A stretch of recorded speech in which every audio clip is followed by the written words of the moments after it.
Hello, fans, and welcome back to the 2017 PWBA Storm Sacramento Open, live from Steve Cook's Fireside Lanes in Citrus Heights, California.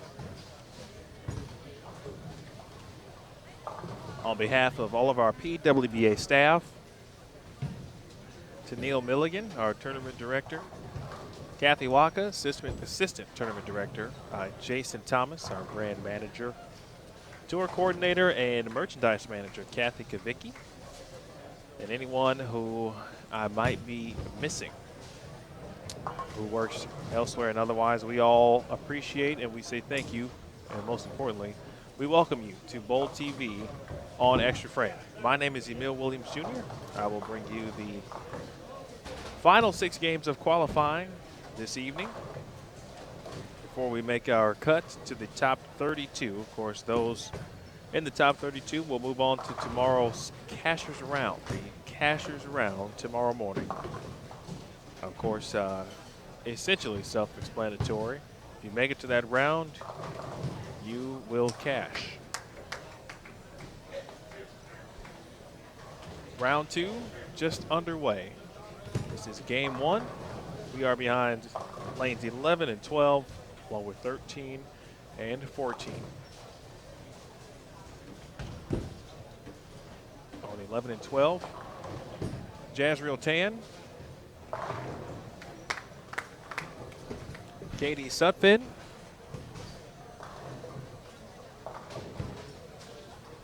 Caitlin Comain, Nicole Hiroka, and Shannon O'Keefe.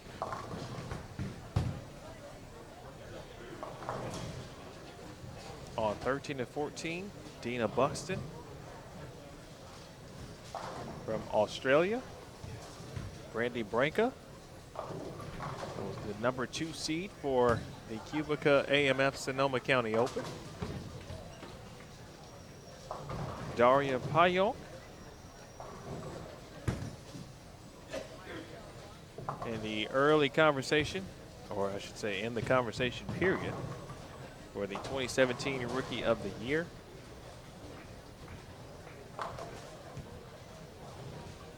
Michelle Duncan, former collegiate player at Fresno State.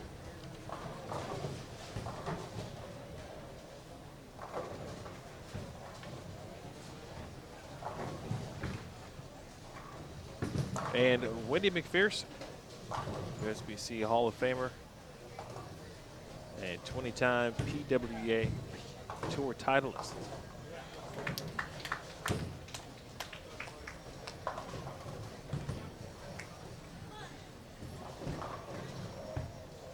Your round 1 leader is Robin Renslow.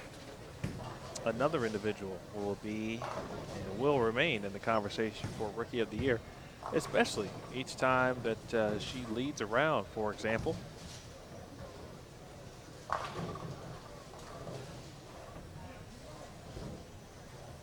Right behind her in second, Diana Zavialova. Both players with pretty nice rounds, of course. Renslow plus 109, Zavialova plus 104. Renslow 175, 219, 269, 220, 235, 191. DZ 213, 212, 216, 230, or excuse me, 225, 215, 223. Well, that's pretty consistent. In third, Jen Higgins at plus 96. In fourth, tied for fourth, Shannon O'Keefe and Rocio Restrepo at plus 80. Jody Westner in sixth at plus 78. Seventh, Danielle McEwen at plus 73. In eighth, Missy Parkin at plus 72. And ninth, Liz Johnson at plus 68. And in 10th, Natalie Cortez at plus 66. Liz led for, if not all, up until obviously the final game, but at least 3 or 4 rounds of 4 games. Natalie Cortez was second or third very often in that round number 1 as well. Brianna Cote would be your cut number at the moment. Minus 21 is 32nd. Still a long 6 games to decide things. So a lot of bowling left, and we appreciate you joining us. Big thanks for those you may be watching, wherever you're watching from. If you've listened to me before, you know I'm always curious.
Good shot there from Daria.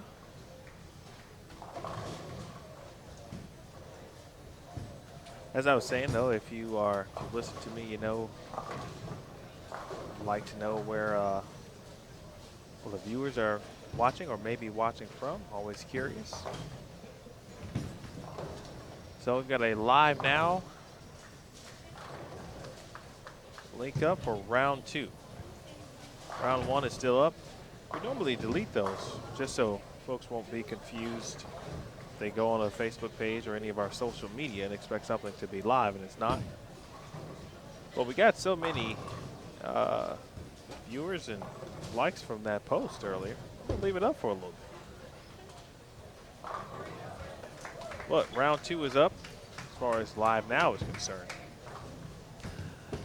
With a nice little panoramic picture there. If you're on Facebook, you can use your mouse to click and drag left and right. Pretty cool additional feature. 80 bowlers strong here at Steve Cook's Fireside Lanes. Let us know where you're watching from. Of course, don't forget, all of the results, standings, of course, that you need can be found on PWBA.com. Head on over to our homepage. First slider that should greet you should be the Storm Sacramento Open slider. Be sure to click that for additional coverage and results. We can do it the old-fashioned way. Click schedule and find of course, the second event of the season. Second stop of 2017.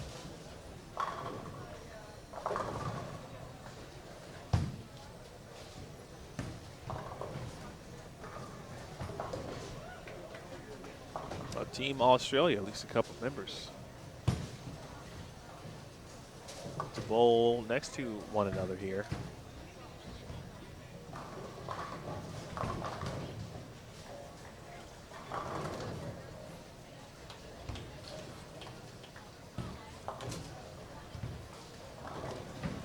Speaking of social media, if you haven't already, be sure to like our Facebook page, follow us on Twitter, and follow us on Instagram as well.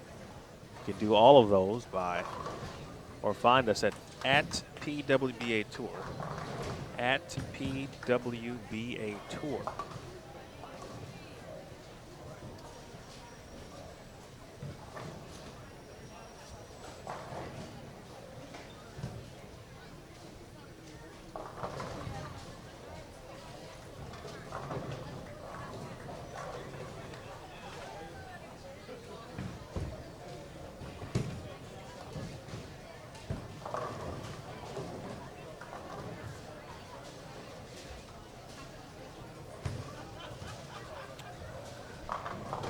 We'll do Judy's Bowl. Thanks for watching. Watching from Florida and commenting on Instagram. I will be sure to tell Kathy C. You might want to remind me, though. I could forget by the time the night's over, but will do my best every time I look at that post. I should remind myself. Thank you.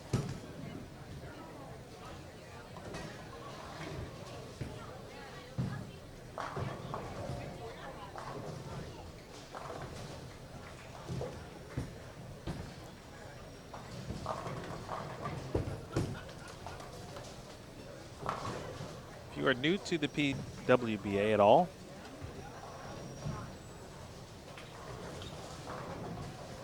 welcome.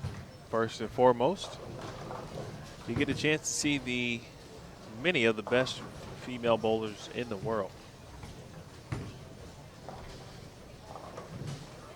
Well, we get a chance to see that on a weekly basis. Speaking of around the world again, defending champion Sherry Tan back in the field this week, along with 4 of her teammates from Team Singapore. Jazz Reel is one of them, coming up on lane 11. Payong shot. Daria with one of the more impressive physical games. Period. Not just on the PWBA tour, but anywhere.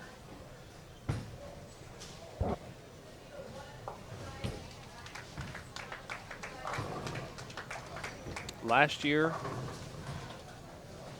the second season since the relaunch of the PWBA Tour. Of course, Liz Johnson took home Player of the Year honors for the second consecutive season.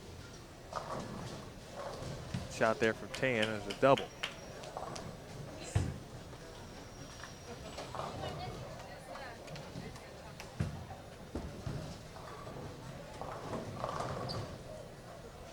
Rookie of the Year was New Wei Fin from Singapore. Wei also won the Smithfield PWBA Tour Championship, the season-ending major.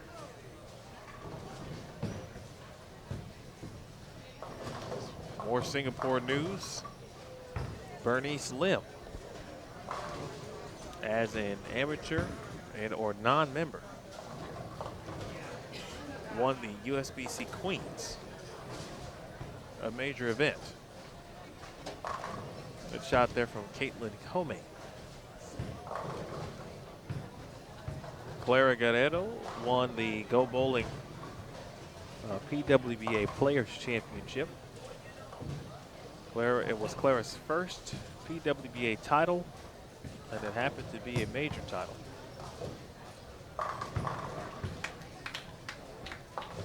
Liz Johnson won the U.S. Women's Open for the third consecutive year and her fifth overall.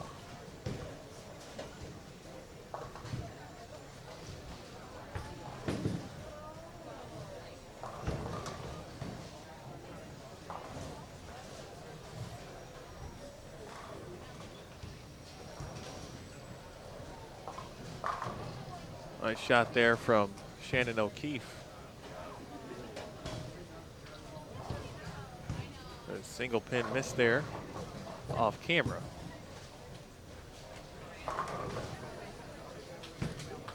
Our leader, Michelle Duncan, with a double.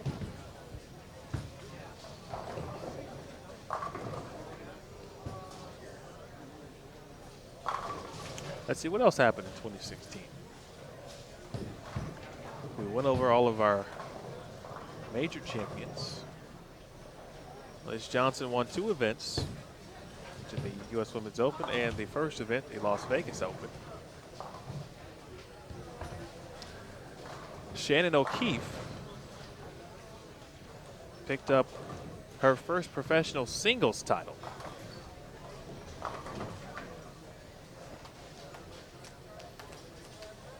At the Nationwide Sonoma County Open. It was a big deal for Shannon for many reasons. Able to finally get over the proverbial hump, if you will. Last year was the year she knew she belonged and could win. Went on to win two singles events, Sonoma County Open and the Pepsi PWBA Lincoln as well. Won three total titles, winning the PBA PWBA striking against breast cancer mixed doubles event, also known as the Lucy, with Bill O'Neill, I believe, for the third consecutive time as well, and maybe 3 out of the last 4 to 5 years. Very good season for Shannon O'Keefe, not only for her personally, but collegiately as well last year, and even more so this year, off to a good start with her women's bowling squad at McKendree winning 2 national championships. Good early start there from Stephanie Cooksey at the front 6. We're on lanes 9 and 10. Rocio Restrepo last season won 2 PWBA titles. Her first came at the Detroit Open, the Greater Detroit Open. That was her first PWBA title. Her second came at the St. Petersburg Clearwater Open.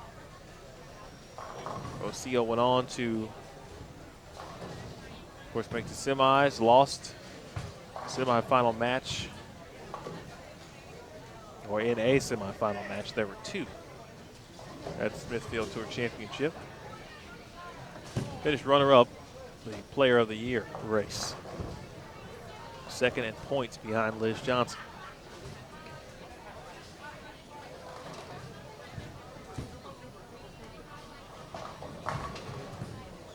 10 won't go for O'Keefe.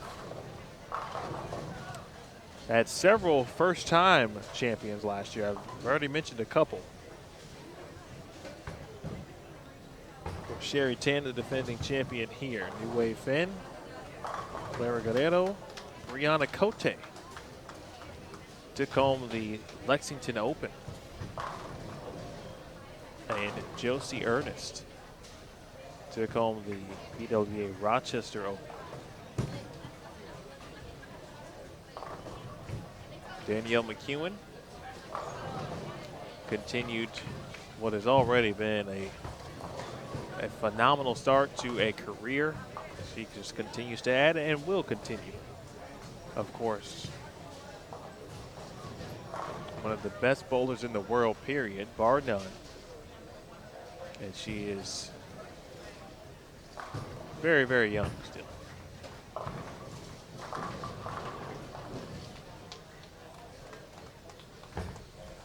believe she'll be 26 later in the year.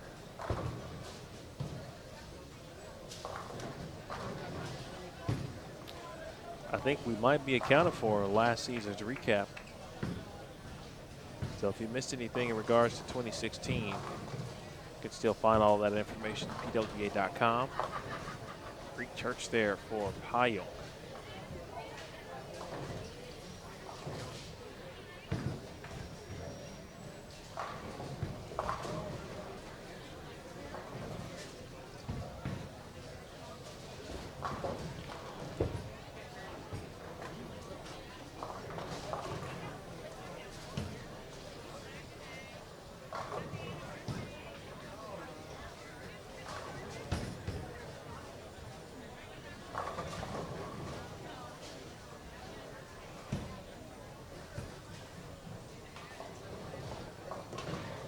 Hello to Eric Moret. If I apologize if I didn't say that correctly. Eric is watching from Malta, New York, just south of Saratoga and just north of Albany. Liz Culkin territory. Okay, Eric. Appreciate you watching.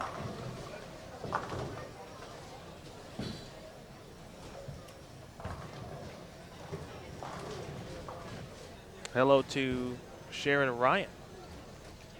Watching from Fort Lauderdale. That sounds lovely. Sharon says, go Shannon, Daria, and Diana Z. Sharon, which Shannon?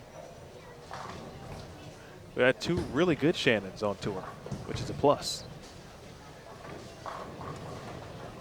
Hello to Ernie Stocker, watching from Canton, Ohio. He says, go Rocio Restrepo.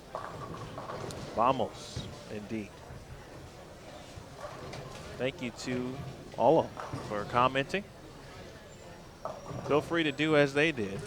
Drop a comment on the Live Now post for round number 2. And round 2 Live Now on Facebook.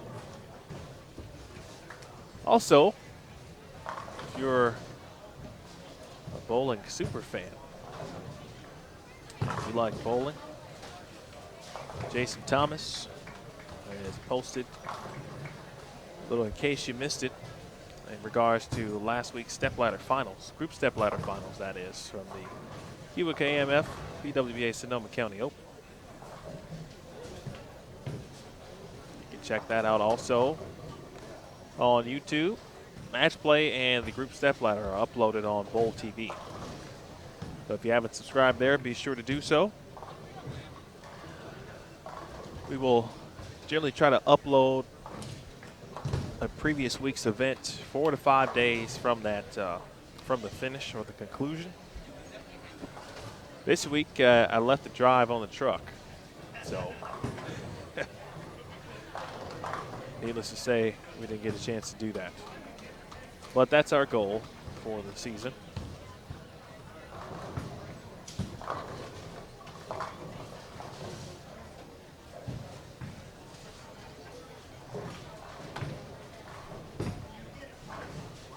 I mentioned the Live Now post, of course. There are 3, one on Facebook, one on Instagram, and one on Twitter. I don't want to limit you, so feel free to comment whichever is easier, and I'll be sure to find you.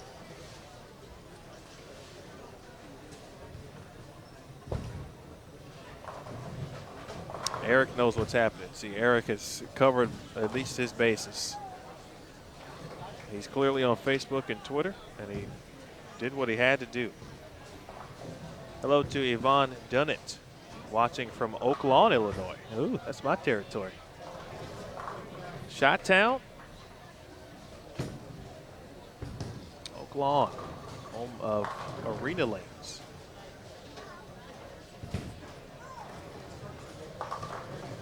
Right down the street from St. Xavier University, where I used to volunteer my time in the sports info department. Really good folks down there as well. And this gentleman, Tyler. Tyler on extra frame, folks. That just happened. I got to call him out. Tyler Harvey. Assume one of the nice young gentlemen as part of the Fireside Youth Program. Missed the deadwood opportunity. It was Tyler's time, and he missed out.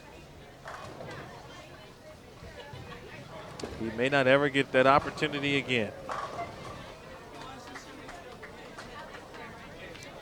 I'm unsure of the gentleman's name who saved it. But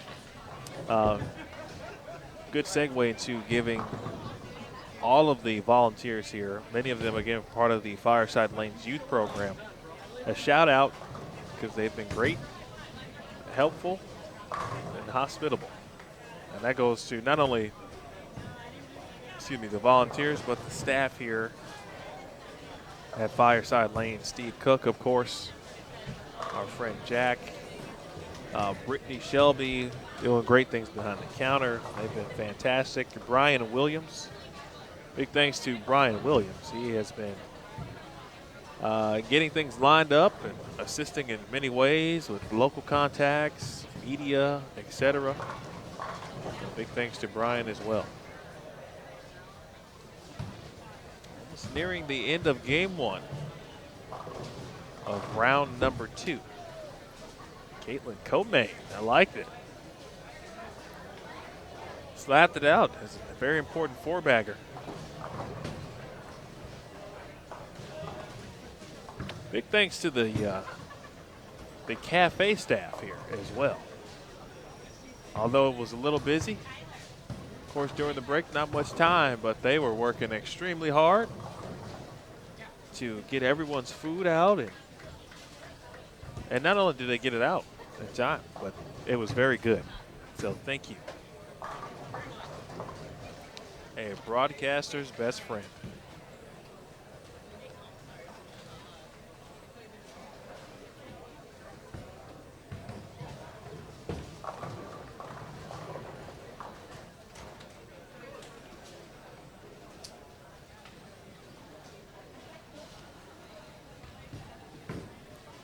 John Cygnus III.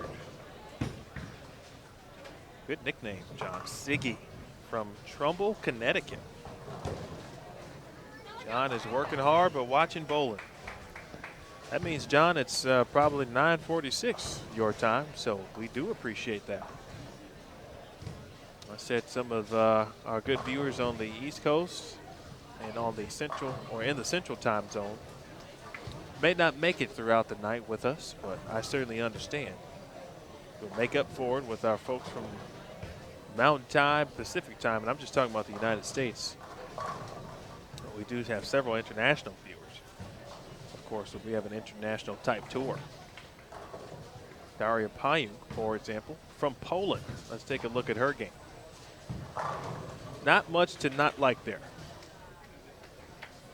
Pretty sure if you could just watch that on replay, you would watch it for several times because she's very good at what she does.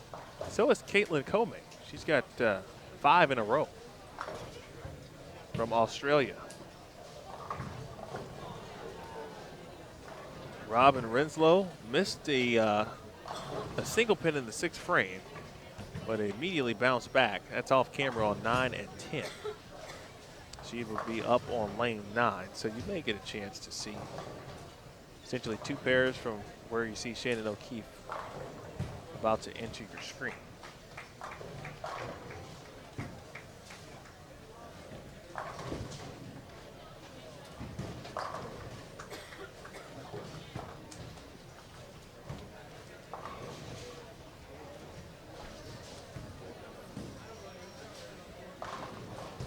Shot there from O'Keefe. Shannon Mack. Renslow finishes with 224.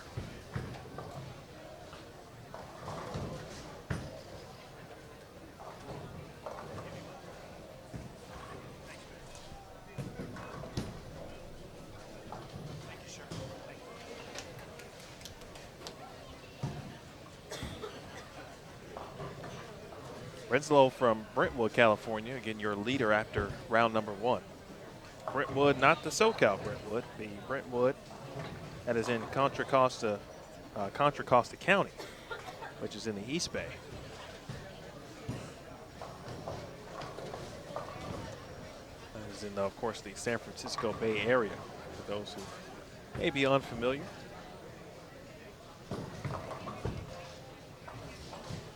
All right, into the 10th frame here on 11 and 12.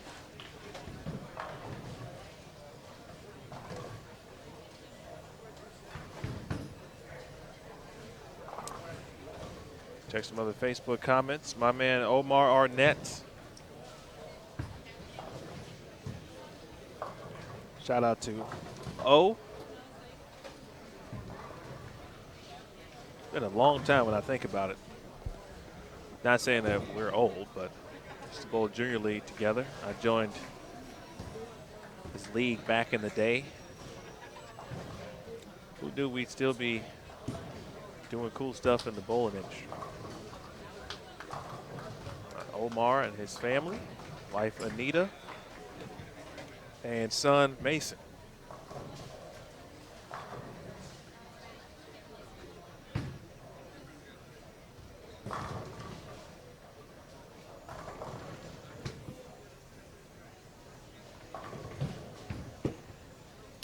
Judy Aaron McCarthy is not bowling this week.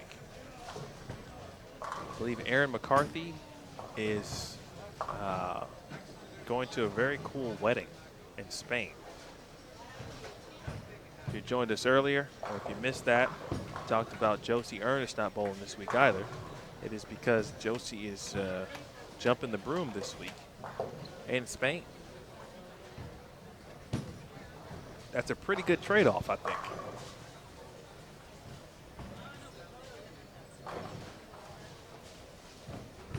Joseph, watching from Cottonwood, Arizona.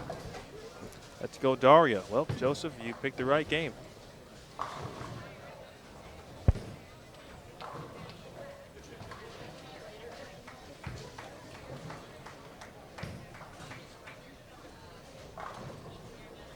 Suzette, don't believe Lori Soto is in the field. Here is Payuk. The nose again. That one got her in the 7th. This time a little different. How about Caitlin Comey? Good shot. A lot of folks tend to say I've got a soothing voice. I don't know if it's true or not. I really don't. But I certainly appreciate it. I'd have to thank my dad for the voice part, because he could get pretty low on the octaves. So that's a family trait inherited. Apparently it was a very good one, so big thanks to Senior.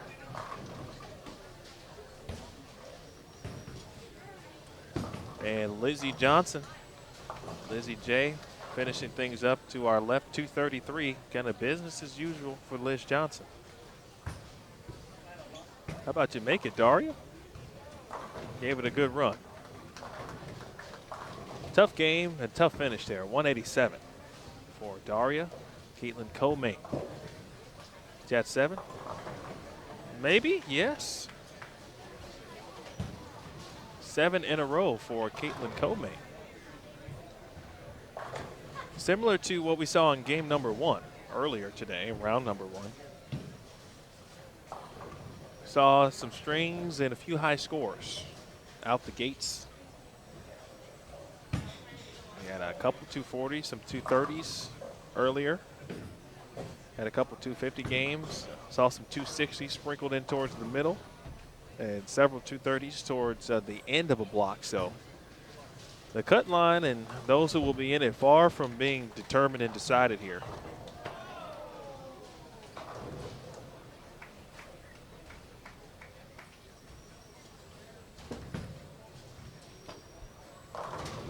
Brandy Branca crosses over there. The first shot in the 10th. Brandy, again, will compete on CBS Sports Network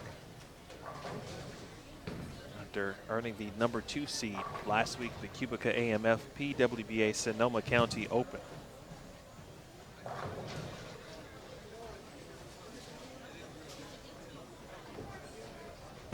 Great way to start the season. That show's going to be a good one. Get Rocio Restrepo, your top seed. Branca, the number 2 seed. Shannon Pluhowski, the number 3 seed. I think I said she was the 4th seed early this morning. That certainly isn't right. As Maria Jose Rodriguez is the number 4 seed for that show. If you didn't watch with us earlier today also, the lane pattern is a mystery. We do not know what it is. I have no clue what it is. Of course, the players had a chance to practice on it twice. Of course, they have the option to do so. Thursday night, official practice along with Friday morning. The players are at it yesterday, of course, and today as well. They've had round 1 to think about it. If they needed to make any changes, they had to do it quick. Not too much time this week from a break perspective, but just enough time for me to get a meal in. No pun intended.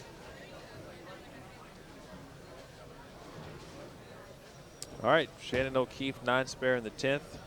Jasmine Tan, 160. Katie Sutphin, 167. Nicole Hiroko, 163. Saw Caitlin Comains. Nice job there, 234 after the early opens. But now Shannon O'Keefe may have gotten a fill ball to try here. Daria Payo, 187. Brandy Branca, 204. Dina Buxton, 131.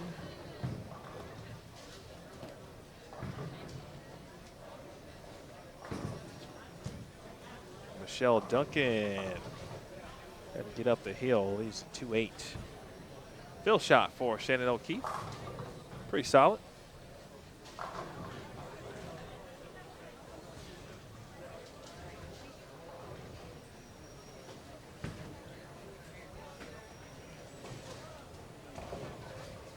All right, just like that, 11 and 12. They are complete with game number 1.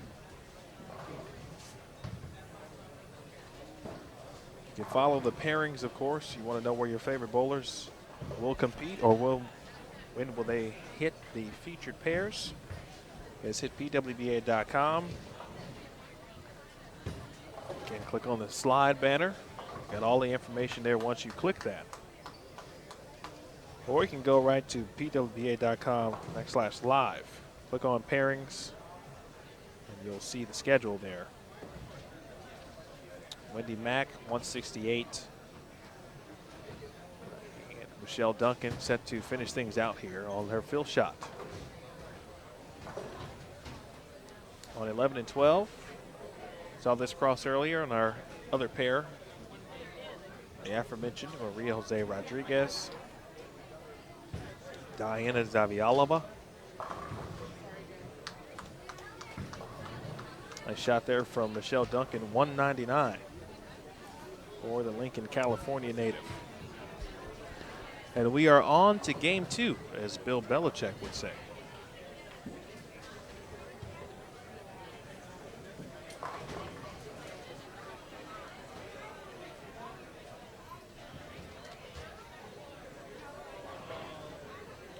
I appreciate all of the kind words via social media.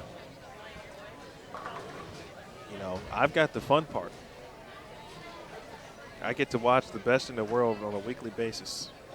And I get to help you watch these same great women from wherever you may be watching from. Hello to Brian Shannon, watching on the drive from Omaha to Springfield, Missouri for the Greater Ozarks tournament. I missed that tournament. Yeah, I don't bowl a lot anymore. Trying to work on that, but every time I try, things happen, things get in the way, etc. Started bowling more, bowled a little short league, of course. Brief story here. Bowl really to get ready for the Open Championships. We get an opportunity to bowl. And so did that. Didn't bowl too bad, actually. Didn't embarrass myself completely. Left a lot of pins out there, which that's how I know that I still kind of got it. Also lets me know that obviously I'm in no real shape to compete at an extremely high level, but I could certainly recognize missed opportunities, et cetera, et cetera. Nonetheless, Greater Ozarks was a pretty cool tournament, especially my time in Missouri at Lindenwood. Bowled it a couple years with some teammates. Always a blast. Brian, but be sure not to drive and watch, please. Safety first, my friend.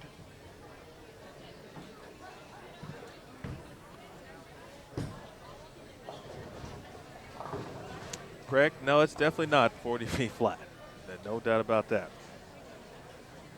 I think the ladies are enjoying. You know, I do enjoy jazz, Eric. I still, maybe one point in life later on, gonna have that old nighttime, the late night talk show, the late night radio show. I can play some jazz tunes. Maybe spin the latest hip hop records, if you will. I'm feeling good, folks. I've got my intermission lunch it hit the spot. It was exactly what I needed at the right time. So we should have some fun here in these last few games. Earlier, I was feeling a little bit. We had a long but very successful media day yesterday. You don't really realize that you've been up for so long until kind of sometimes the next day, where you go to do your job, and all of a sudden it's it's a little rough. All right, good welcome for Maria Jose Rodriguez, 9 spare, Summer Jasmine. Not the welcome she was looking for. Starts with an open. Here's Shannon Pluhowski.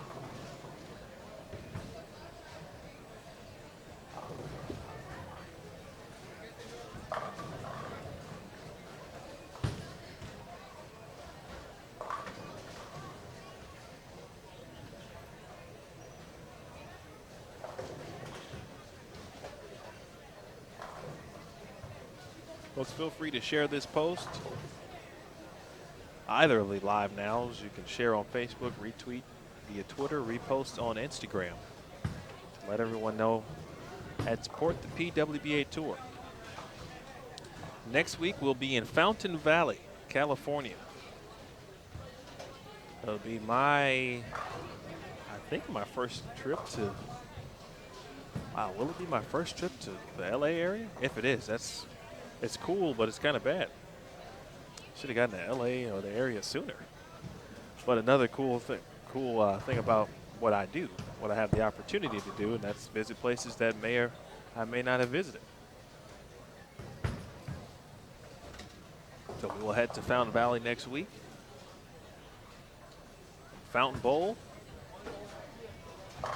Zavialova. Big shot there for DZ3. I call it DZ3 because the second event I worked on tour last season, which was the Sonoma County Open. Out the gates, game number 1, she shot 300. And since then, on extra frame, she has been DZ3.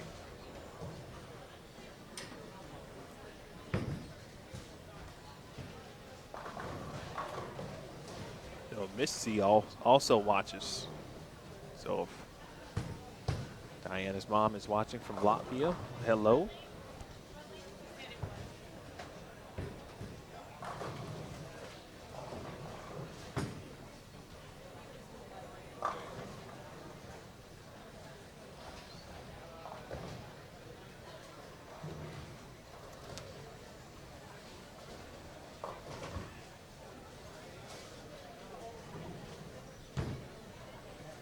Over on 13 and 14. Haven't seen this cross so far in our featured pair, so we will welcome them with open arms here this evening. Pretty good crew as well. Jen Higgins, Rookie of the Year runner-up last year. Made the TV finals of the aforementioned Sonoma County Open. Angie Ramirez Perea. A collegiate success at Maryland Eastern Shore. So earlier in February, World Bowling Tour Finals on ESPN. She also made a PWBA TV show. Made this very event, Sacramento Open.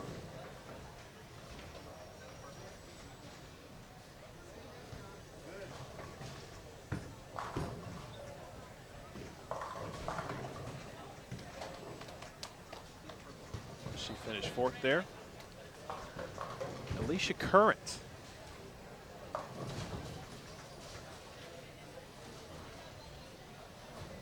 Alicia, originally from Ephrata, Pennsylvania, now lives in Utah. Alicia Current did something very cool, and it actually will always be a part of history. Does anyone know what she did? She did a very cool thing within the last 2 years that will always be a historic moment on the PWBA Tour. Also on the 13 and 14, Kayla Pashina. That's in Nebraska.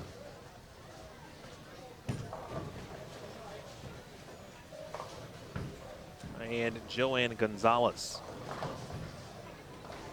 an amateur from Stockton, California. Wash out. Pick it up. Make it spare there for Pluhowski.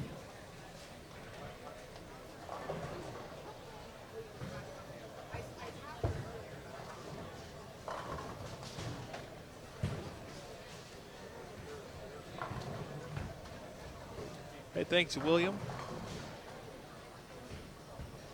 We appreciate it. We're trying. There are a lot of ideas.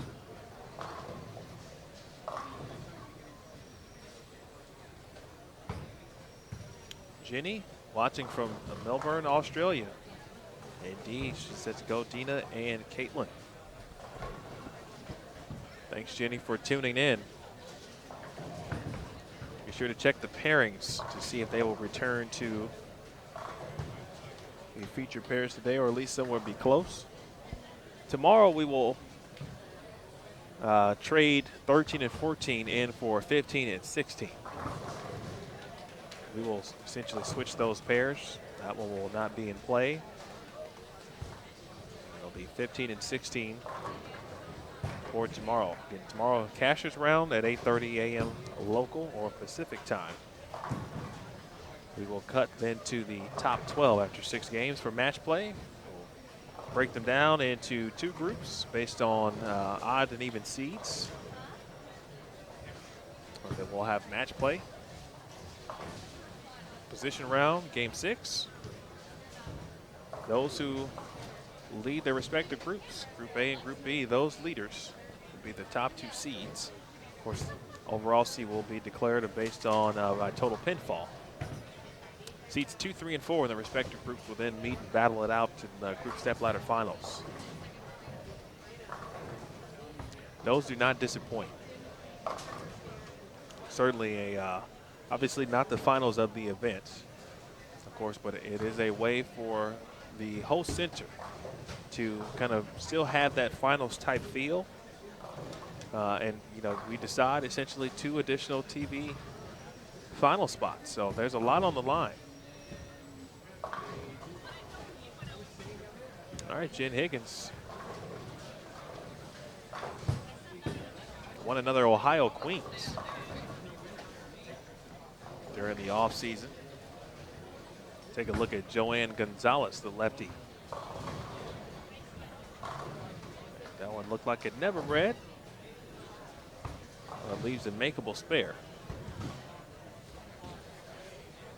Summer Sanders with the open in the third. A couple of lefties on our featured pairs here. All right, good spare there for Higgins.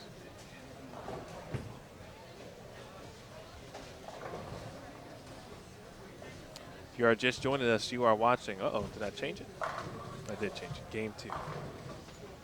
Forgot to change it earlier in between game 5 and 6.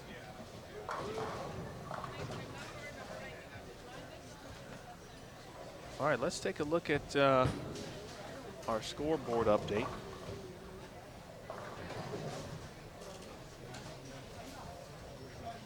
New leader in the house. We are watching her currently on lane 12. It is Diana Zavialova at plus 140 in a familiar position. She led for, a good portion of last week's event before eventually losing that guaranteed spot on TV in the position round, and bowled good in their group stepladder game. But just could not come away with the victory both times, position round and the group stepladder final game. She had doubles thrown at her to win games, and in fact, Maria Rodriguez did just that. That's how she earned her spot on TV. Here is Maria. That one is high. 7 count. Again, DZ in the lead at plus 140. This is after 7 games. Robin Renslow, plus 133 in second. Liz Johnson in third at plus 101. And fourth, Missy Parkin at plus 100. In fifth, Rocio Restrepo at plus 96. Shannon O'Keefe at sixth at plus 91. New Wei Finn is in seventh. Well, Wei had a kind of an up and down type of day. For a while, she was around even, and she shot 256 in game 6 and has come out with 233. She go plus 89. Mentioned Team Singapore. 5 members of their squad back on tour here. They will be with us throughout the Queens. Jen Higgins is in 8th at plus 88. Jody Wessner in 9th at plus 83.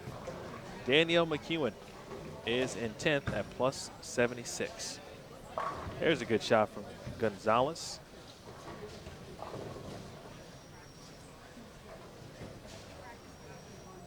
Cut line right now, minus 41. That belongs to Tania Moore.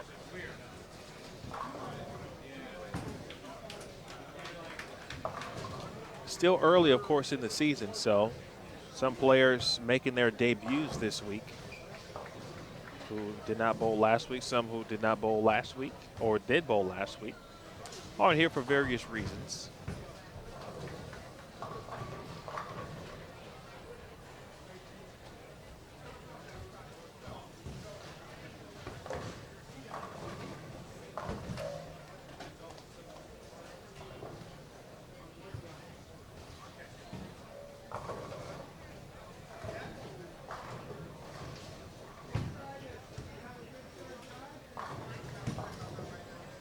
Josh Jordan is watching from Red Lion, Pennsylvania.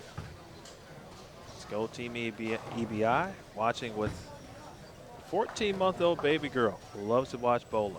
How about that? Started young, Josh. Well, you couldn't have picked a better tour to watch. I wish you continued joy. The growth of your child there. Hopefully she'll remain a bowler or will be one. Long way to go, obviously.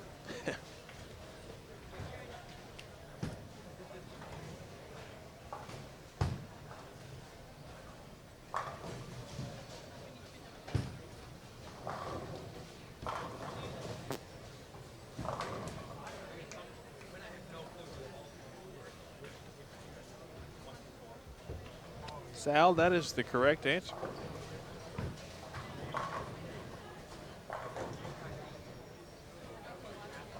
She did win win the first week, the return of the PWBA Tour. What event was it, Sal?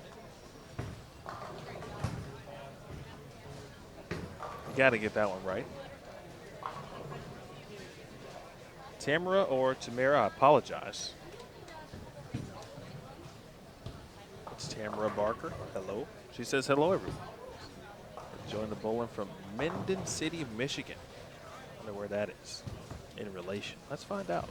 Got this cool thing called Google.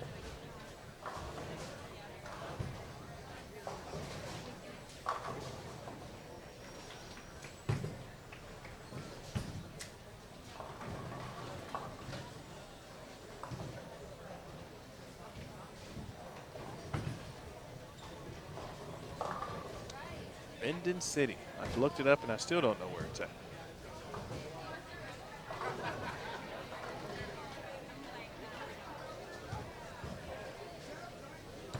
Let's see.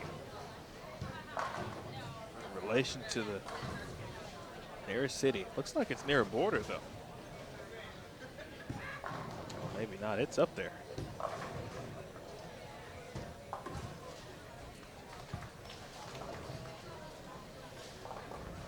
Oh, maybe not. Cass City nearby.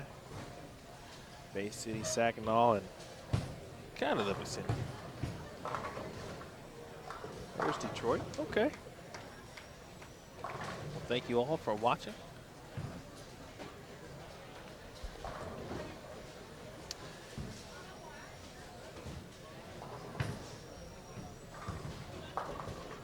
Let's spare there for Andy Ramirez Perea.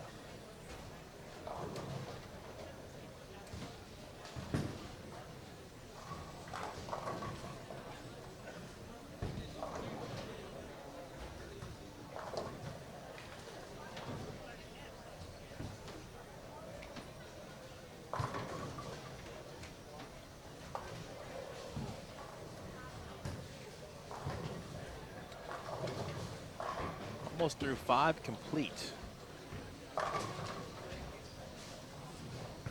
Crossing over, the strike in there is Summer. Gonzalez, another good shot there on lane 14. Nice double there for Gonzalez. Gonzalez left-handed, Andy Ramirez left-handed. Over on 11 and 12, Pluhowski left-handed, Sanders is left-handed. But pretty even in that regard. That's rare.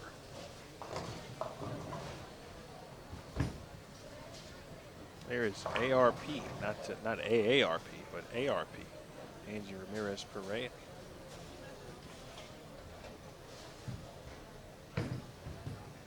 Angie was bowling Pro-Am last night. She bowled on the same pair with the young man, Robbie Bennett, who shot back-to-back 300s. I don't care if it was a Pro-Am or not. Pretty cool when you can still do cool stuff with some of the best women in the world.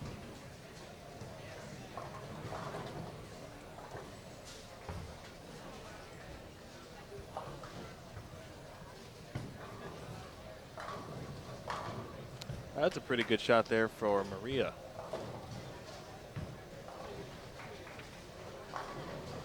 Nice double. Talk about a very delightful person to talk to. And there are many on tour, first and foremost, let me say that. But Maria would be one. So funny, great personality. Loves soap operas. The Mexican or Colombian soap operas. Loves coffee.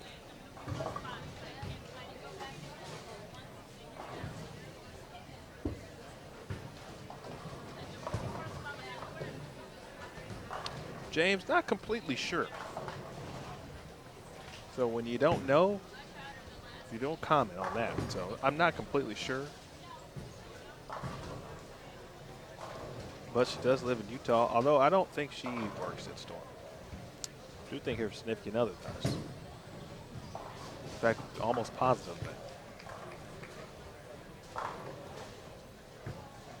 But still, when you cannot confirm. That only leads to speculation, and we don't want to do that.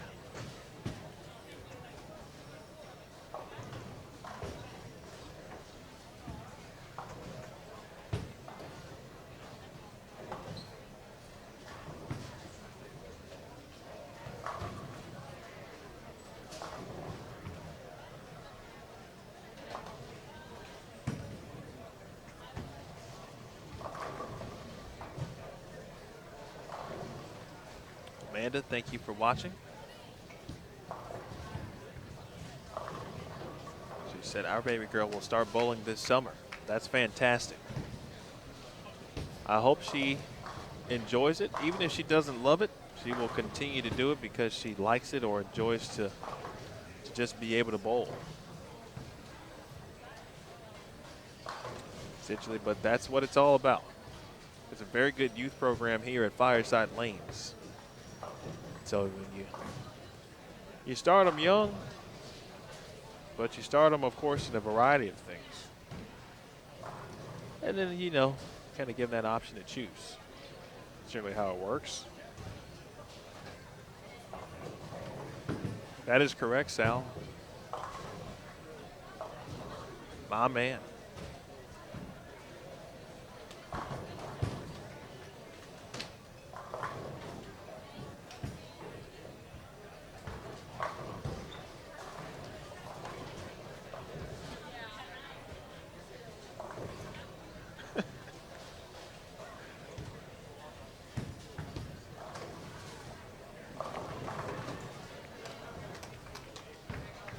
Maria is pretty funny. Just watch her. Probably just saw her reaction if you missed it.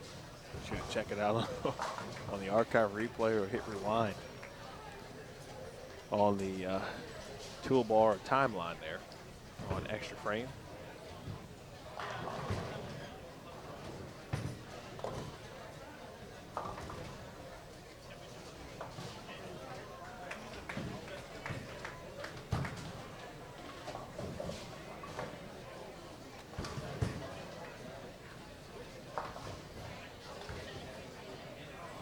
Still a long way to go, folks, before we decide things. Look out. I got to shake it off.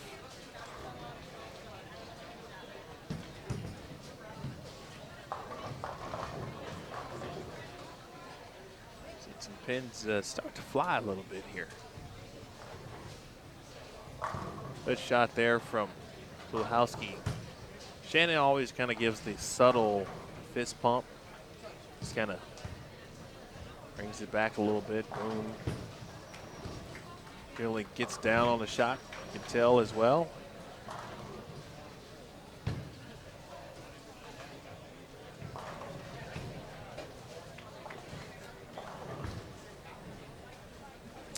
Eric, that's a good question. First of all, hey, Scott Sampson from Norfolk, Virginia.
Back to the action here.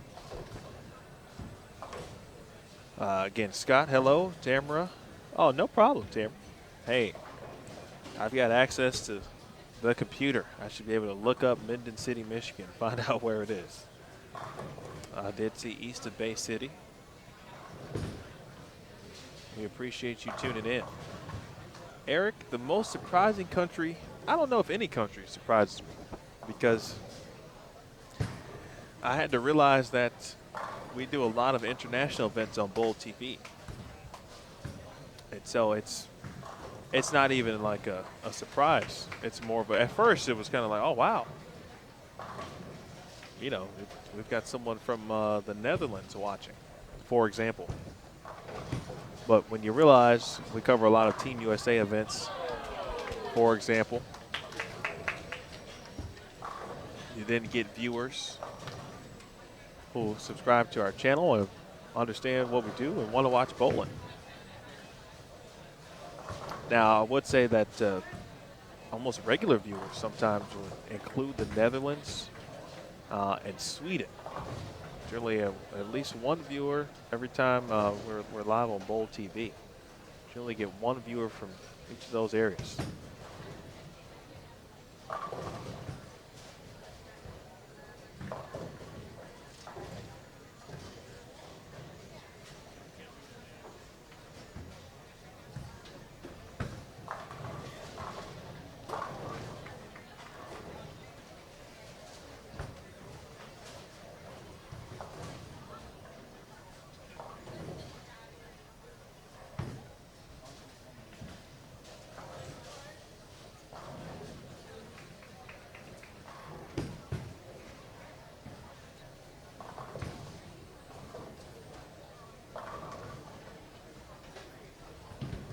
Great time to be in Sacramento. Thanks for the update. Who just alerted me to that? HA, to get that changed up.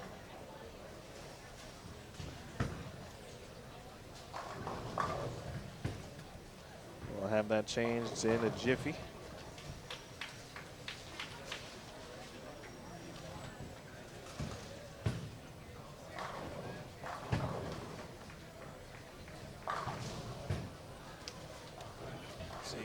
Shaden, that's a nice double there. She's off camera on in frame 7 and 8. She is on lanes 9 and 10. A nice string from Roxana Horton. She's on a 4-bagger.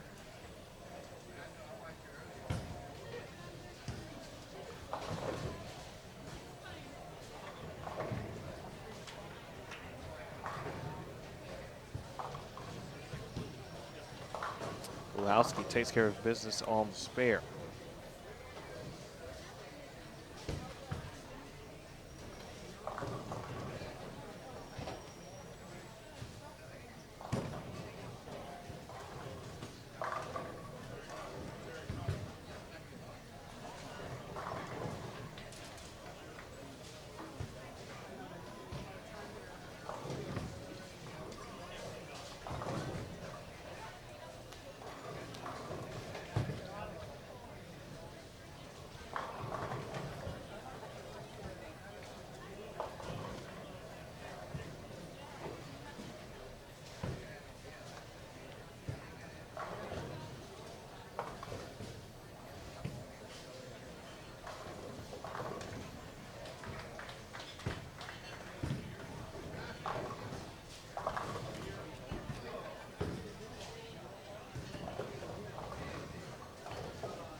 Getting close to the 10th frame on 11 and 12.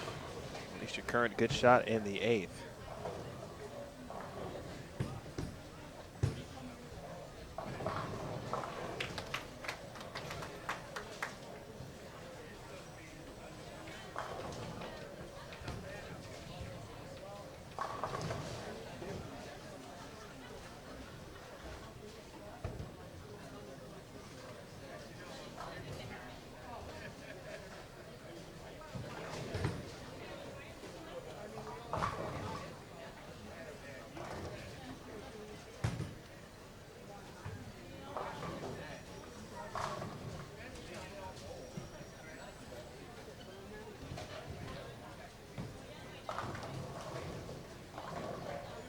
high, excuse me. On the head pin.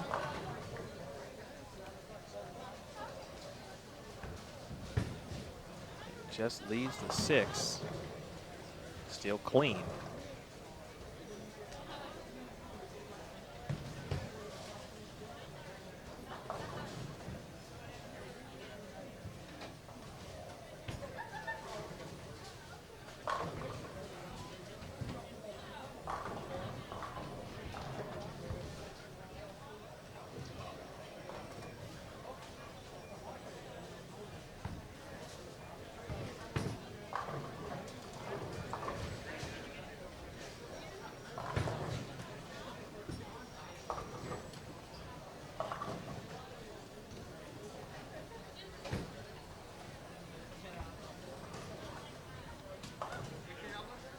All right, come on.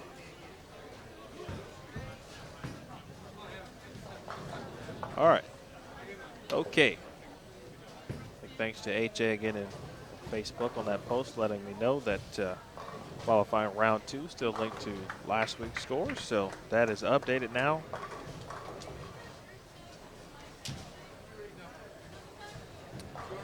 See, those are the conversations that you don't have if you don't engage with the fan base.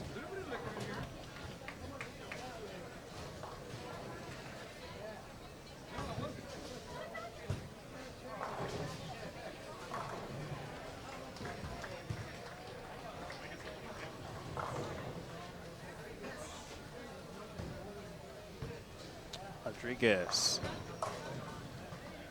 3-6. It's serious in here at Steve Cook's Fireside Lanes, folks. It's pretty packed. Of course, in my general vicinity, we've got a little space. We're able to rope things off and put caution tape and stanchions and things like that. Good shot. Wonderful shot there from GZ.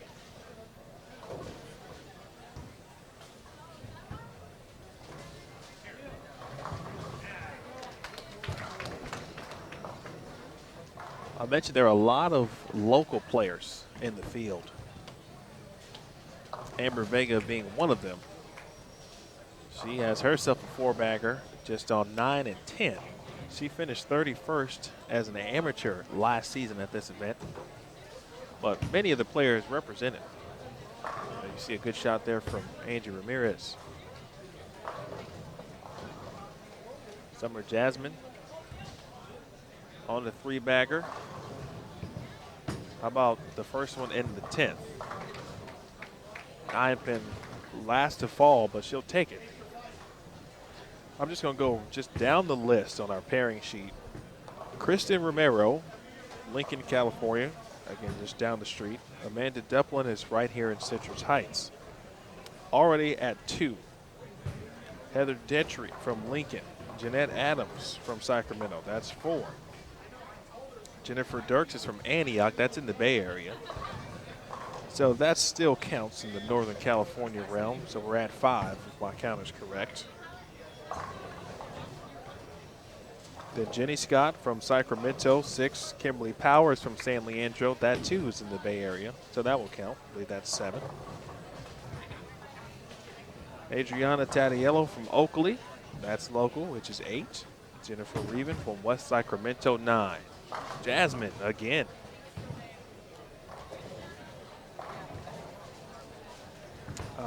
Jill Kramer is from Folsom, California. That's 10, just down the way. Christy Leong is from Daly City. That's in the Bay Area, just neighbors with San Francisco. I lost my count, but I think that was 10 or 11. Cindy Sutherland is from San Jose. Of course, that's relatively close, probably the furthest out from a drive perspective. Roxana Hort is from Napa. Amber Vega from Orangevale. Joanne Gonzalez is from Stockton, California. I mentioned Robin Renslow's from Brentwood, which is in the Bay. Nice finish by Summer Jasmine, 228. Rio Rodriguez, 198. Nicole Hiroka is also from Daly City. Michelle Duncan is from Lincoln, California. They're just a hop, skip, and a jump. Jordan Lazaro from Sacramento, and Karen Russell, El Dorado Hills, California, really close as well.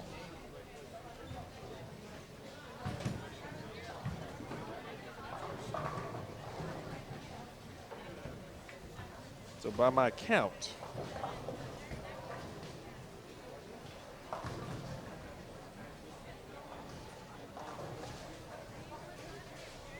forgot about Amanda Fry. She's from Antelope, which is just down the street as well. She is, of course, in the running or in the conversation for Rookie of the Year with their former Vanderbilt teammate Renslow. I think 21 players. I'll count it again. But you couldn't ask for better local support. Good shot there from Pluhowski. That's one of the match right there. That was a no-doubter.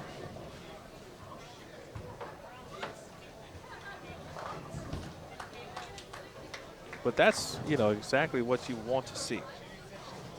Local players, the local talent come out, compete against the best in the world, learn where they are in their own games, where they want to go, of course, and how good these women are. And then, of course, hopefully you have a couple locals kind of to support, hang on to if they make cashers round, and hopefully further on.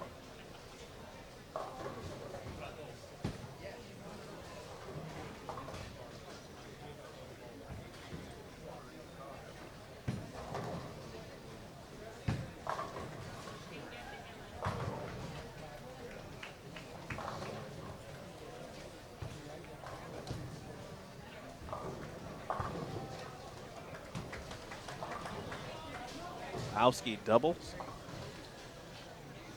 Good count. She'll be in the 220s. Sanders 144. Now Zavialova. Diana Z's, many call her. Sometimes because they mispronounce her last name. She's someone that you'll ask, hey, what's the pronunciation of your last name? And she'll say, oh, it doesn't matter. I want to know exactly how to do it, how to say it properly.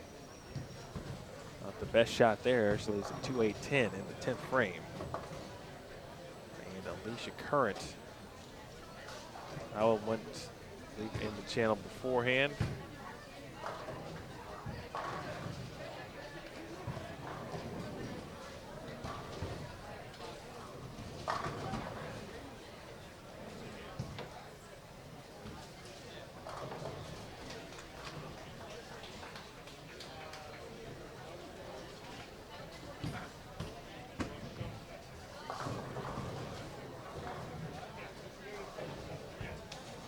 Shannon, good game.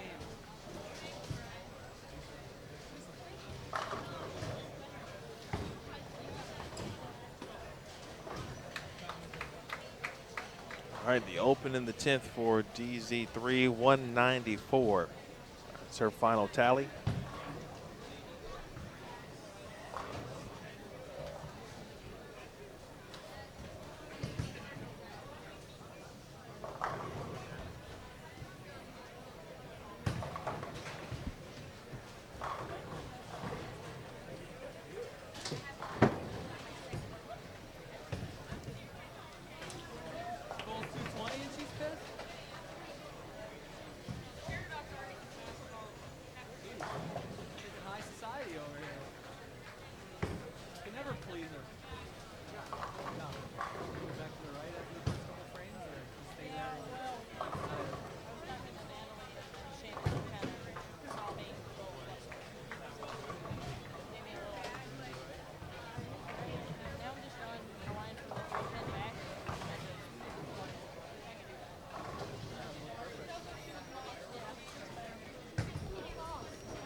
Current finishes with 189.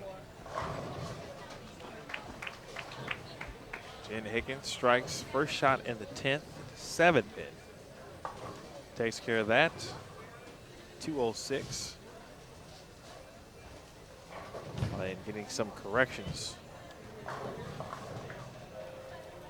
Our good volunteers and staff.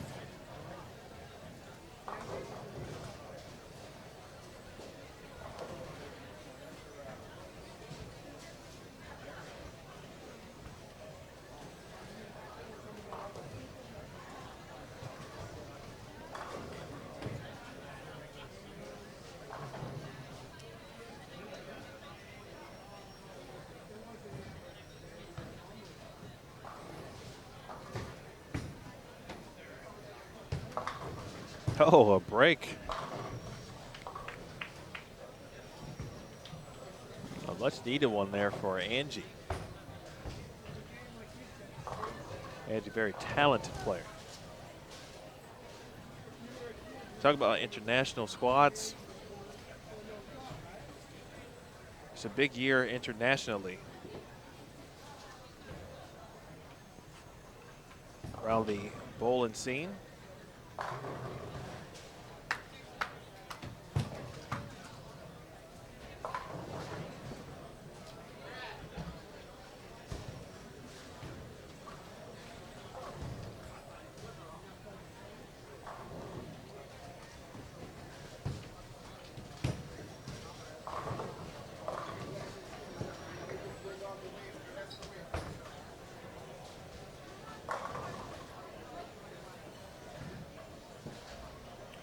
But some of the squads that not only are represented, of course, on tour in the various countries and such, but man, Colombia won their first gold medal. The PABCON Women's Championships last summer.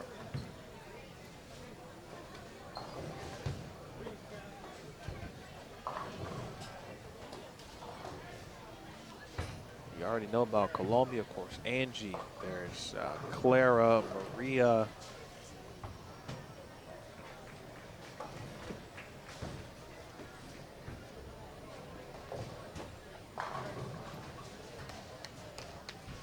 Team Singapore, Australia, United States, of course, Korea. Man, a lot of talent around the world.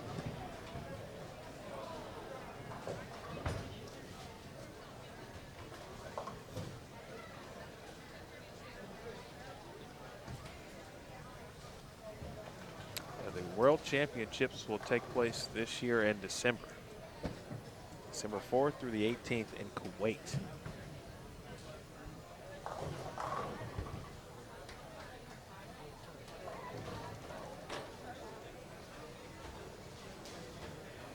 All right, Angie finishes with 214. You can see the final game for Amber Vega, but I know it was a good one. And Vega trying now to make a run. Well, game 3. Or excuse me, game 2 is in the books.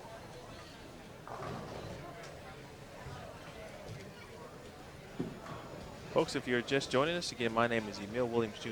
Welcome you to Steve Cook's Fireside Lanes.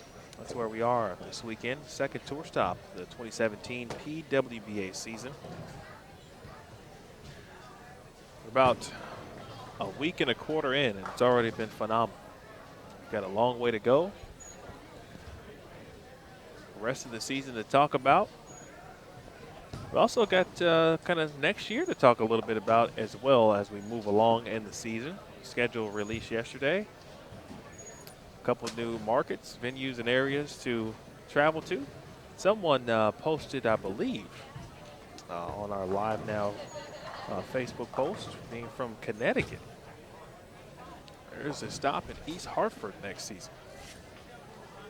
So be sure to mark that one on your calendar.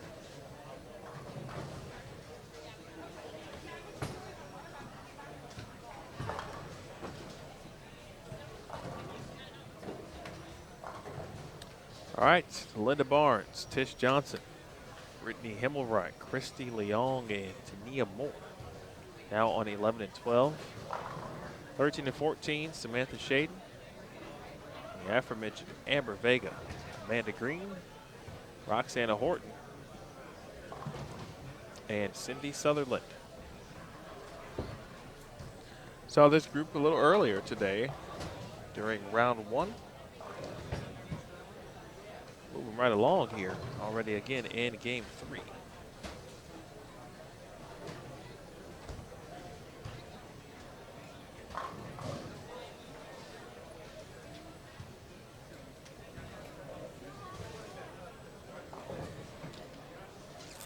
Yeah, big thanks to everyone tuning in.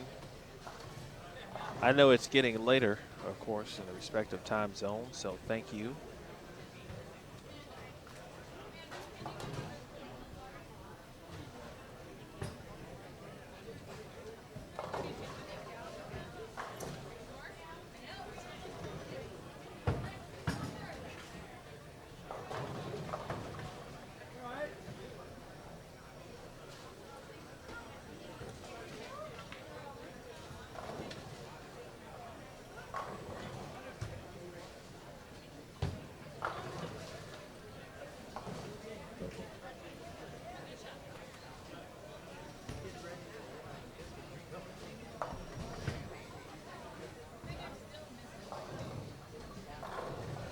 Linda Barnes. Linda will be at the Go Bowling NASCAR race, the Go Bowling 400 in Kansas City next week, along with husband Chris. Well, she will not be Fountain Valley, but Linda, of course, speaking of locals, from the Bay Area herself. Me from Concord.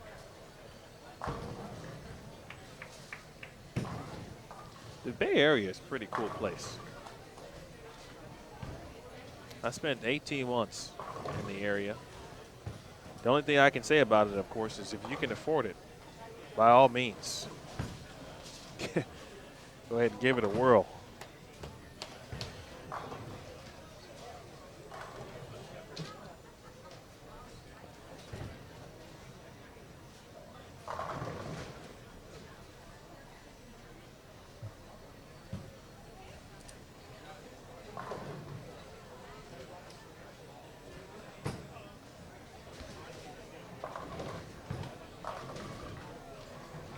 All right, Tania Moore with an early double.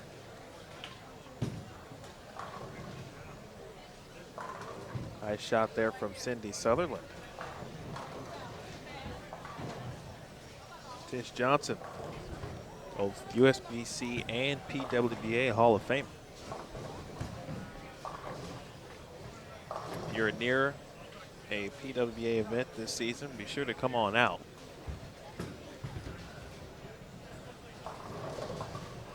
Okay, make sure you get yourself a souvenir program as well. Try to add a few cool things to it this year. A Hall of Fame section to recognize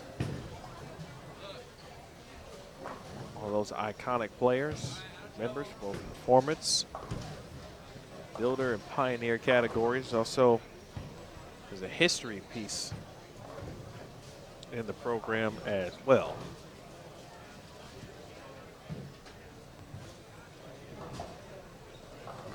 A lot of nostalgic type photos.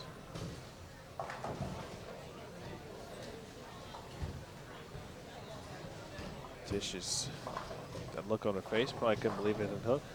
Yeah, I gotta be honest, I thought that would hook too. It did neither.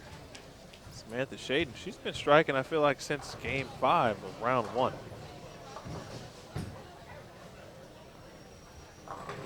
And not just striking. When she struck today, I mean, they've just been no doubters.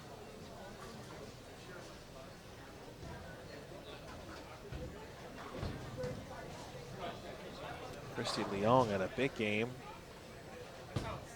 268, I believe.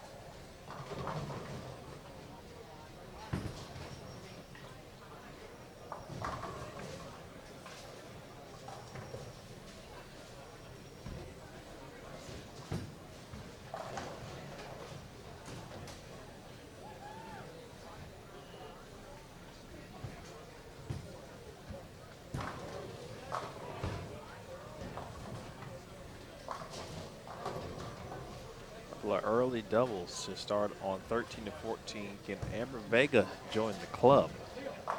She will. Nice support system for Amber back here.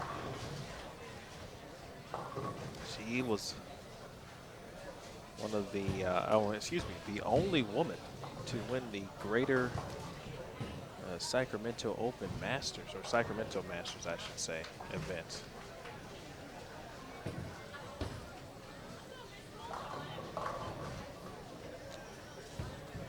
Really good young player.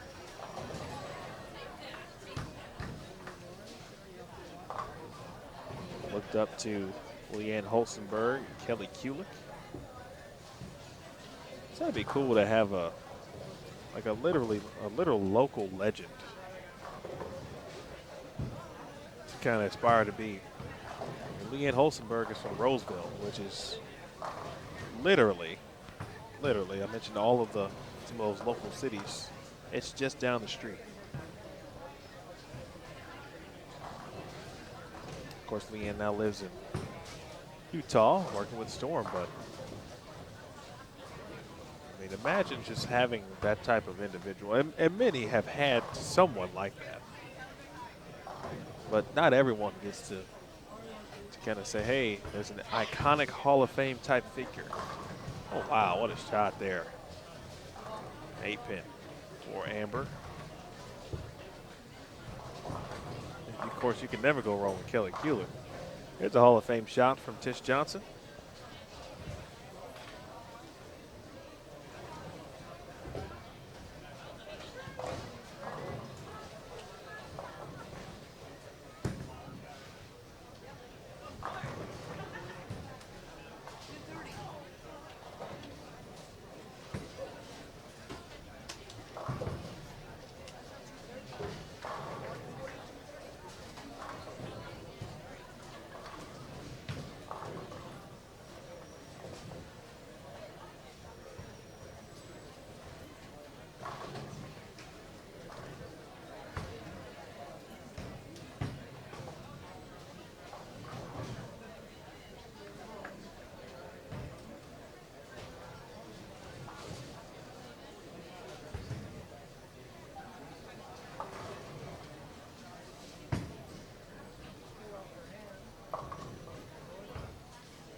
All right, spare for Vega.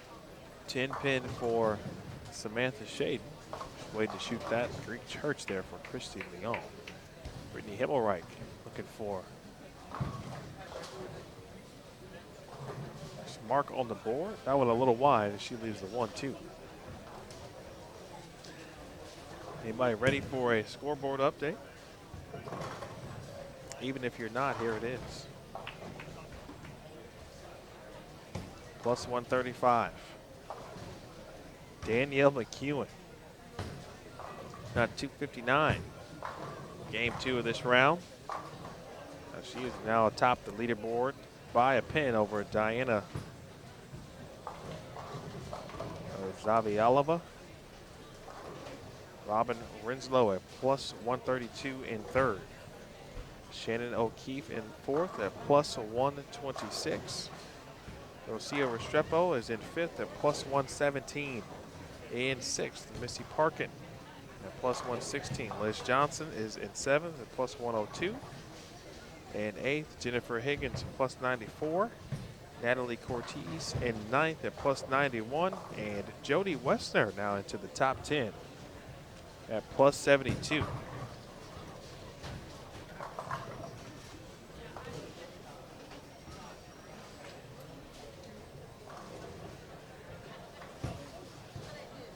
Right now, if we were to end things, we'd have two local products. Michelle Duncan, who is currently 19th at plus 11, and Amanda Fry in 11th at plus 71. They would move on to tomorrow's cashier's round.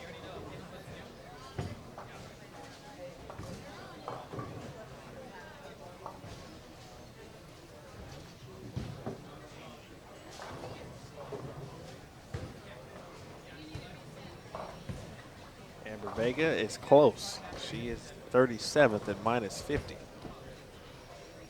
Cut line is minus 37. That is Clara Guerrero. Samantha Shaden right on her heels at 33rd at minus 42. Randy Calderon nearby at minus 43.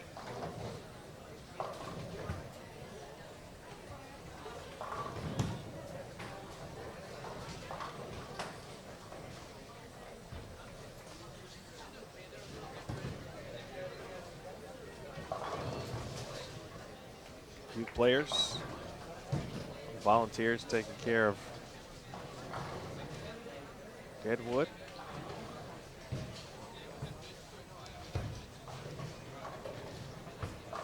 Coming up on the 8 o'clock hour.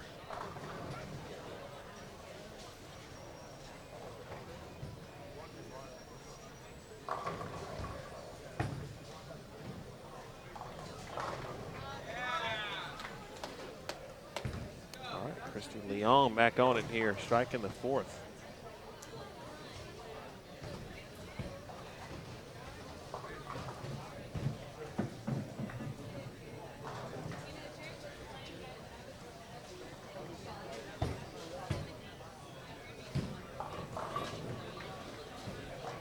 See Marcia Klumpkin back out competing. Right now, she would be in the cut as well. It's bowled very well. Former Team USA member. Mia Moore out with their front 4.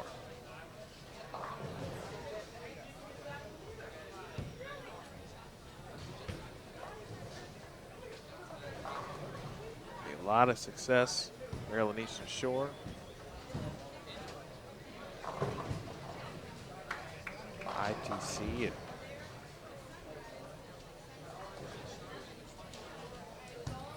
title.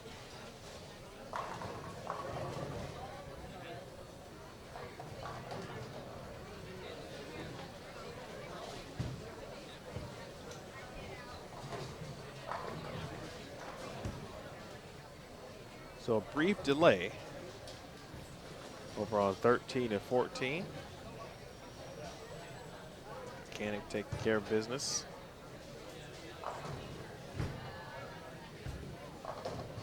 Brittany Himmelreich was just holding up for a minute. So make sure all was well. Good thing she did, because that was a very good shot.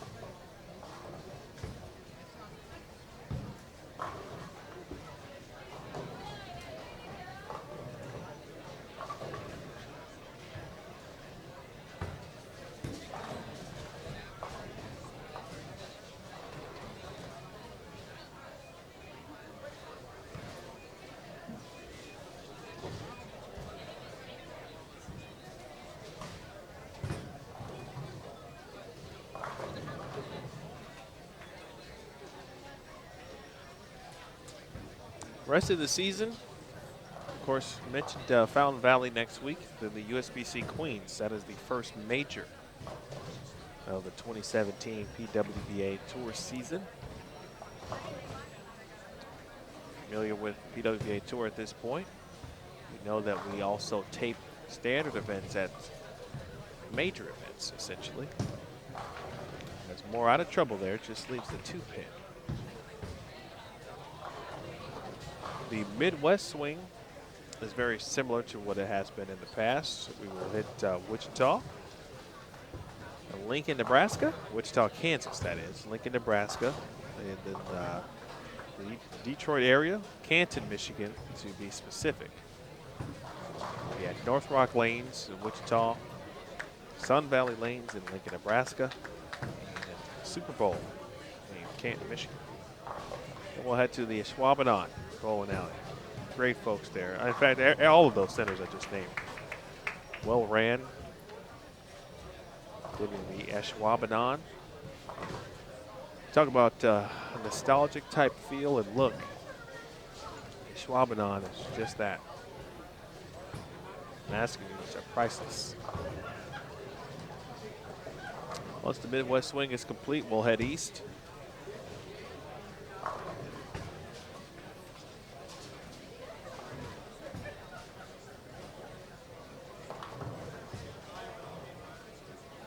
We'll go to Florida. First Orlando, then St. Pete, Clearwater.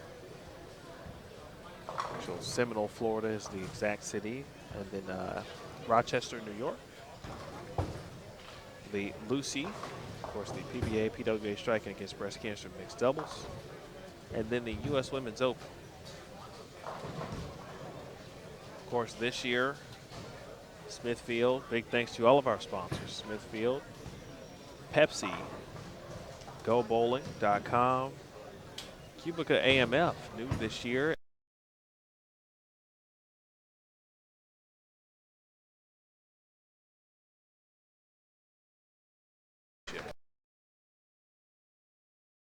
introduced as during that. So the road to the Smithfield PWBA Tour Championship has begun. Of course, that is an invitation-only event.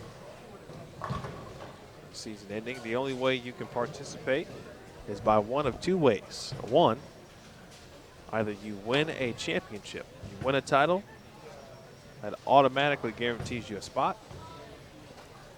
The second way to qualify is to have enough competition points built throughout the season.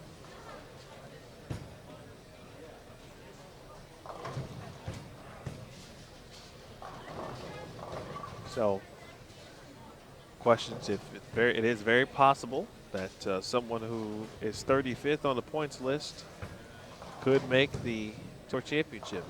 Of course, how? By winning a title. Another good shot there from Vega. Well, Amber's not playing in the game. Neither is Tania Moore, trying to get back on it here in the 6th frame. And she does. Beautiful shot, 10 back. Splits the 8-9, all of the above.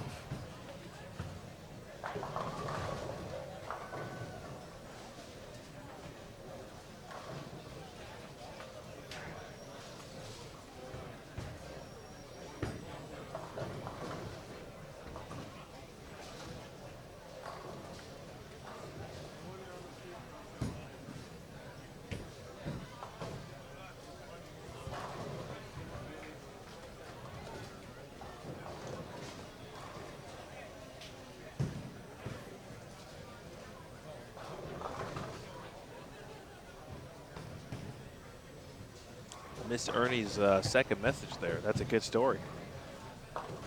He didn't say, forgot to mention he was also rooting for Jen Higgins. Jen mentioned made a TV show last year. Also has made 2 Queens telecasts, 2013, 2014, finished 4th as well. Ernie says when Jen was 12, her and her dad teamed up in a mixed doubles tournament and knocked Ernie and his wife out of the event. Jen beat him scratch at 12 years old, 223, 219. That probably lets you know early, Ernie. I talked to Jen, and she always mentions her dad. He gives him certainly all the credit for getting her started. She said, I think very early on, she may have had a game where she threw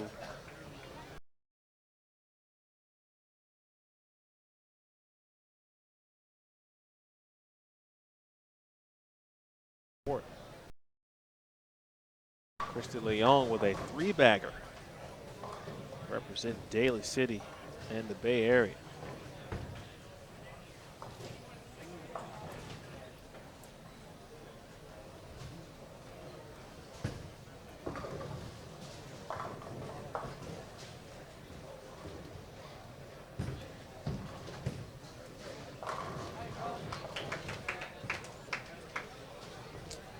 Let's see. Those still showing on the setup schedule.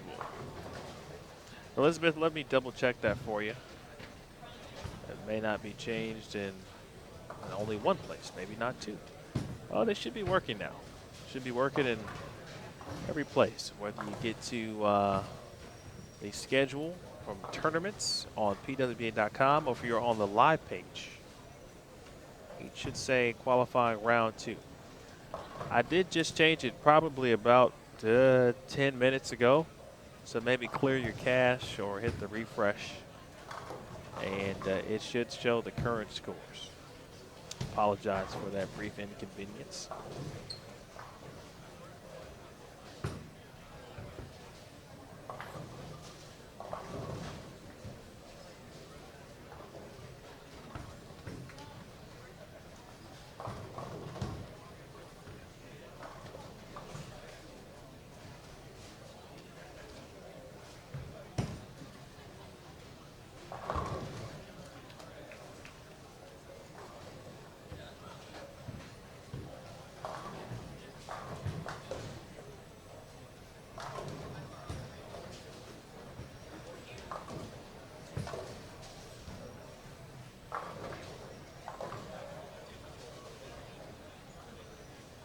All right, Tania Moore, step up here.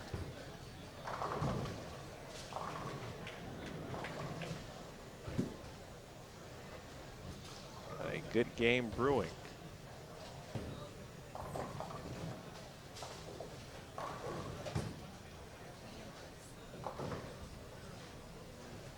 Eric letting me know Liz Colkin shot 250.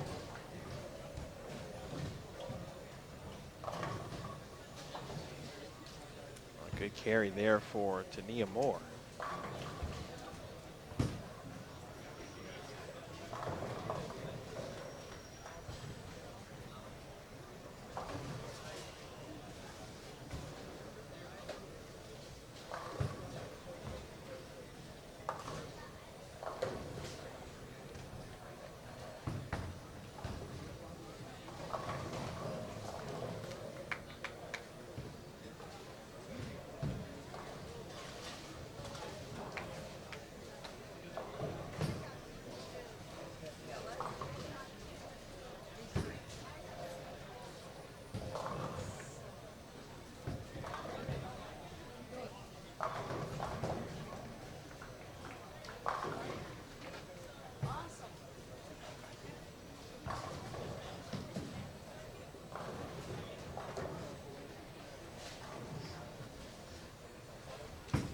Leong for 4 in a row. Got to hurry and get some carry.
I may have missed there, Tania.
Almost done here. Gongora to our left.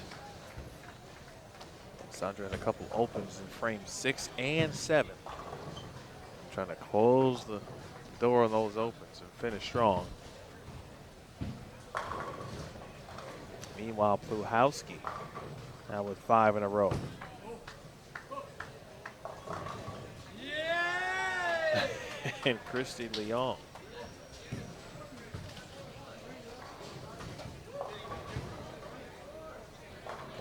Oh, that scoreboard was quick to give 9.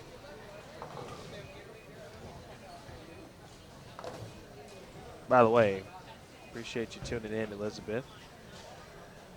If you are any relation to Felicia, even if you aren't, but thank you for watching, but if you are, You've done a great job with Felicia and Samantha. It's Johnson on the other side. She'll take it.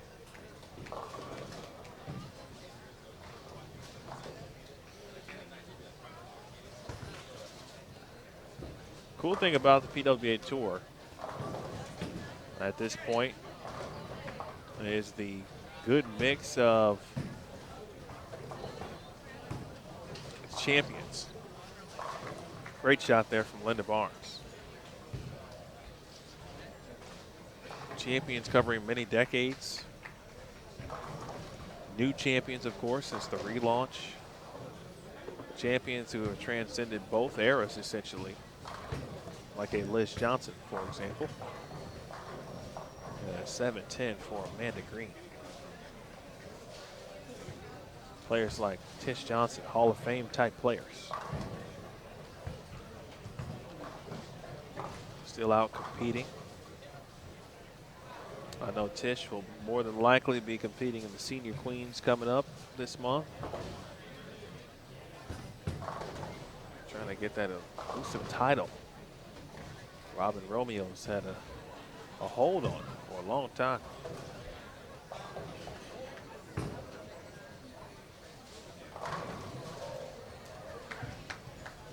All right, Tish, the Hall of Famer with 5 in a row.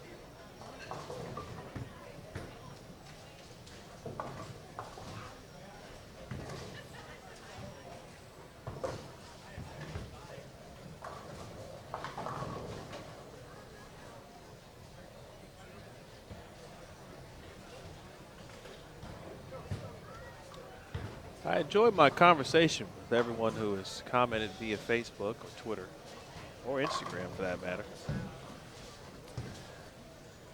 Sometimes with Extra Frame, of course, we don't have the benefit of the chat, which in many cases can be a good thing because sometimes chats can get a little iffy,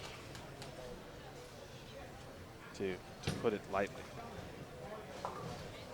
But generally, there's a level of interaction that takes place.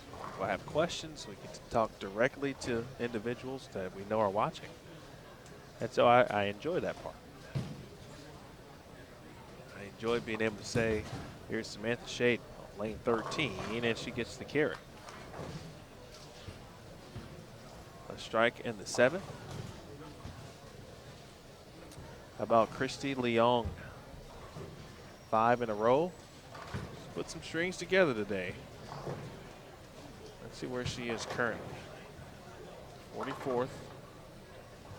At -77. Still around the number. That's got to push. Oh, it pushes a lot, actually. I thought that was going to read a little left. How about Amanda Green? This time she gets the 7-10 out.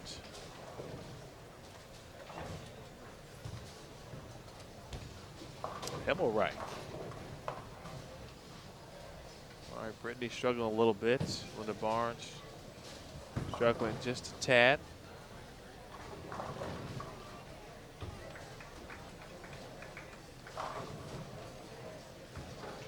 Risha Wong, first strike in the 10th on 9 and 10.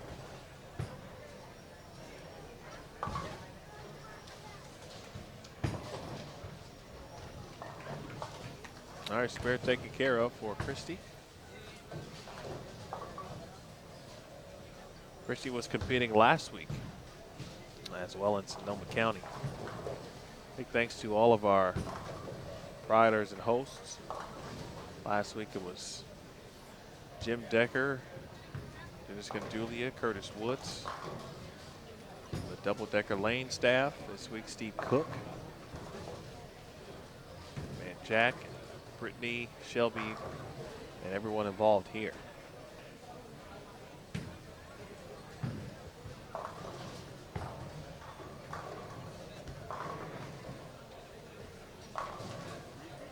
Flat 10 there for Tania Moore.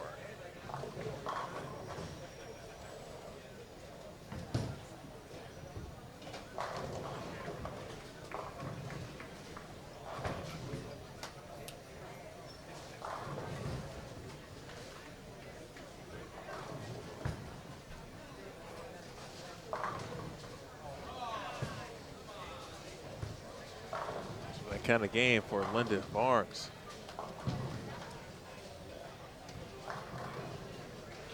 Pretty good shot there.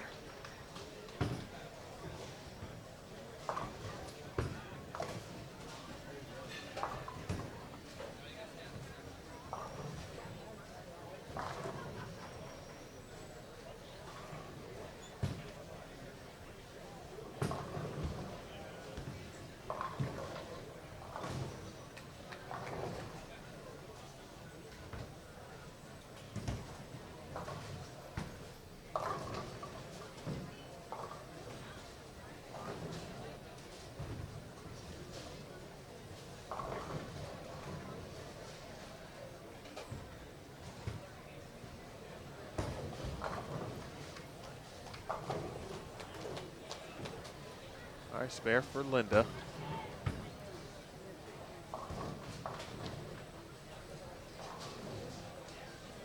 Cindy Sutherland. Oh, wow, 8-pin for Cindy. Man.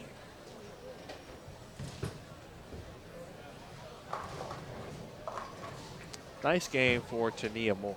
236.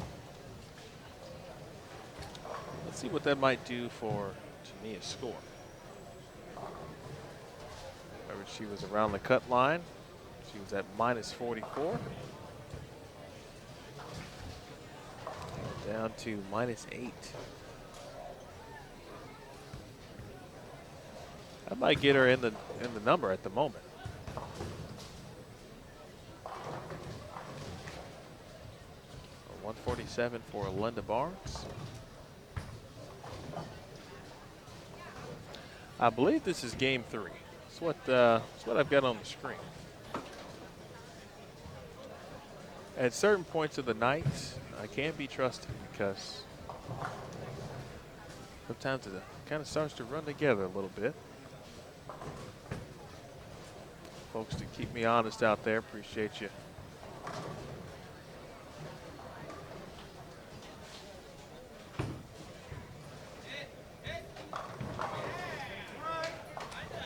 Greg says, been watching over the past year or so and watching the event at Seminole Lanes last season. Greg thinks Amanda Green has one of the best arm swings on tour. Would I agree? I would agree with that, Greg.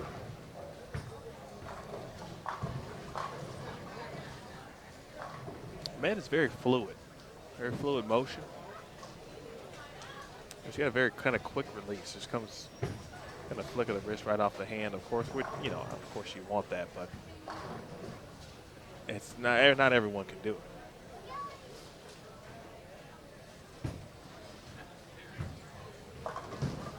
It's very hard to kind of separate players on tour because generally they're all good, right? So you have to kind of really kind of get into there with like the fine tooth comb, if you will, the magnifying glass, like what's separating players from other players. Gongora strikes offhand. Excuse me, off camera, beg your pardon, on lane 10. Cassandra Gongora. Very powerful game, smooth, fluid, but powerful still. Daria Payo. The epitome of a power game. Nice shot there from Leong, the double. Here comes Christy Leong, folks, Daly City, California.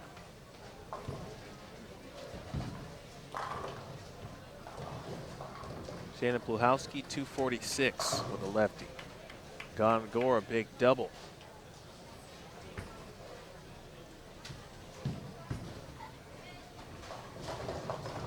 All right, good count, and Gongora. Well, max score, of course, 202. So 8 or better, she won't give any pins back. Summer Jasmine shot 235 on 15 and 16. Good shot there from Amanda Green. Amanda, again, a good example. Not only we're talking about our physical game, but kind of the steps to take getting to that point. Oh, whoa, how about it?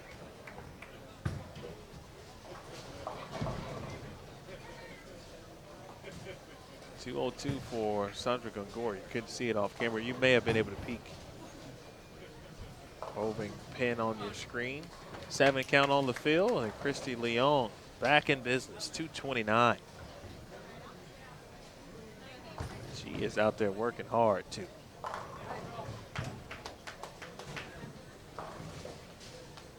It's going to be a fight to the finish, folks, and you want to be able to see it. Appreciate it on extra frame. 218 for Tish Johnson.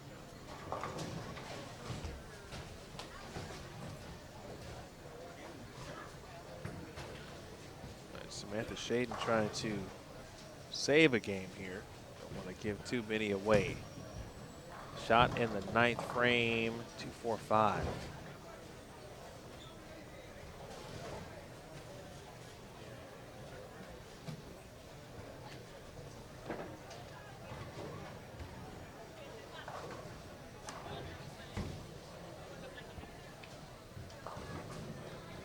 Back to Amanda Green. Looking very similar to Minnie on tour. The younger players, of course, having that collegiate experience. Amanda went to Lindenwood. First team All-American. ITC All-Tournament team. I believe ITC most valuable player.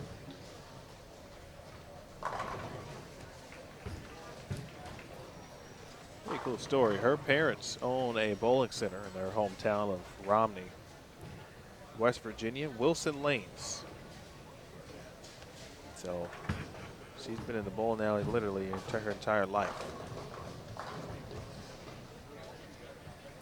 Good shot.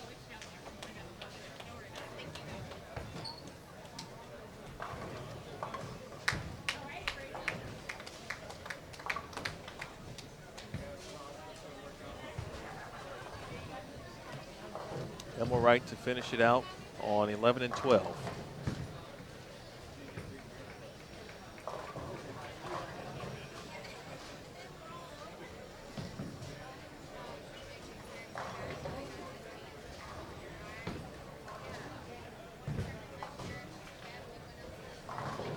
We'll be back at it in the morning, folks, at 8:30 a.m. Pacific time.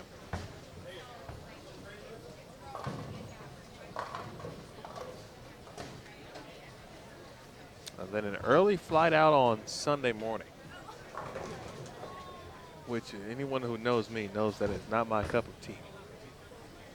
This will be probably 1 week or one of the fewer weeks that I'm going to catch the early flight home. Sometimes, though, I know it's a good thing.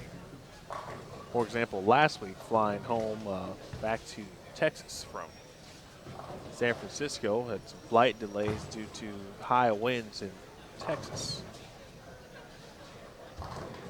It's been pretty stormy in Texas as of late. It's about that season, of course. But sometimes if you're on the early flight, you can bypass all of those things. Not every time, but generally, unless it's just absolutely mandatory, me and the 6 a.m. flight, not going to cooperate. And one reason is I don't sleep well on planes. I don't know why. I don't know what it is. I think if I was able to sleep, I wouldn't care because I'd just go right to sleep. But because I can't, I have trouble with that. I'd rather just not.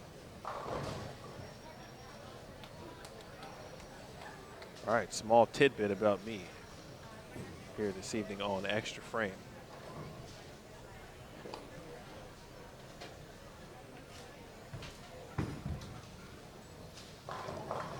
Shade get some help. She will. On the field, hey, 175. Not bad, Sam. Couple opens. Pretty good game overall. Vega needs some help. She gets it. Amber Vega trying to move up the leaderboard into the top 32. We are just about halfway through round 2. Still a lot to be determined. TBD. Cindy Sutherland in the 10th frame. Boy, that's 7. Oh, it almost went. Vega taking her time, kind of sees it. I imagine that might be a visualization technique right there. Arm swing, frees it up, just gives it a go here. That's inside, but pushes and leaves a 9-pin. I tell you what, folks, I think you might want to get familiar with Amber Vega.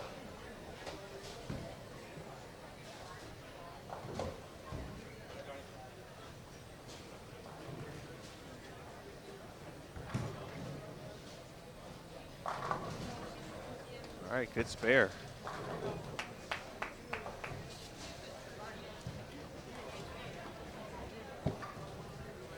"22 years old.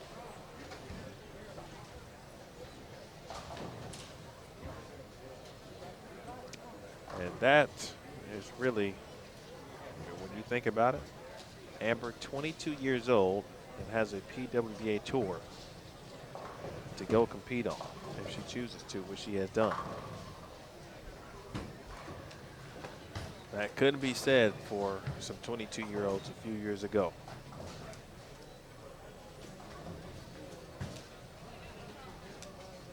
And ultimately, when you get down to it, that is the beauty of what we do and what this tour represents.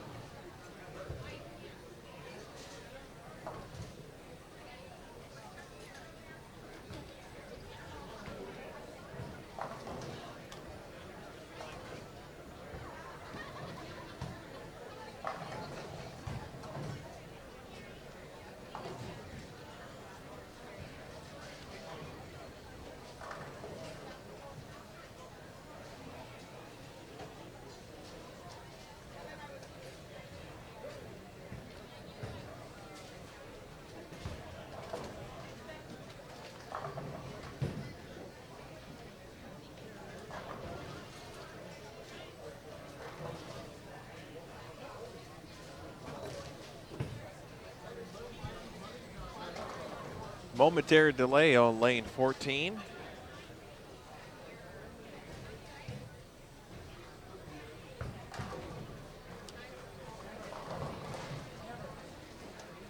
Amanda Green is on a 3-bagger. Coming up next, Jody Westner, Jenny Scott, Danielle Johnson, Kelly Kulick, and Kim Power. First time we'll see that group on a featured pair. Shayna Ung, Sandra Lutho, Megan Kelly, Clara Guerrero, and Adriana Tadiello on 13 and 14.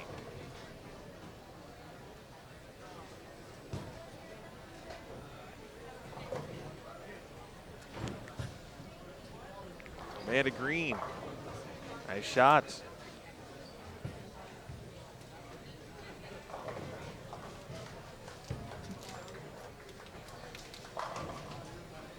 All right, 4 in a row for Amanda. Roxana Horton, 4-pin. Takes care of the spare.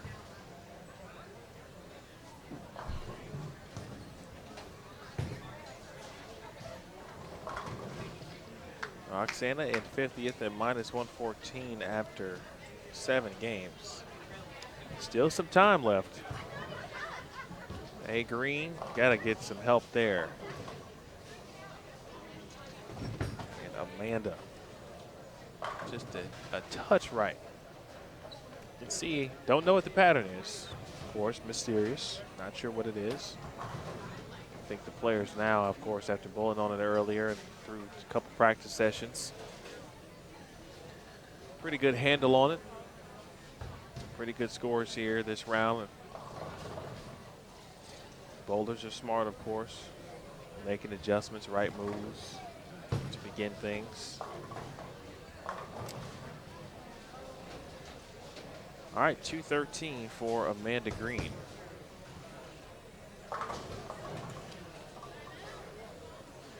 Amanda is in 16th, +41, so the cut, but hey, You know, obviously, if you make the top 32, then the next goal is to make the top 12, and you want to be as close to the top 12 as you can. So that way,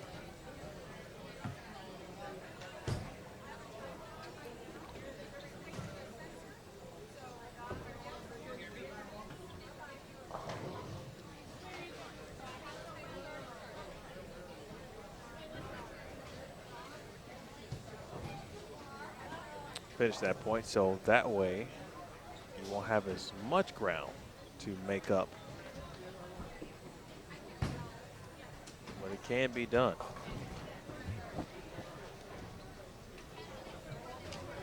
Can be done because we saw Danielle McEwen do it last year on the way to winning the Wichita Open.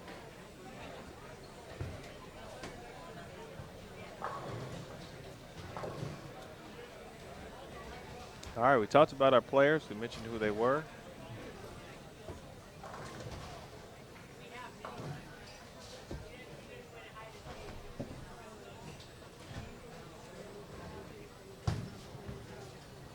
At 11 and 12, look just about ready. In fact, Kim Power is ready. She's going to pick up her bowling ball and begin competition. Again, Kim Power, Danielle Johnson, Kelly Kulick, Jenny Scott, and Jody Wessner.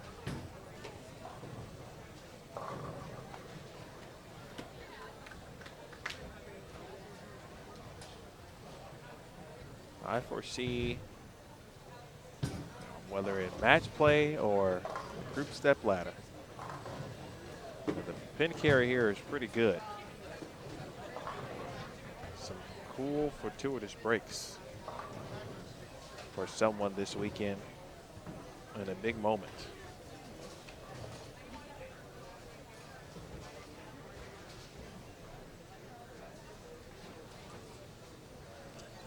We're nearing midnight on the East Coast.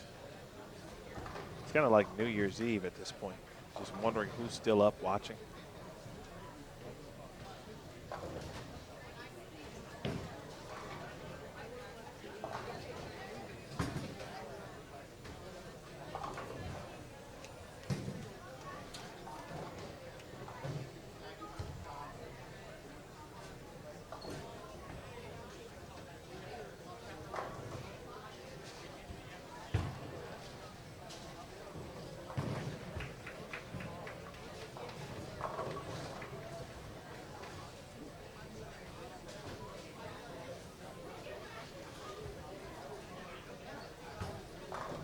Someone asked, is the live stream down again?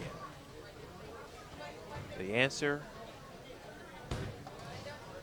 is an emphatic no. It is not.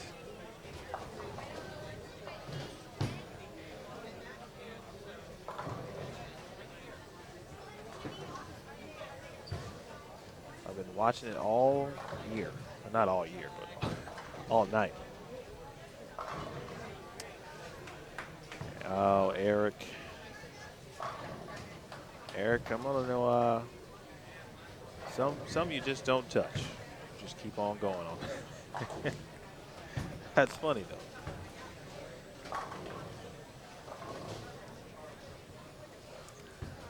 In regards to flights, we'll leave it at that. In regards to the ladies bowling, I do see that. Actually, I could see it both ways, though.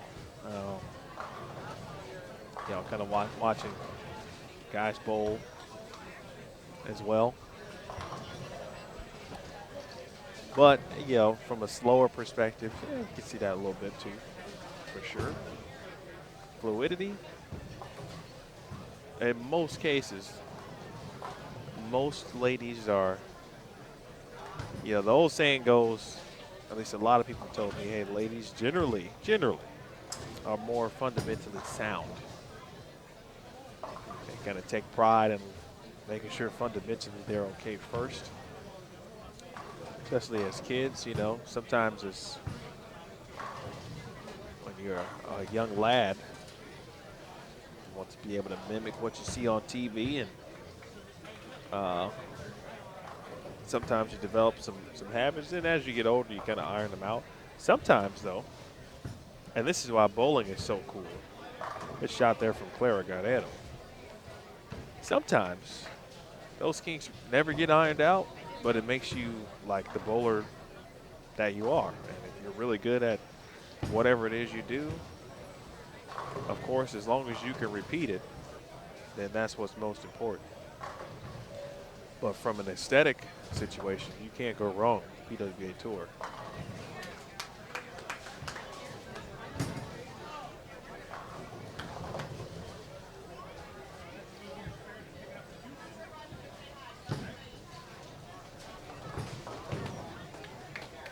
Eric answered my question, actually, so I know Eric's still up.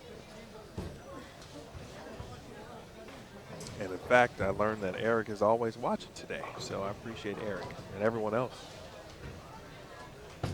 Sometimes you just don't know who you're talking to. You hope people watch.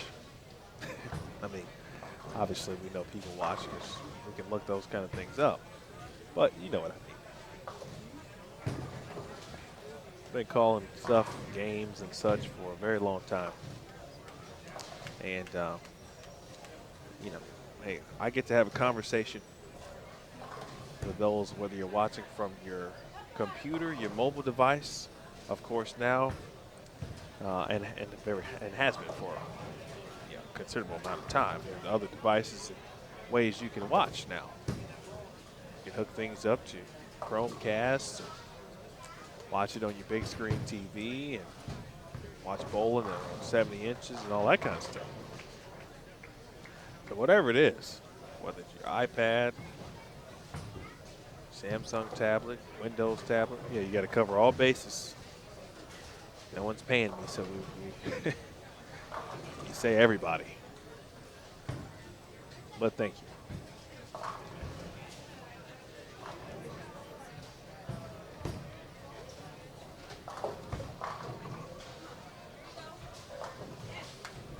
Adriana Tatiello, again, a local product. She's had some good support behind her.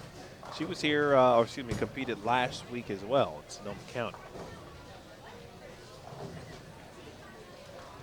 Pretty solid game overall, of course, but again, this is why you bowl. Good experience. This is what I didn't do enough of when I was bowling. I kind of was at that point to where you could start bowling some events like that, and then you get out of school, and you want to take a little break from bowling, and then you want to get your professional career off to a proper start, and the next thing you know, years go by, and boom.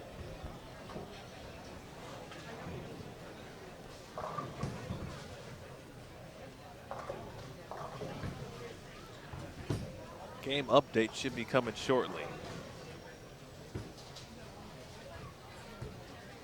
It's Cassandra Luthold.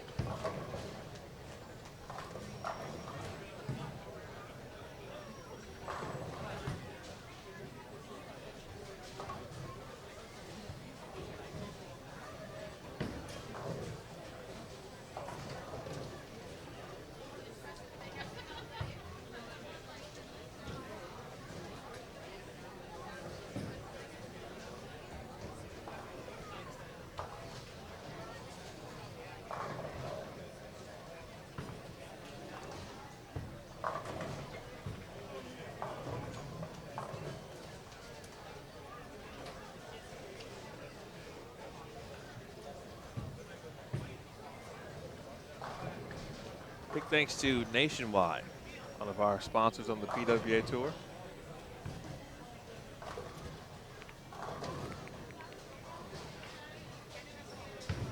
Coming out and locally here at Steve Cook's Fireside Lanes. They've got themselves a table. Appreciate them coming on out, just taking in the PWBA Tour. So some activation ongoing as well. Thanks to all of our sponsors, Nationwide, GoBowling.com, Pepsi, Cubica AMF, and Smithfield Foods.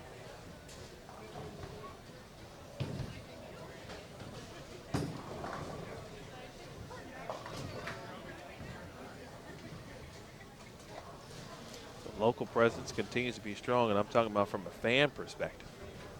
More players, or excuse me, fans continue to just roll in. Obviously, it's just 8:40 here on the West Coast.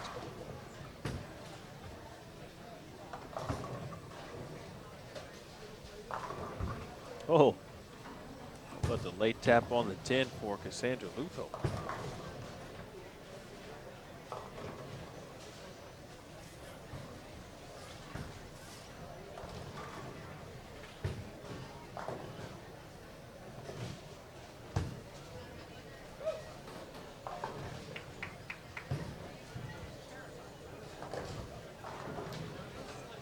Clara Guerrero up on 14.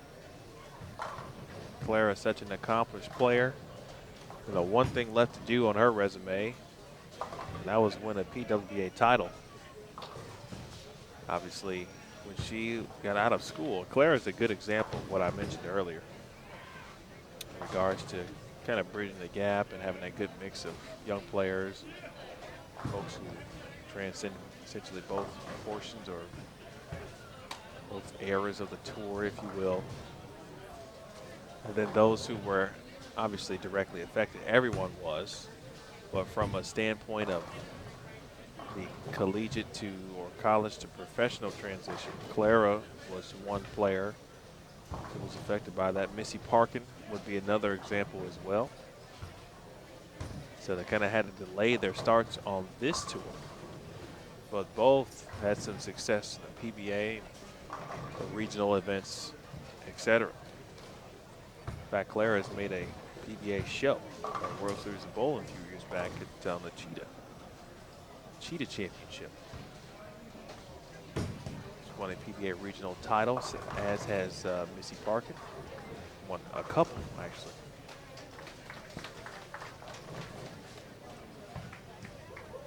So Clara, who came over from Colombia with a dream,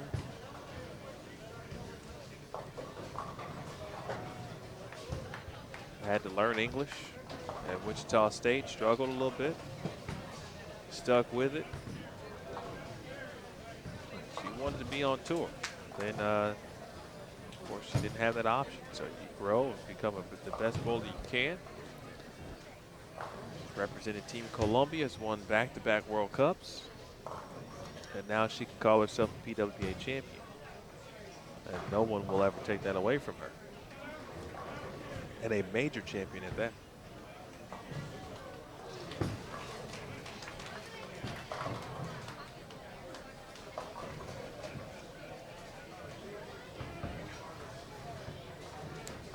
Speaking of history makers, perhaps none more important potentially than Kelly Kuehl. Kelly's story has probably been told 1,000 times at this point, but her impact on women's bowling will never, ever, ever be understated. You could say it 1,000 times, and each time it would still be relevant.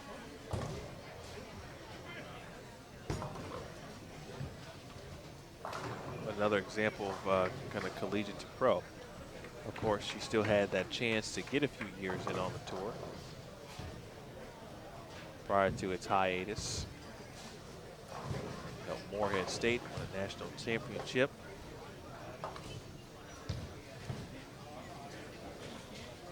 Then on to, of course, the PWBA Tour on the U.S. Women's Open in '03.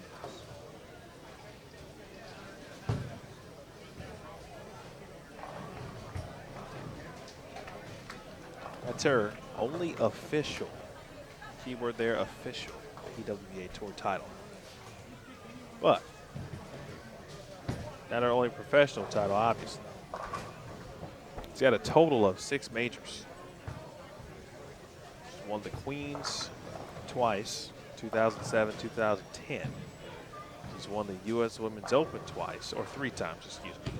2003, 2010, and then 2012. If you recall that one in 2012, that one was in Reno outside on Virginia Street.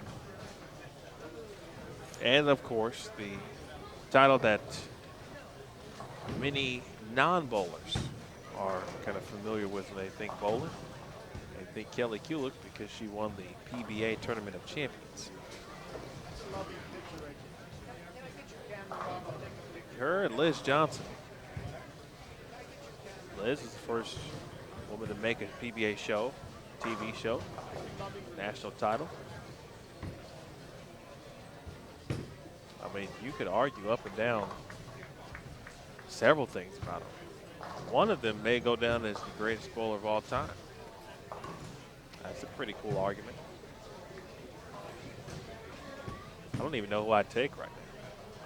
Still yet to be determined, a lot to be determined.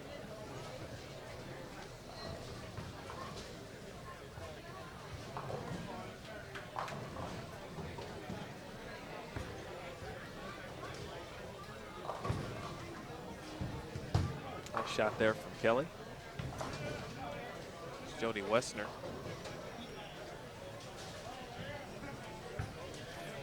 I think this is Jody's year this season from Toledo.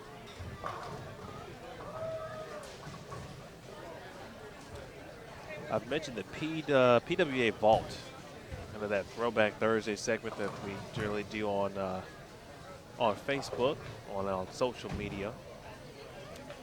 But it's coming across, you know, some early footage. And I saw Jody Wester, I think it was like 96. I said, how about that? Just missed her first tour title in second. It was a doubles event.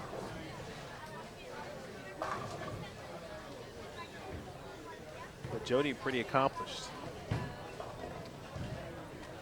When the women's series was around, won the Shark Championship, won several PWBA regionals years back, the PBA Central Regional as well in 2008. 4 Hall of Fames she's a member of.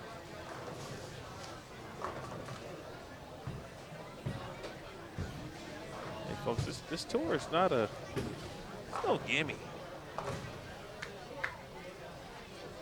There's players that become the names you may not know, you may not see them often. I mean, you can just go up and down the list generally on any given day. There's Luto looking for 4 in a row. That one is wide and leaves a washout.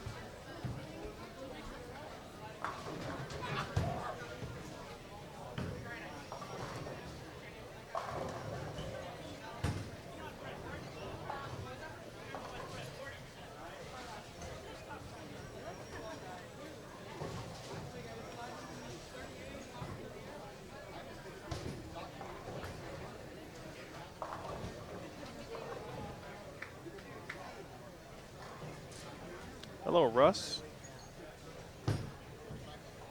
Greetings from La Quinta, California. Is it La Quinta or La Quinta? Is it the same or similar to the hotel chain? Home of PGA West. How about that? You know, the one thing I did realize in regards to the Facebook post, when you comment, of course, generally people get notifications. I'm sorry about that. If you're getting several notifications from folks, but hey, got an opportunity to converse with us, be a part of the conversation. Danielle Johnson didn't like it, but hey, that's a double on the scoreboard. Speaking of doubles,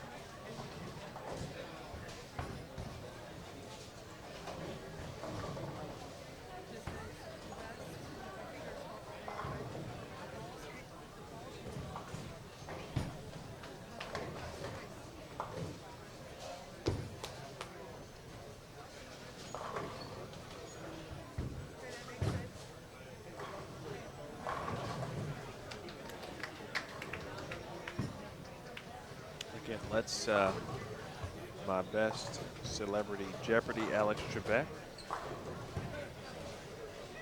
Let's take a look at the scores. I could do it better than that, but all right, here we go, folks. After 9 games, wow.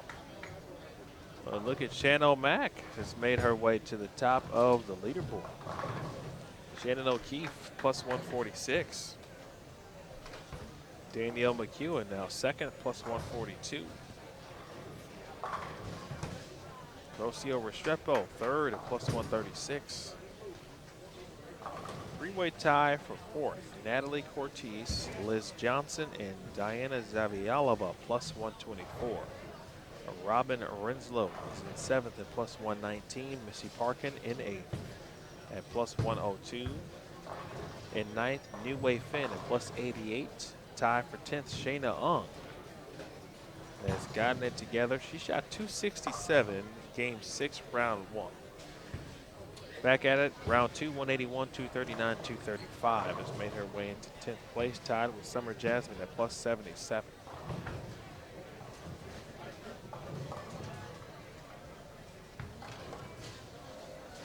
Your cut line now, right now, 32nd, and is Brandy Calderon at minus 33. And Shayna in 10th. Just breathes on the 9-pin, just enough. All it has to do is fall down. No one said how to do it.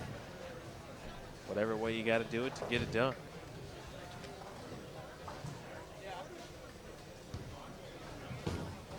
After a very good start to the day, Marsha Klumpkin now is 31st. Round 2 has been a little tough. 177, 163, 193. Start things here in round number 2. Eric mentioned earlier, Liz Culkin shot 251. Her first 3 games here in round 2. 205, 251, 240. Liz shot 129 in game 2 this morning on 13 and 14. There's some really good shots, left a couple 4-9s. And now finds herself in the cut. So talk about learning, understanding, and persevering. There's a very good smell around me, and I'm not sure what it is. It smells like coffee, and I'm not a coffee guy. But I gotta be honest, that smells pretty good. Might be because of I could be in need.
Amber Vega mentioned she was making a run.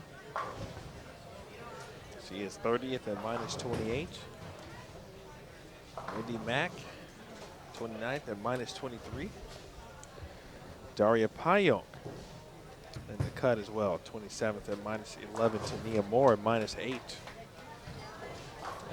Kelly Kulik is 25th at minus 5. Brittany Smith in 24th at minus 1. Sandra Gongora plus 2 in 23rd, making Kelly plus 3 in 22nd. Clara is plus 7 in 21st. Jody again in 20th at plus 15. Michelle Duncan, a local from went to Fresno State 2 years back in 19 plus 17. Daphne Tan 18th plus 19. Shannon Puhalski plus 37 in 17th. Maria Jose Rodriguez is plus 38 in 16th. Stephanie Martins is having herself a very good Friday. She is plus 40 in 15th. Amanda Green in 14th at plus 54. Amanda Fry, again the local, plus 59. Jen Higgins in 12th at plus 73. We mentioned the top 10 already.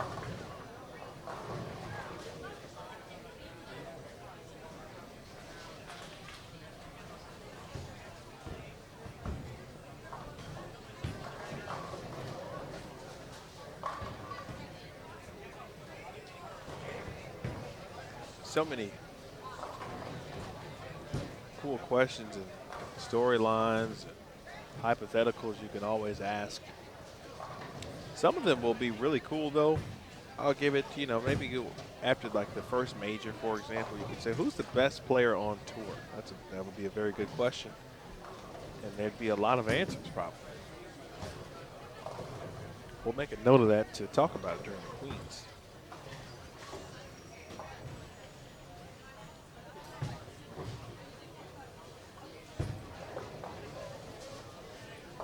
If you're just joining us, I don't think I changed it this time. I didn't.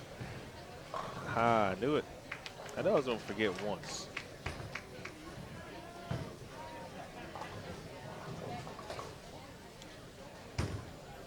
This is game 4. And now it will say that, of course, on your video screen. This is game 4 of 6, not 3.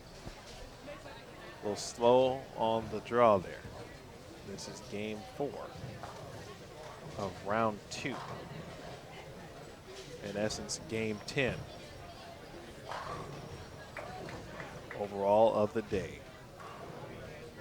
We're watching the 2017 PWBA Storm Sacramento Open.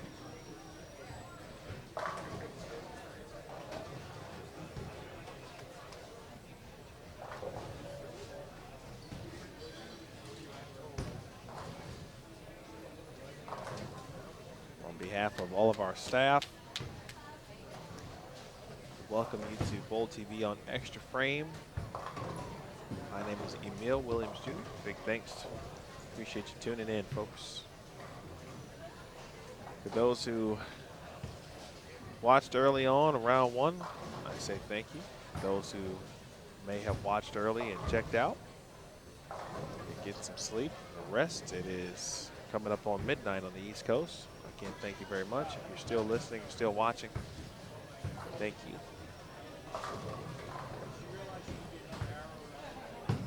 This the back half of this round 2 here. I don't know, kind of has that feel of a match play position round. You know, there's still so much to be determined. So different than last week from many aspects. Of course, the pattern is different. Last week they bowled on 40 feet. It was 40 feet flat and 1-to-1 ratio.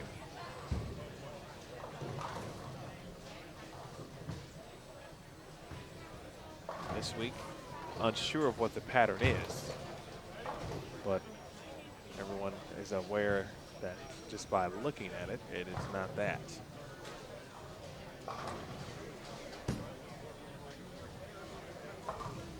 Let's look at the scores. And the score will tell you so. But it's kind of made it fun in a different way. A, because no one knows what it is. B, the players have made the proper adjustments. Those who bowled well early in round 1, for the most part, are still bowling well, kind of holding serve wherever they may be positioned. A lot of them in the top 10.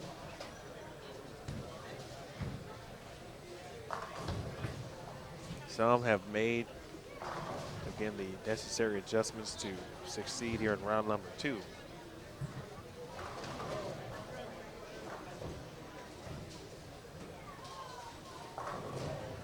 Oh, Sandra Gongora. 4-9 in the 9th frame. She is working on a max of 279. He is such a good player. You just kind of wait for that breakout for her, where she makes 2 to 3 TV appearances. I tell you who we're not waiting on anymore, folks, and that is Rocio Restrepo.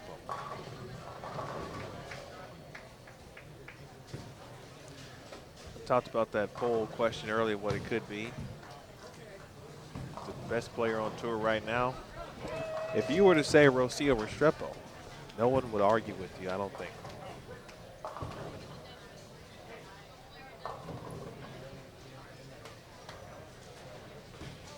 That would be a very valid and acceptable answer. I know we're one event in, but based on her last year and what she did, previous season, runner-up player of the year, she would definitely be in that argument, in that conversation. Obviously, Liz Johnson would be there too.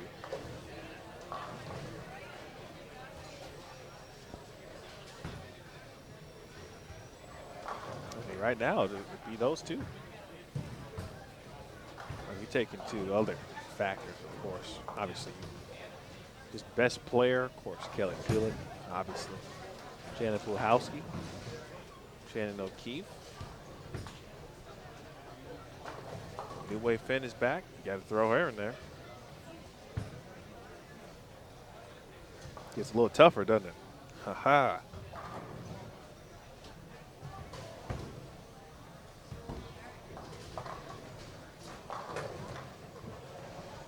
Liz Culkin, if she spares, she will shoot 203. Continues to bowl well here in round number 2.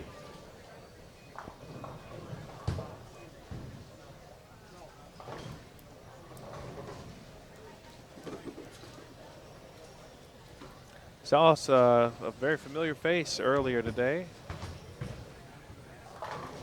We've got PJ Haggerty. PJ has always been a cool individual. Got to know him during our collegiate days. We both collegiately the same years.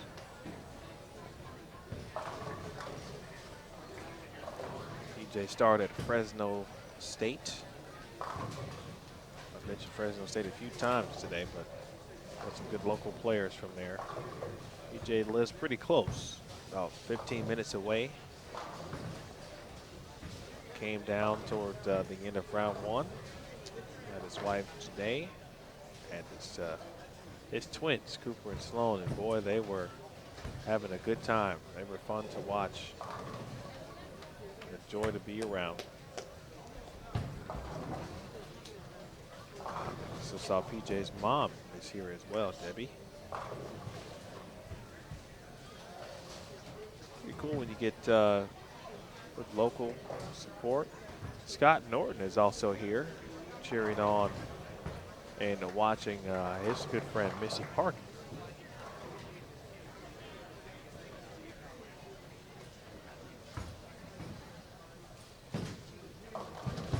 Kelly, all right, breaks down the split.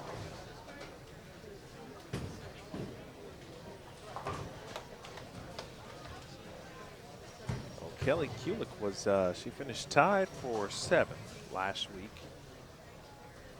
She was in a group step ladder final, the Sonoma County Open.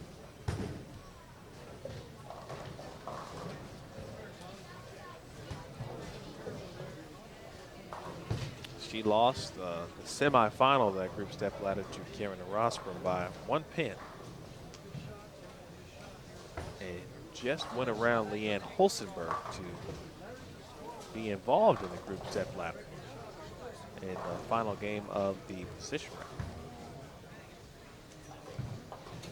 So good start for Kelly. Top 10 finish. Kelly last season.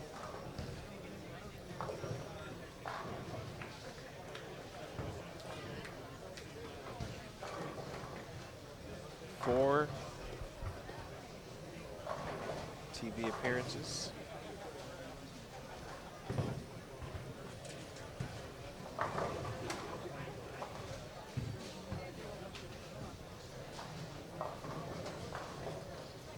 Did not win a title. Still waiting to win. Looking at that first win since the relaunch of the tour. She has certainly been putting herself in position. 6 finals appearances in 2015, 4 again last year. Battling ankle injuries, family illness. Shot from Kim Power, 3 in a row.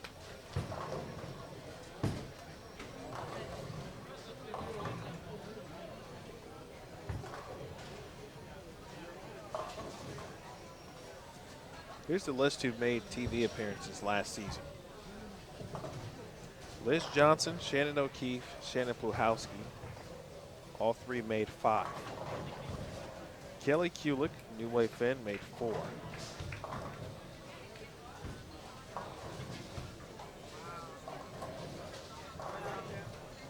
Clara Guerrero, Rocio Restrepo made 3. Danielle McEwen, Sin Lee Jane, you'll recall Lee Jane from Malaysia.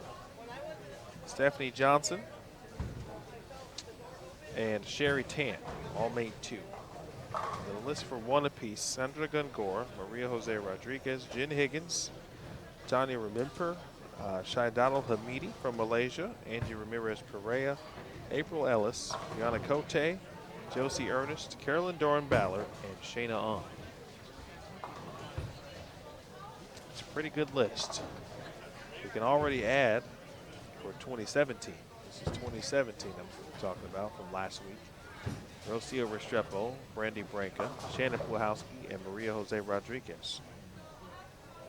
The only newbie on that list, even in regards to the 2016 folks I just named, for example, the shot at a Kelly, open in the 9th, is Brandy Branca. So how many new players will we see, or players who will make their TV debuts this year? I think we'll have about 4 or 5. Because the tour only gets better.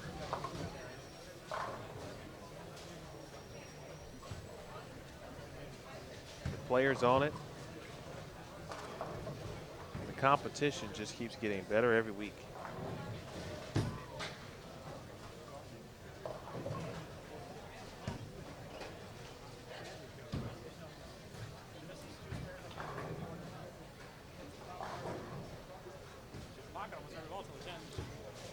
Well, don't forget S Nations 83 on Instagram. Watching from Orange, California. Cheering on Michelle Duncan, his favorite bowler of all time, his favorite female bowler, he says. Thank you for watching.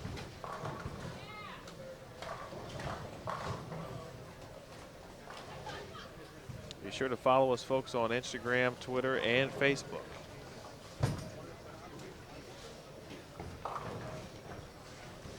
At PWBA Tour, again at PWBA Tour.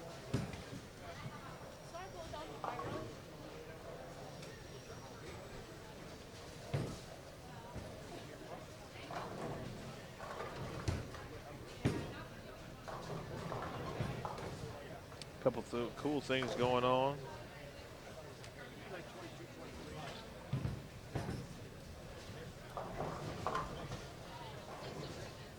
Over at the USBC Open Championships, Matt Canizaro, Aaron Smith, always doing great work, and Brian Hirsch over there as well. A couple members added to the 50-year club. Always a prestigious, that is a prestigious club, I should say, and each time someone goes into it, it really means a lot. 50 years of Open Championships experience and competition. That's no small feat. Oh, congrats to those gentlemen. Check all that news out, of course, on Twitter at USBC. You can follow the Open Championships and the Women's Championships, each with their own respective Facebook pages. So be sure to check those out.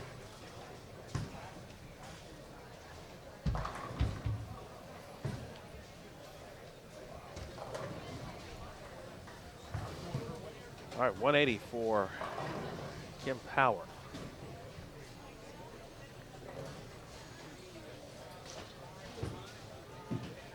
Megan Kelly. Oh, looked a little fast. I would love to bake this here. Try to save as many as possible, obviously.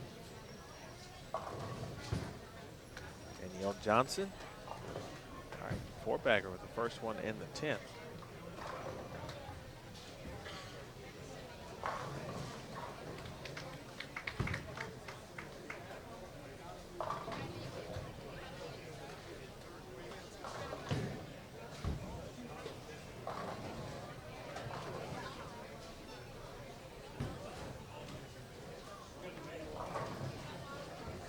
Shot there for Jody Wessner. First shot in the 10th.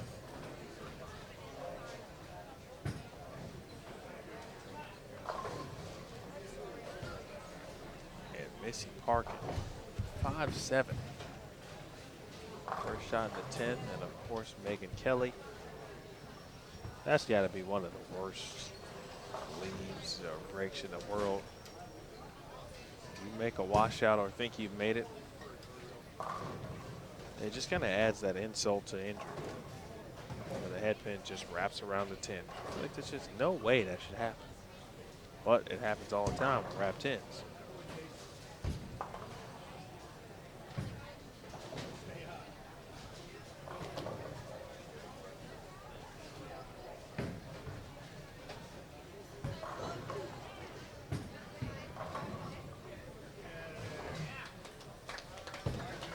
Danielle, just the 6 pin to deal with here.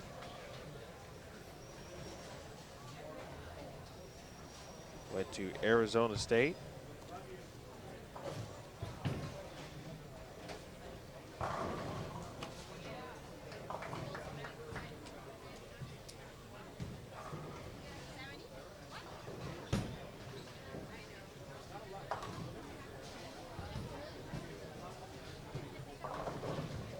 Nice game for Danielle.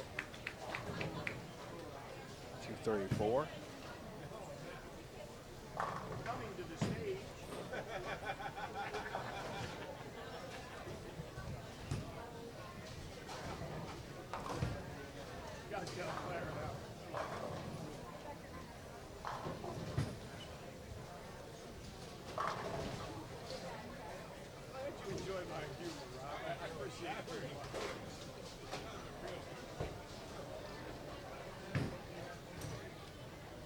Mentioned Shannon O'Keefe moved up to the top of the leaderboard at plus 146.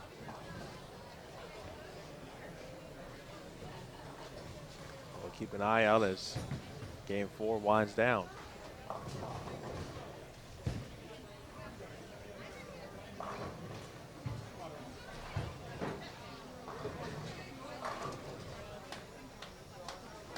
Randy Calderon can get to 185 in the 10th. She'll need one more strike to get potentially to the 180s. She is trying to make the top 32. Shayna Ong trying to remain in the top 10.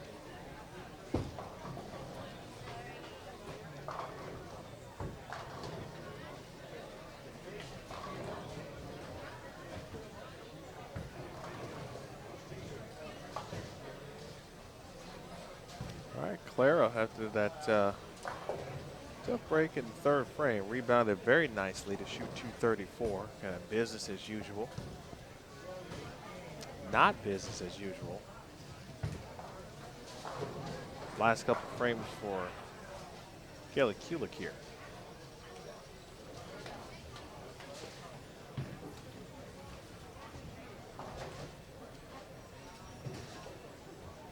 Kelly, who was in 25th.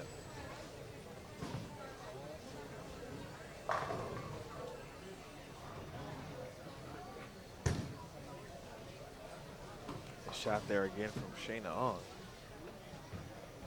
It's back 45 pins, does Kelly. If there's anyone who can make it up, it's certainly her. But now with just 2 games to do it, she's going to fall out of the top 32.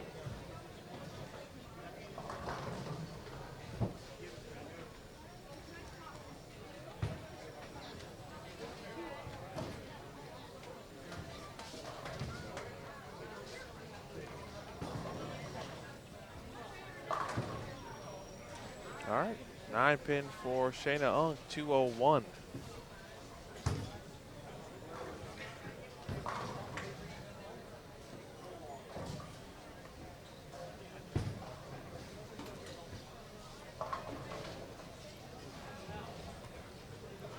Let's see, coming up, game 5. Amanda Duplin, Tanya Lopez, Gabriella Mayfield, Stephanie Martins, and Linda Walbaum on 11 and 12. Heather Detry, Jeanette Adams, Sherry Tan, Rocio Restrepo, and Melanie McAllister on 13 and 14.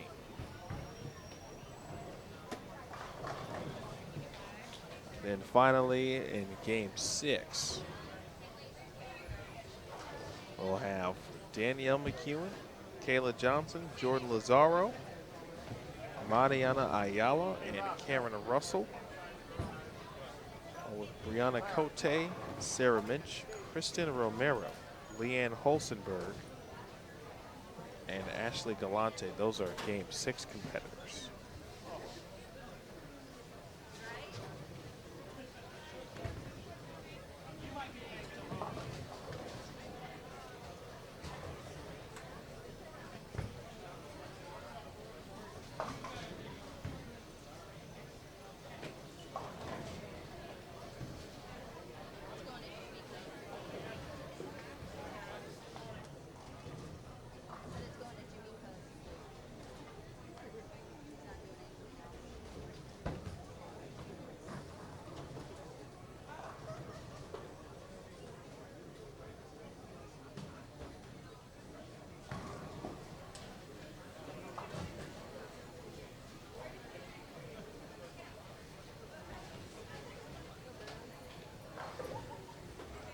All right, everyone moving along, switching pairs.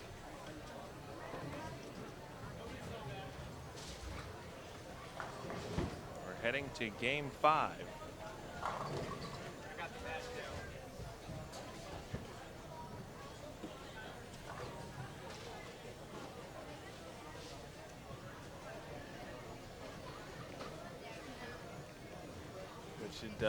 Rocio Restrepo on this pair. Let's take a look at while we have a moment. Learn a little bit more about Rocio Restrepo right before game 5 competition.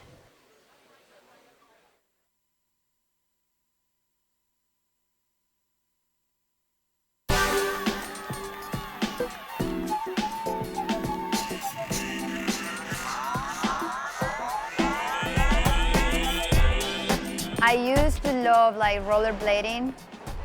I think had I not been a bowler, I would have probably went that route.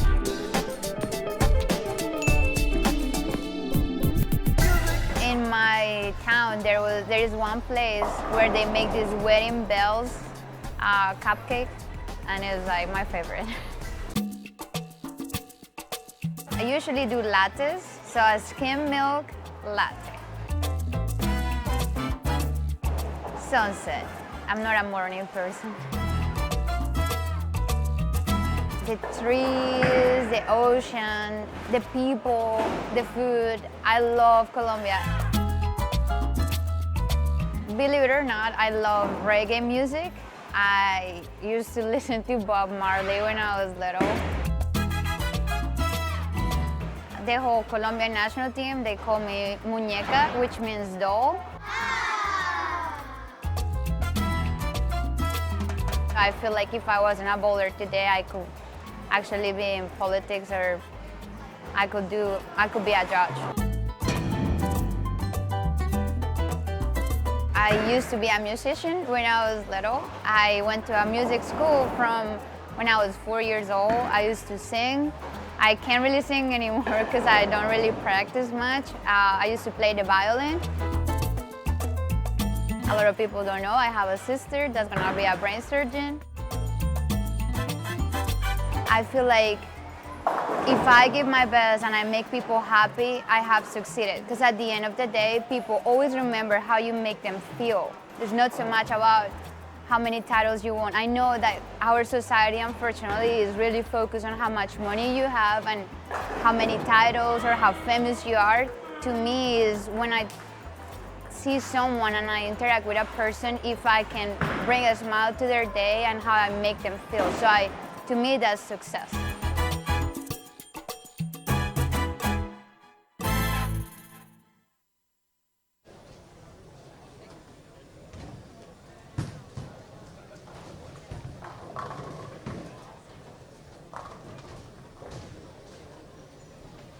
All right, hope you learned a little bit more about Rocio Restrepo than you knew before.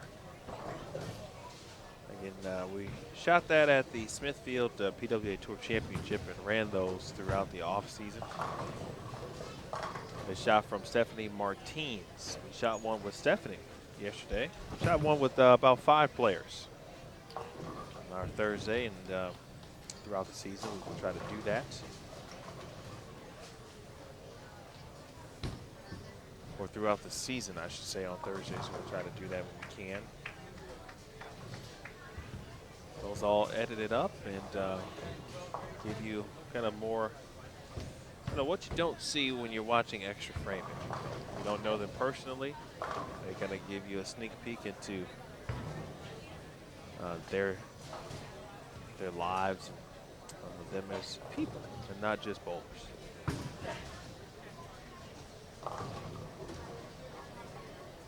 All right, Linda Wallbaum with 8. It was 7.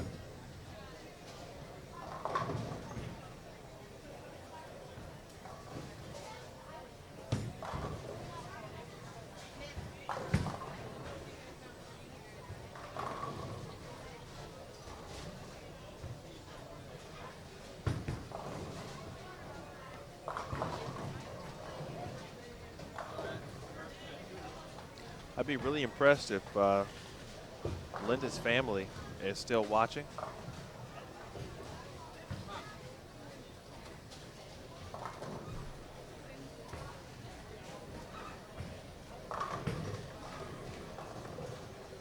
I hope they are, because that way my shout out won't go unnoticed. So hello to the Wallbaum family.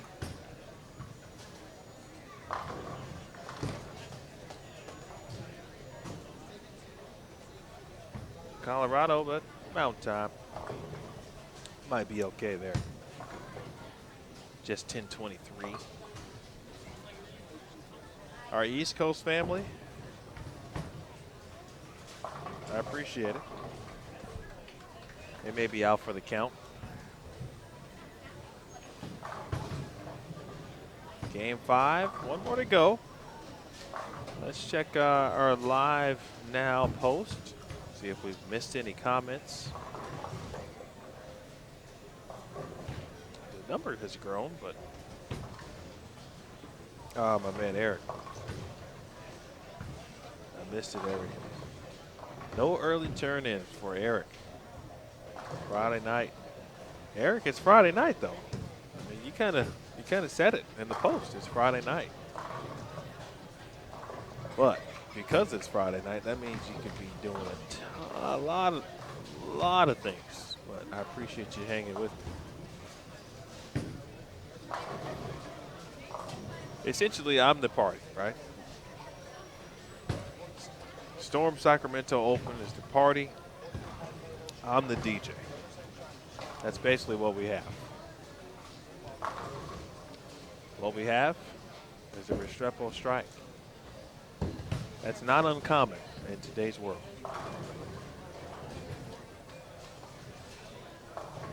Summer Farhat says, let's go Felicia. We love you, Miranda and some. Miranda Fisher watching from Calgary, Alberta, cheering on our girl Felicia Wong. Felicia's bowled very well. Continues to bowl well.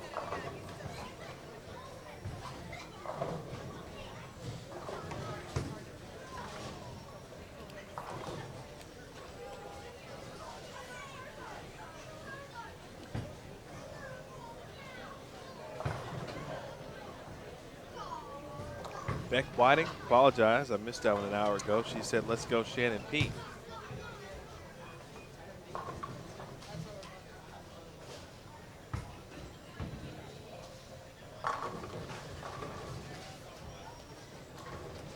Mrs. Wong, I thought you were. Pretty sure I'd seen you before at some point, but you always got to make sure. But Felicia and Samantha just were phenomenal bowlers. Felicia, of course, competing this week.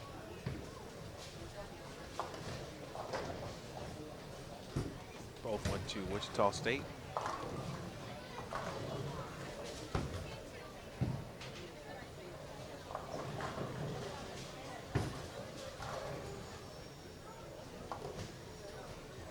It's a good spare there for Melanie.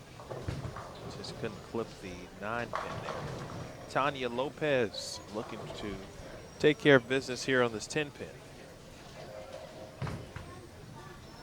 Hold on, ball.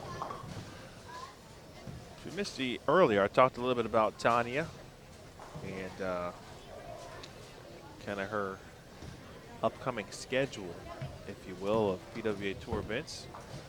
I asked her how long she would be on tour. How many events did she plan to bowl? Good shot there from Sherry Tan. You saw her just kind of exhale as she returned from the foul line. Sometimes that's the only thing you can do. Pretty good shot. Not expecting that result. Tanya said she was going to, in more or less words, kind of take it one event at a time, basically. But had plans to bowl really through, the Queens, probably reevaluate. If it was necessary, she would then, of course, reevaluate a little earlier based on her performance and results. Of course, Cashier's round is important, so you can continue to earn profits, make a living, as many of these players are attempting to do, of course. So, if she continues to do that, then she'll be out. Unless, of course, there's something physically wrong with her game where she needs to kind of take a break a little bit to practice, take a few events off, etc. I know her mom was watching last week in Sonoma County. She hadn't told me that parents are watching this week, but I'm sure they probably will or have at some point. So hello to the Lopez family if you are watching. Peter, good evening from Cavill, California. Best of luck to Wendy Mack. Thanks, Peter. Cavill not too far away as well. But pretty fun round 2.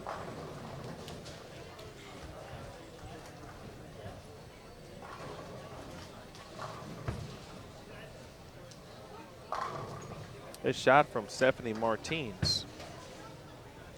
But Stephanie was 15th? She was 15th. Of course, representing Brazil at plus 40.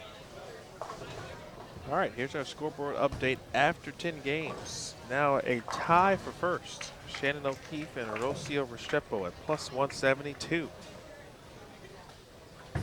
Robin Renslow.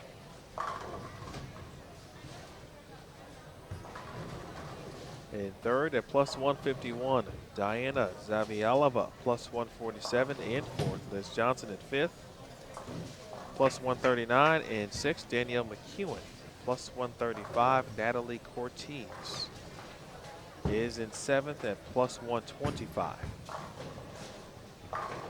In eighth, Missy Parkin at plus 87. In ninth, or tied for ninth, Shayna Ung and Niwei Finn, Team Singapore.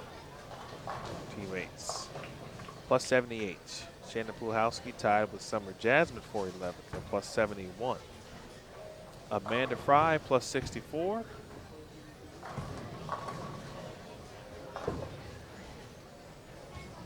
And 13th.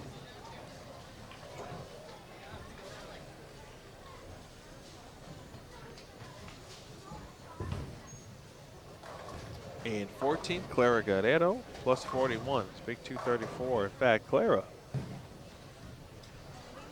did not shoot 200 once in round 1. Her high game was 194 twice. Her low game was 180. Round 2, her low game is 213. Her high game is 244. 214, 213, 244, 234.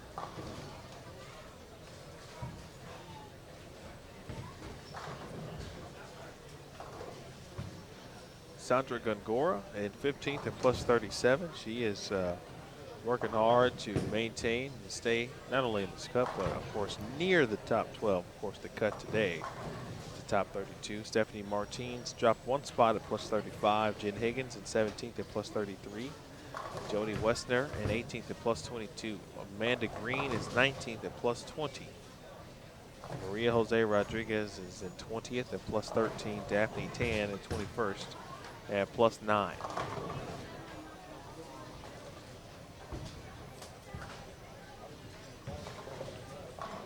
+21 this week, or so far, I should say. Liz Holken is 22nd, -14. Brittany Smith is 23rd at -15. Kayla Bandy is 24th at -17. Michelle Duncan. Michelle is creeping toward that number, closer to it, but the wrong way. She's in 25th now, dropping about 6 spots. Megan Kelly is in 26th, -39. Brianna Cote is 27th at -44. Tania Moore is 28th at -49. Kelly Kulik is 29th at -50. Kelly still with a chance to make the cashers round here. 2 games to go. After a tough game on 11 and 12, Daria Payom, -52. Marcia Klumpkin is in 31st at -53. Amber Vega is the cut line at -56. Brandy Calderon is 33rd, -58. Samantha Shaden in 34th at -64. Christy Leon gonna make this thing happen. Wendy Mack, they are tied at 35th, -69. Brandy Branca, Cassandra Luthold tied at -70.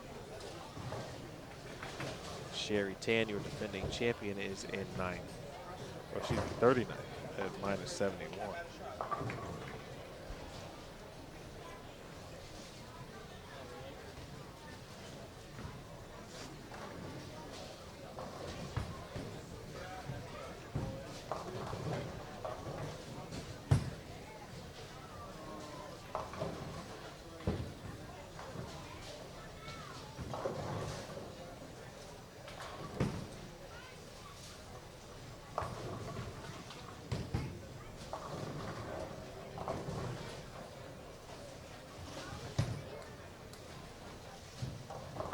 This is qualifying, folks. Tomorrow is the cashers round.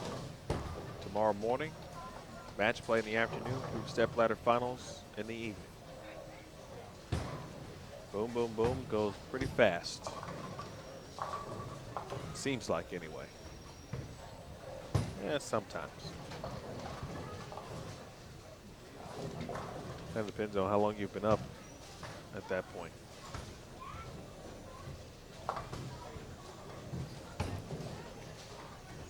All right, open frame in the 4th for Lopez. We're on 13 and 14.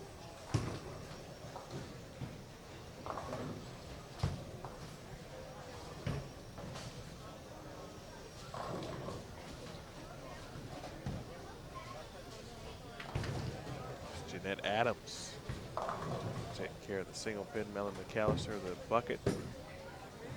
Liz Colkin over 15 and 16. Got a double working.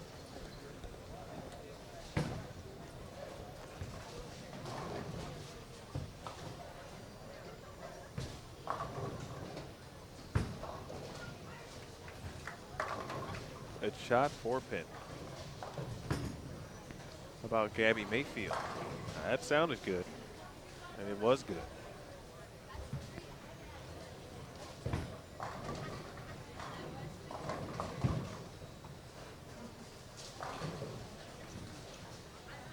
Rob Gottschall making his rounds. Rob, always He's a good guy, really accessible as well. Working with his members from the EBI family. Jimmy C, Jim Callahan, Storm, and Roto Grip. Mike Devaney has been out a couple weeks here, the first 2 stops.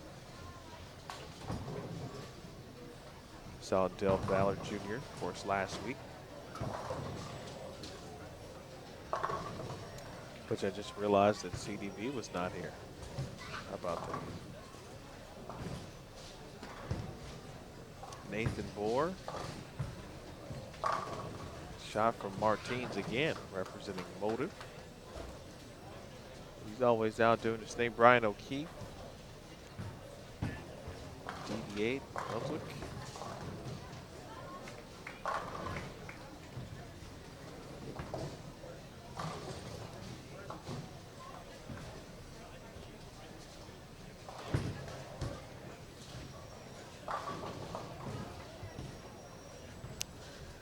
Rick Hamlin, 900 global out.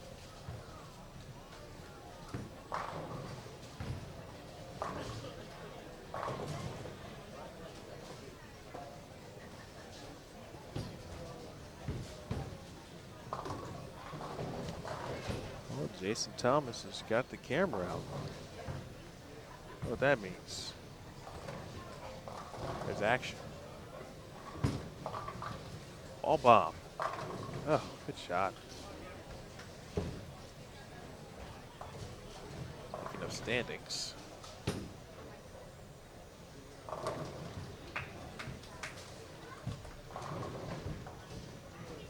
Linda is 39th at minus 67. I believe I mentioned that. Trying to make some noise here in the final 2 games. Restrepo. No. Curse of Jason Thomas.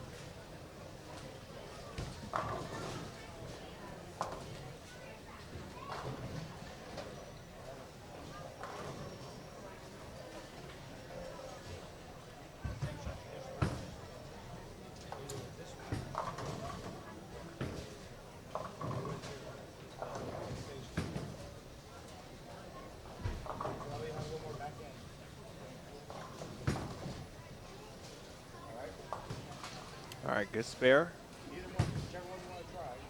for Linda, and a couple players on some triples here. Amanda Duplin, or excuse me, Gabriella Mayfield, beg your pardon, and Stephanie Martinez.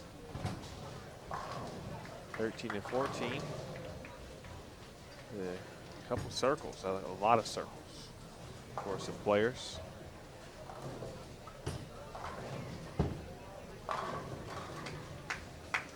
Amanda Fry gonna make this Cashers round cut. Where is Gabriella Mayfield?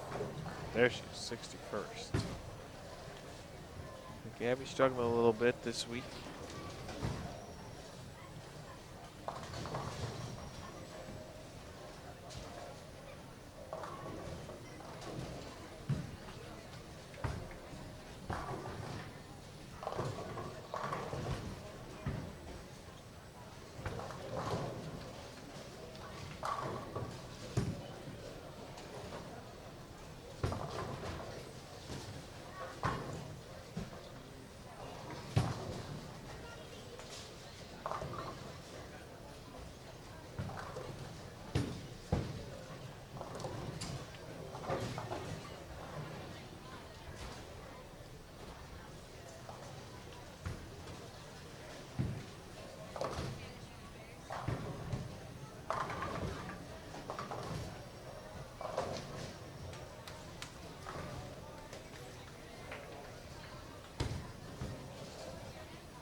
Of course, after this round is complete, folks, we'll have a video recap briefly with the winner.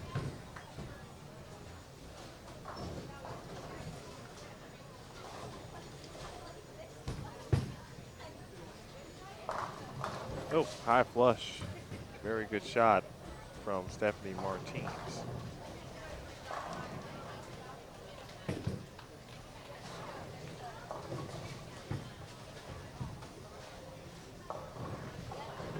Last week, both Gabby Mayfield and Tanya Lopez had some extended bowling, making the cashier's round. This week, both struggling a little bit.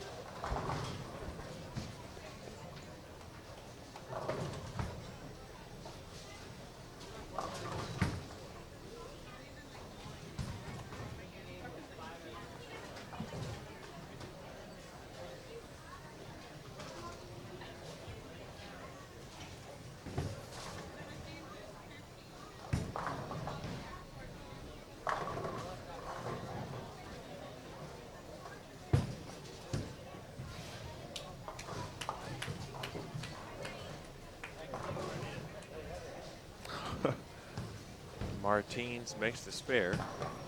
Gabby gives her a hand clap, probably because she just missed that pin.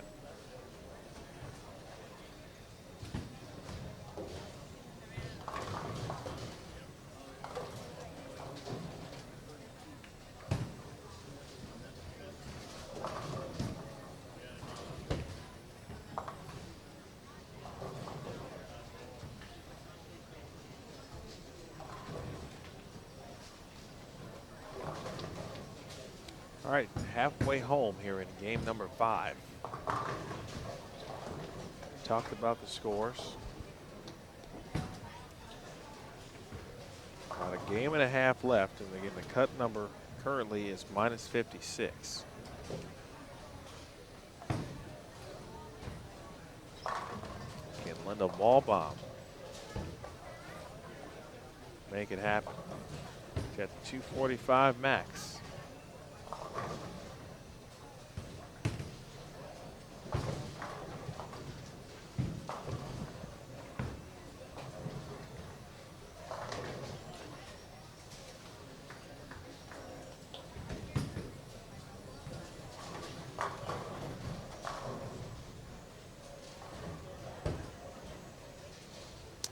That one just a bit outside from Gabby Mayfield. She tried the corner and missed.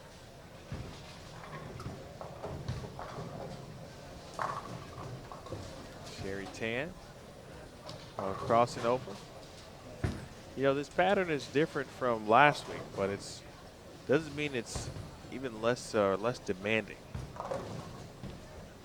There may be a few higher scores. May be some defined friction, if you will. Players are a little smarter, understanding, hey, there's some similarities to what we bowled on, but it's a little different. I mean, you still got to make good shots.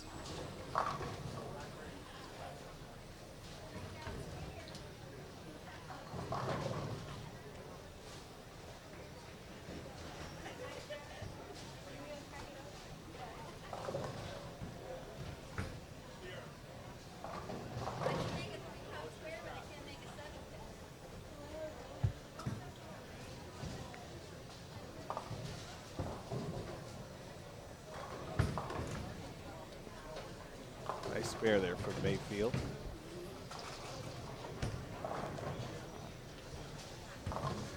Oh, there's that 1, 2, 4, 10. Man.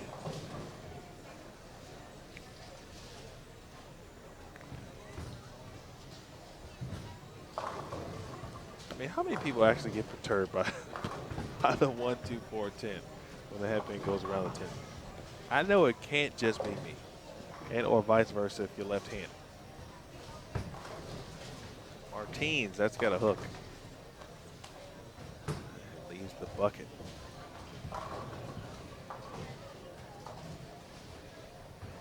Brianna Cote, she is nearby. In 27th place currently, working on an open in the 5th. She's on lane 10. She leaves a 3-pin. Restrepo, good shot there. Back on it on lane 13.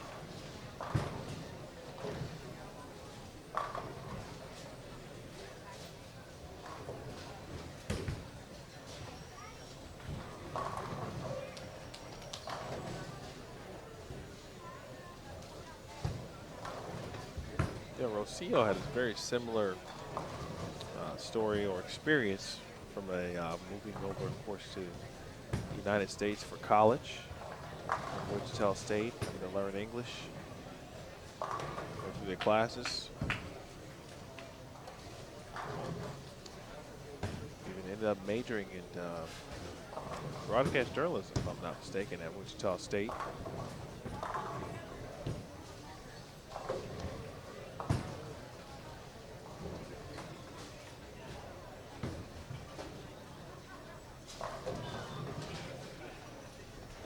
It's a very strong Team Columbia.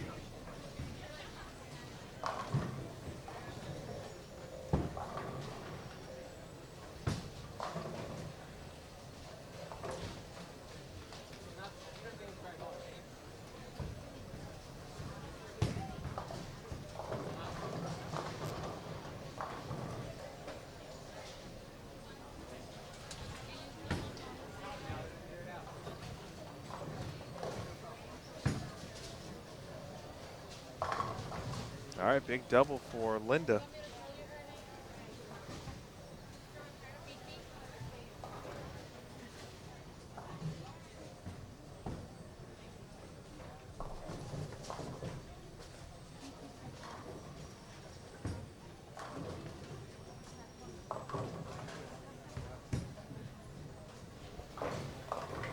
All right, hello to Tanya Lopez's mother, Titi Chacon. Appreciate you watching. Well, staying up late.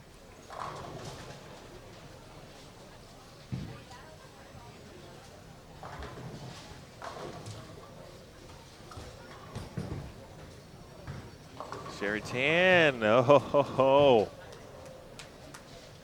Well, you never know what that type of break could lead to. Could be good things on the forefront for Sherry. She'll take it in the 7th frame.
Julianne, we're happy that you discovered extra frame as well. Rocio is certainly a favorite of everyone, I think, to watch. She is only is she good. Oh, wow. That right there, folks, is bowling. I'll get back to my point momentarily. I just sat here and talked about how Sherry Tan got a good break on lane 14, and you know, that could lead to something great, and you just never know, right? And then she just pures a shot, pures it. High flush tender. Boy, you got you take the good with the bad, don't you, in this sport?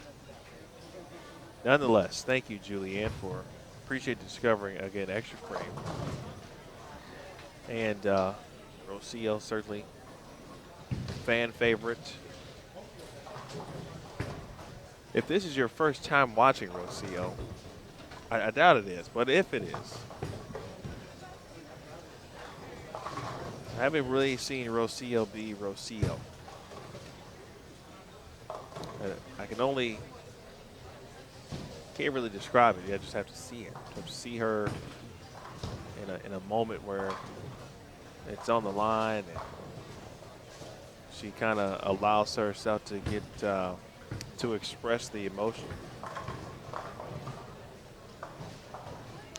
she'd probably be one of the first to tell you she is aware and is now keeping her emotions in a good state.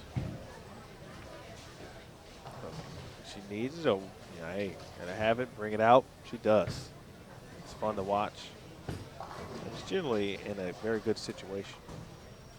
Here she is now up on lane 13. That's got to get a little help. Maybe. No.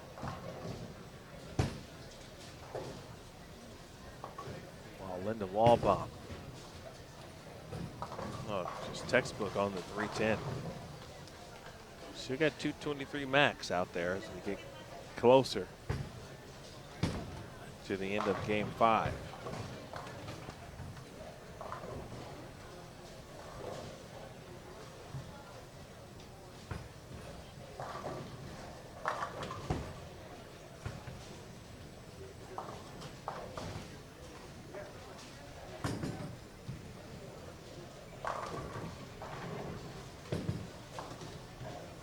Karen Rosbrom checking in. Mentioned that name before, where she bowled last week. Performed admirably. A frame away from a TV show, essentially. There's Rocio right there. There it is. Subtle, but impactful. On a 10 pin, no less. I like it. Garen says, let's go, Michelle Duncan. Rooting on her former collegiate teammate. Michelle would need a big game. Not sure what she's shooting right now. As I was reading the scores, I mentioned she was kind of coming back to the number, which is what you don't want at this point. She'll be on 9 and 10 at game 6, so we'll be able to keep an eye on her.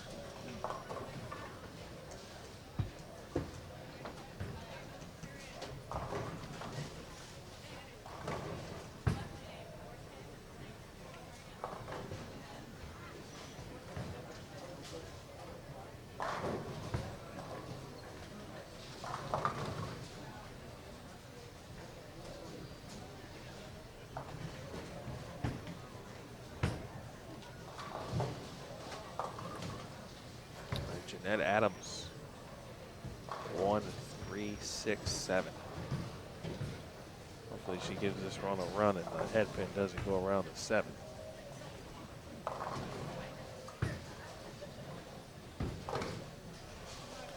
And Tanya's still working hard out here, trying to figure some things out. There's no position round, folks, if you're curious or didn't know. As far as our first cut,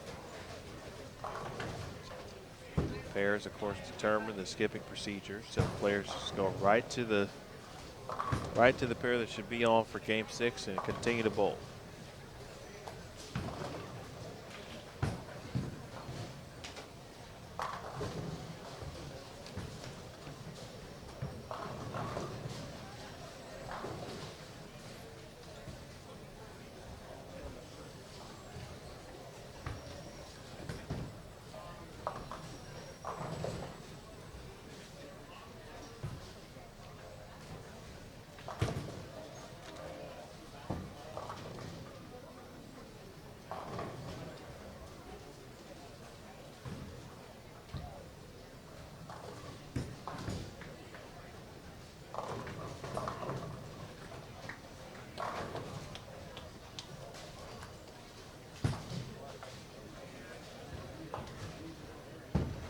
All right, 10th frame, 11 and 12, and the wall bomb will start.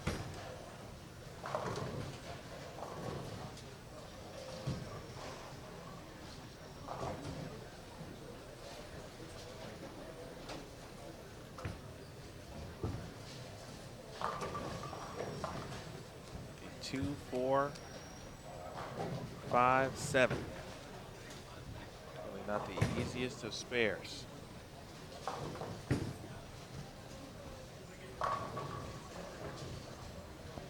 Gabby crosses over. Jeanette Adams up now in the 9th frame.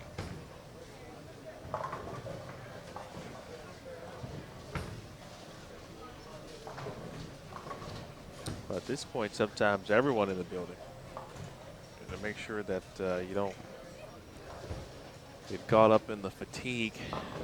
It starts to set in a little bit. Wall bomb. It's fair.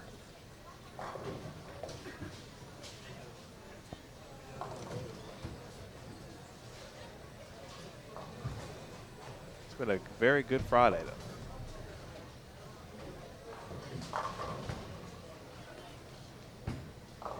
Shot there from Restrepo. A lot of great bowling we have seen thus far. Outside the bowling ring, if you will, there are some pretty cool things going on. If you're just a fan of just anything, if you're a sports fan, well, there's a pretty good boxing match that I would actually like to see tomorrow, but I probably won't be able to do that.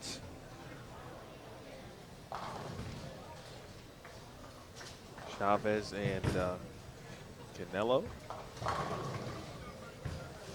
All right, 209 for Linda Wallbaum. Never know, one more game to go. A lot can happen in one game. If you're a movie buff, I hear the Guardians of the Galaxy Volume 2 came out today. That's the word on the street. Many of you will say shame on me because I've never seen Volume 1. I was late to the party and essentially still late to the party on that movie. Generally not a big animated movie guy. I know it's not animated. Generally not too big on the, I was kind of, just kind of getting into some of the Marvel stuff, catching up basically. This shot there for Sherry Tan. Right, Sherry can shoot 205, max out here.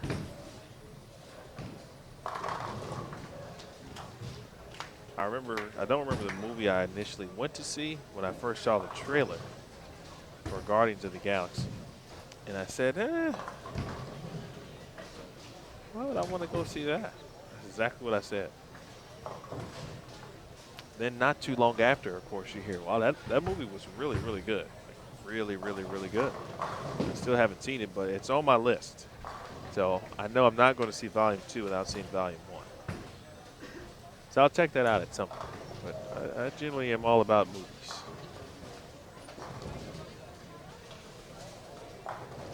Not to the extent of some of my friends I know. Must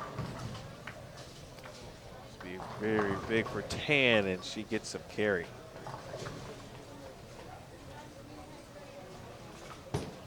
Sherry Tan in 39th at minus 71. So good count would put her in 2 O's. Again, you never know with a game left.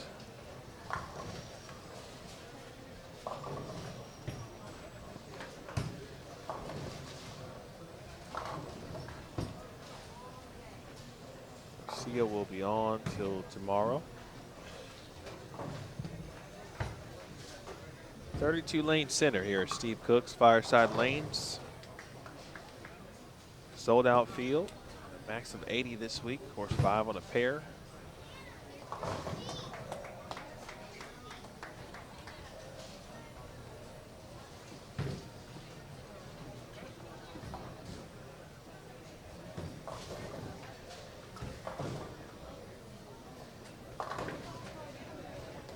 All right, good 8.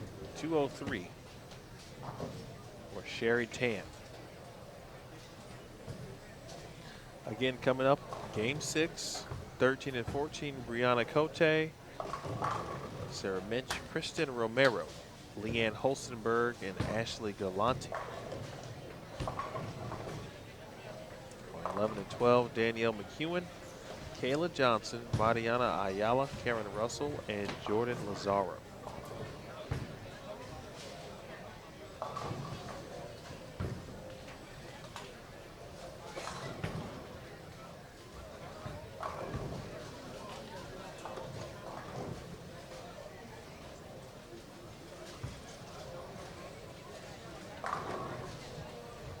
shot there from Restrepo.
Good for Tanya. She'll still finish this thing out here. Of course, the Mexican national team. Team Mexico finished third back in 2014, the Hoosier Classic. That's a pretty good tournament there.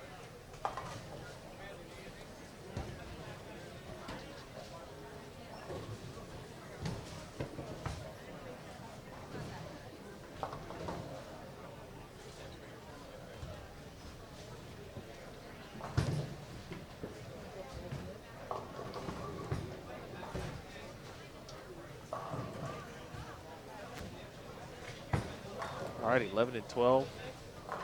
Complete. Jeanette Adams. 10 pin.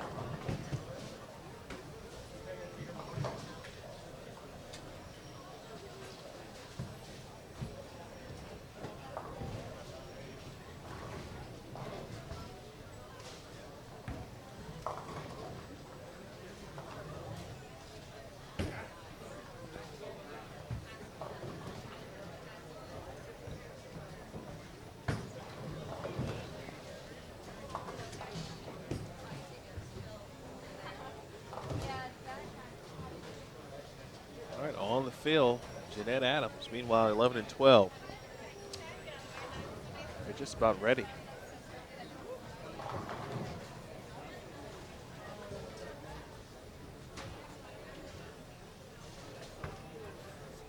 (10:04) Pacific time.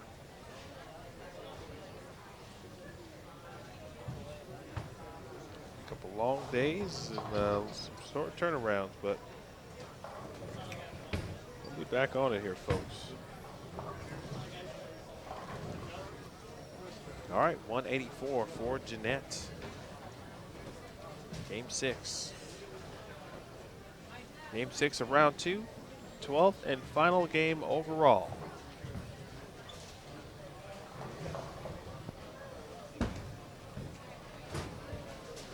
So this is it.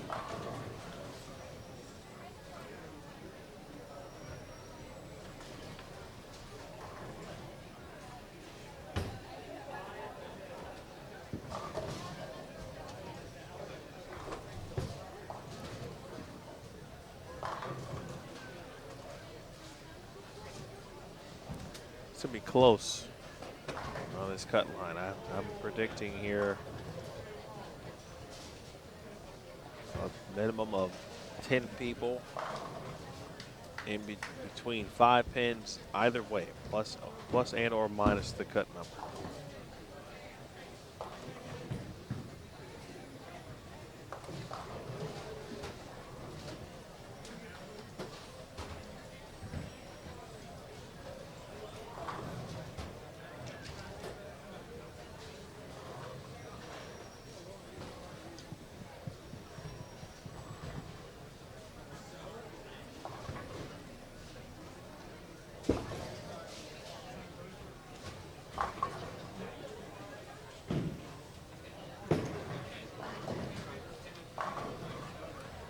momentary, I won't say break, but 13 and 14, of course, players making their way down.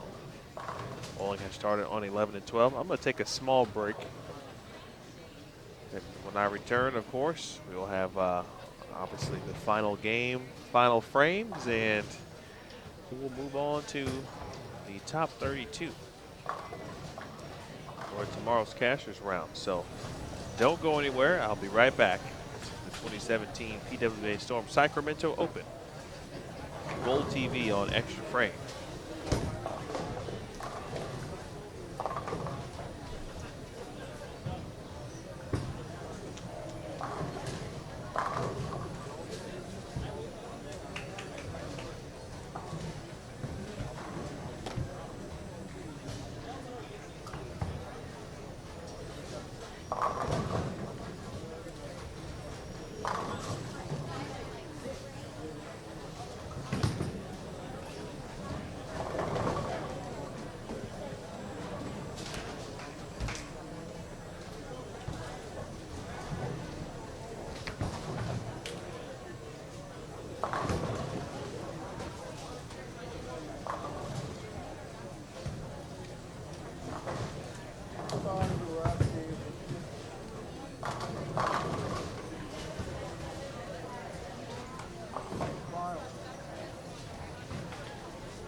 All right, folks, welcome back. Bill Williams Jr. here with you. 11 and 12, 13 and 14. Game 6, round 2. Game 12 overall. Cashier's round. Our final cut. What will happen here? We'll know who the top 32 will be momentarily. Just a few short frames. It will be pretty late when we leave the building here tonight. So we'll see if we can get a video recap. It may not happen. No matter what we will do is post the results to the Facebook page, Twitter, and Instagram, along with at the very least a picture of the round 1 leader. For other details, for story purposes, we'll have all of those details tomorrow at the conclusion of competition. Shot there by Leanne Holstenberg, first strike of this game for her.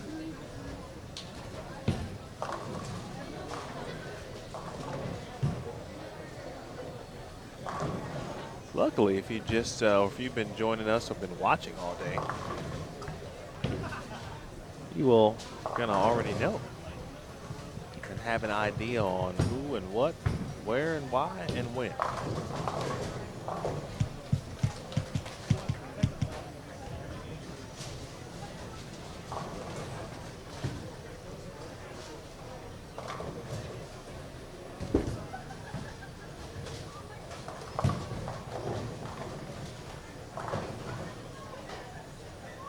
I want to thank everyone who commented tonight, whether it was on Facebook, Twitter, or Instagram. I look forward to tomorrow. Monitoring some of the comments on our Live Now post. Someone mentioned the 360 view on the picture. That's again on the panoramic, so I think I found something cool and new to continue to add.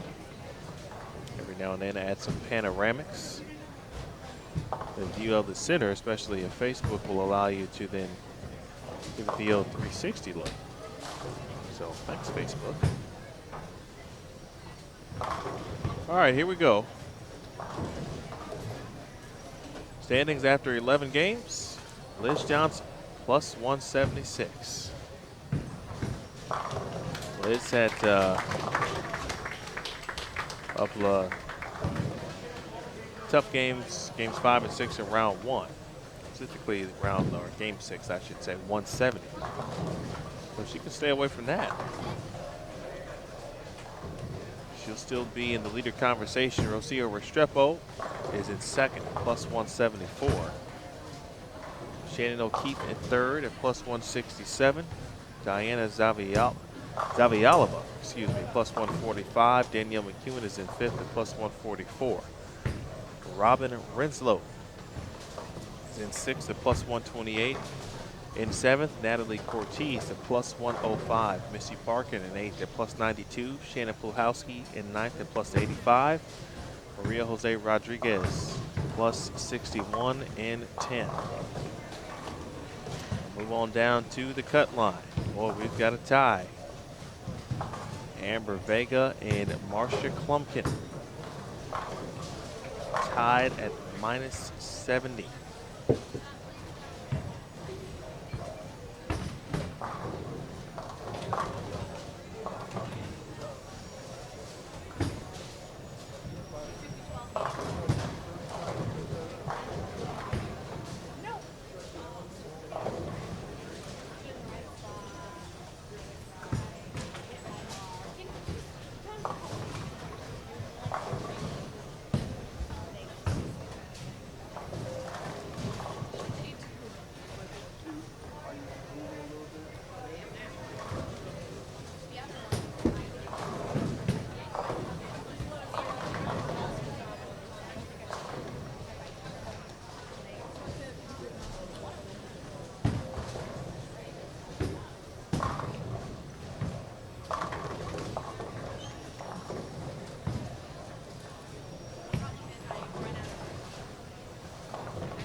Get an in-person compliment. About that. That's cool. Thank you.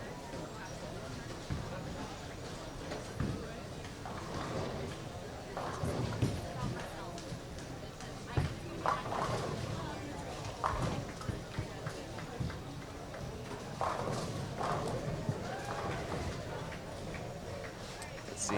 Marsha Klumpkin again. Amber Vega at -70. Linda Walbaum is in 34th, -77. She's 7 pins out right now. Let's take a look at Linda. She's on 15 and 16, so won't be able to give you the view at the moment. Our family may still be up. She should appear, or at least her bowling ball, right next to Tanya Lopez. That's where she is. Lopez just made her spare. Walbaum 9 spare, 9 spare, 4 bagger.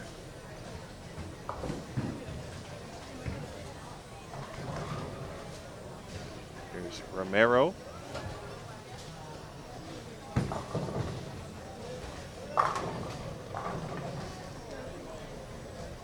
Good shot there from Kristen. Aggressive. Walbaum entering your screen. 9 pin. And the 7th frame. Danielle McEwen. D-Mac could certainly be in the conversation of best bowler on tour current.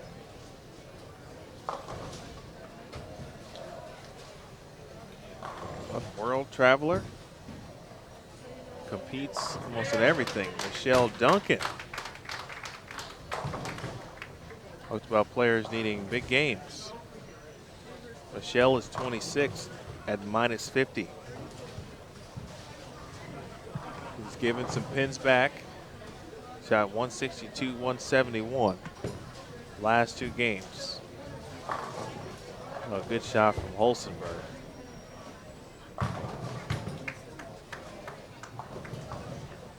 Again in 63rd. -273. Well, she's thrown it like that all day and gotten breaks like that. I could understand.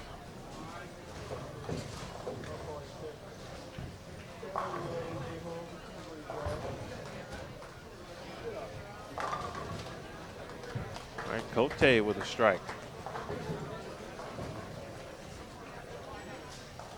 Rihanna Cote is 29th.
Monte. Good shot there, the 10 pin.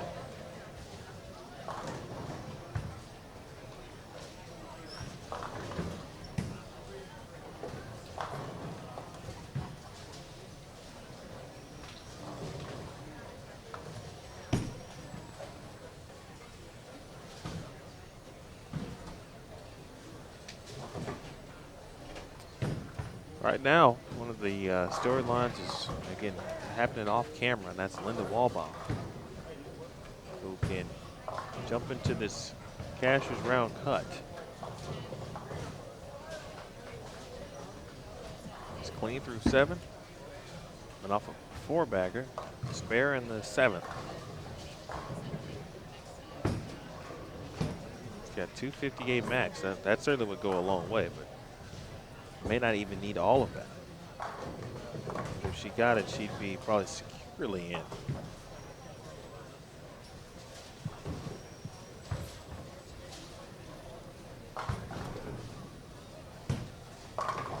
Good shot there from McEwen. Danielle, just one of the best young bowlers around.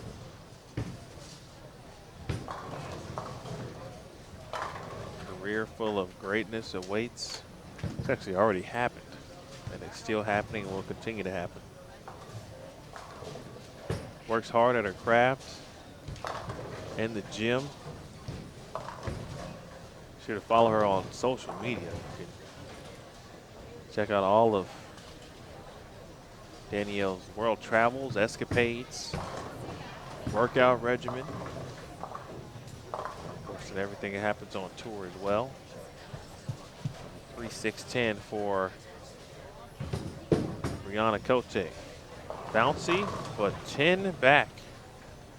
All right, Kayla Johnson. Hey, no matter what, that's 3 in a row.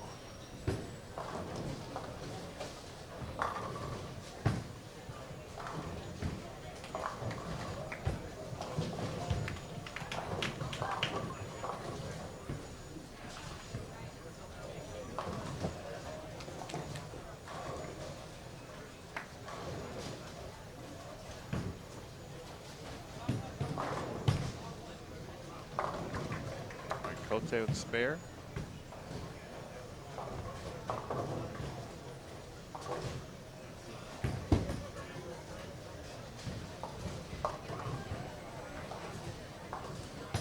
Jordan Lazaro getting some great experience.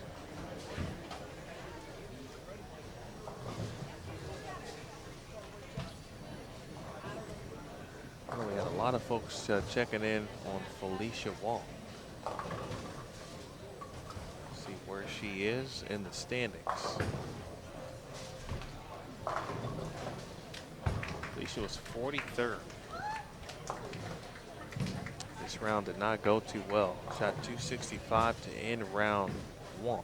And just one game over 200 here in the round of, round 2.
Coming down to the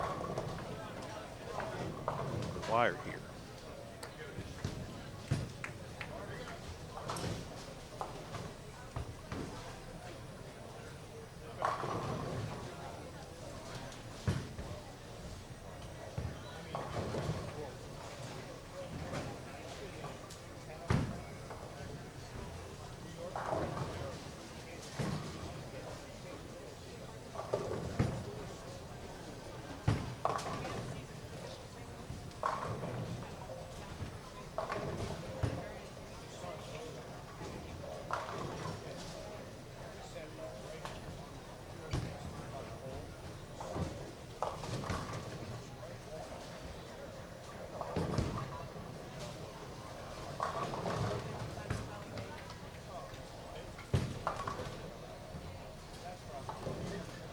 When the wall bomb has doubled off camera.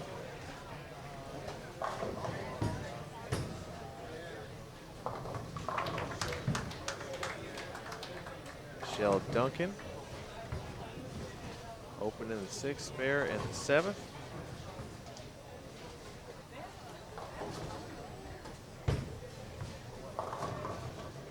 Still trying to hang in there.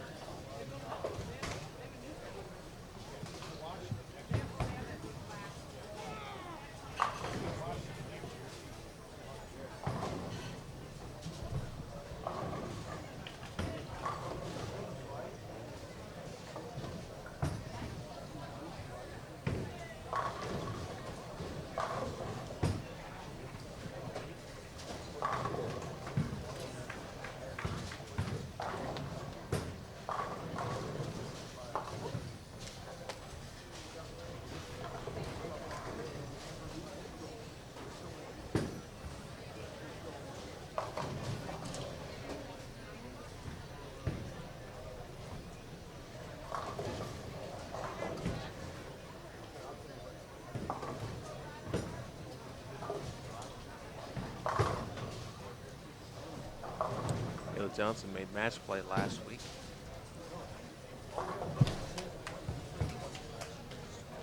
A little bit this week again. Just because it wasn't as tough or it's not the same pattern as last week doesn't make it any less tough. Some good players here. Struggling a little bit. Galante, this time she gets some carry. Where's she at? Ashley was 50th at minus 166.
All right, 9th frame, 11 and 12.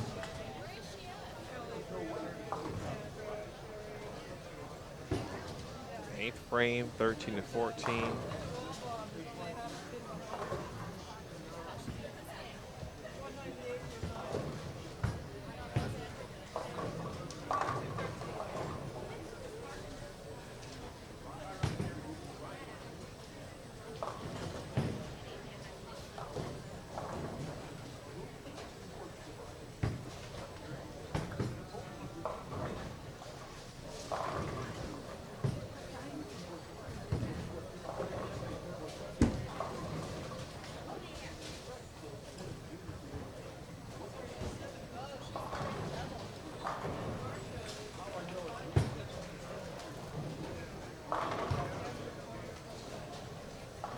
Wall bomb strikes in the first shot, 10th frame.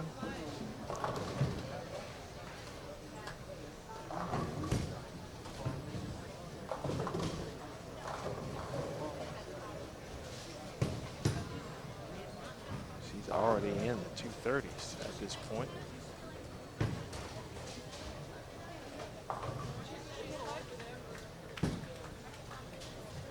Michelle Duncan open in the 8th.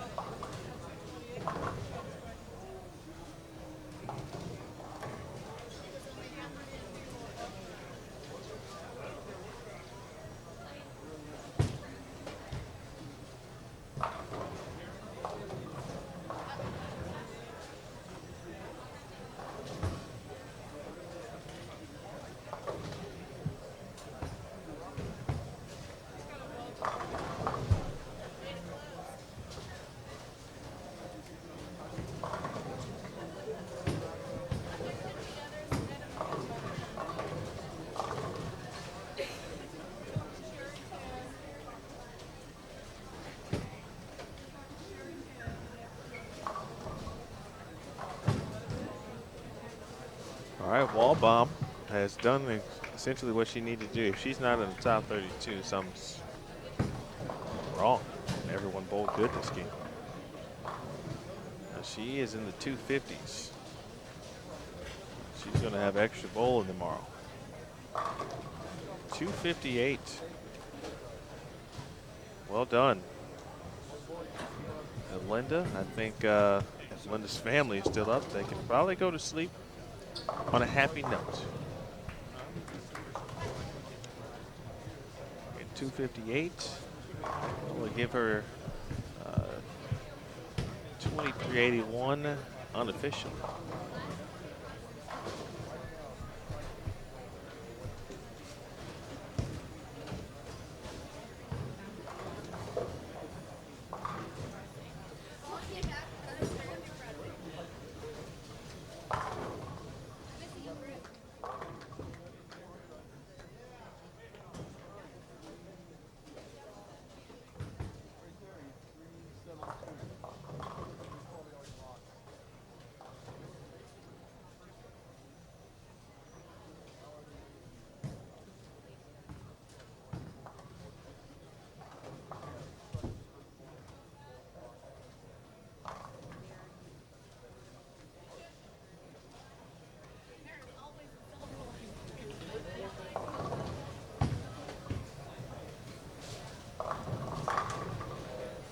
Galante trying to finish strong here.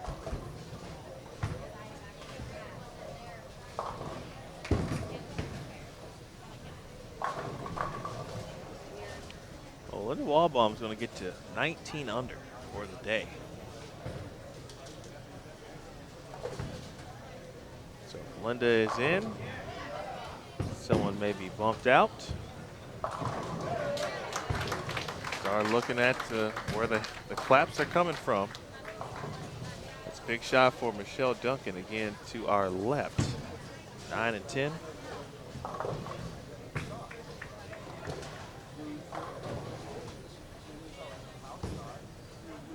I'm going to leave the cameras on, folks. Obviously, it's late, but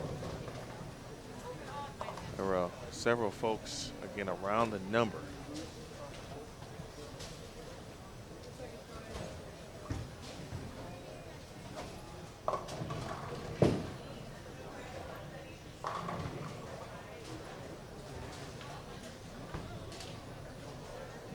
Let's see. May not be able to do that. We're going to have to triple check the scores for sure. Hayu, first shot in the 10th.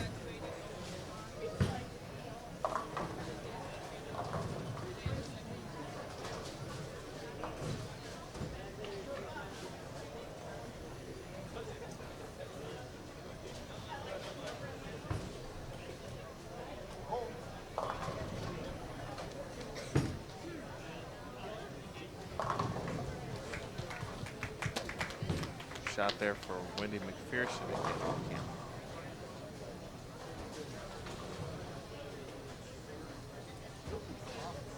Wendy Mack was 38th at minus 86.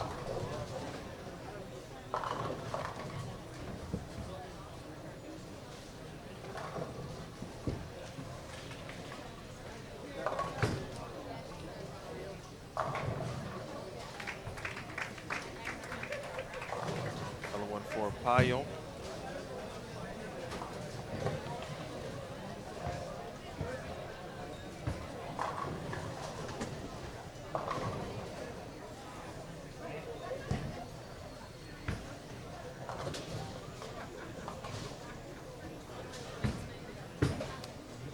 All right, Brianna Cote can shoot 190 max. If she were to strike out, she would fall to minus 73. Which might be it. Maybe.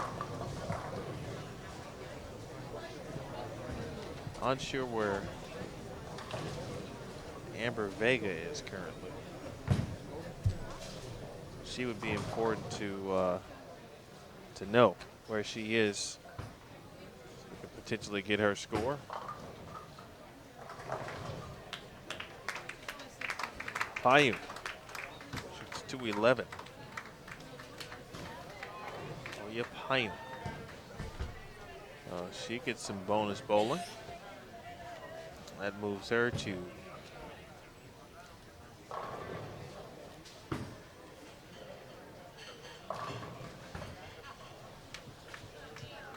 minus 41.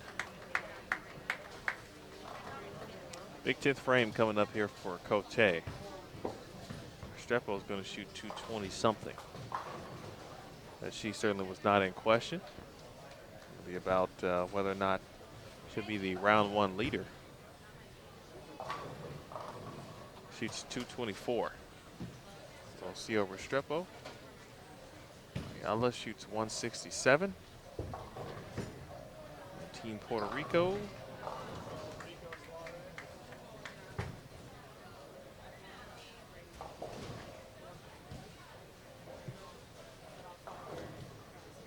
That non-strike there for Brianna.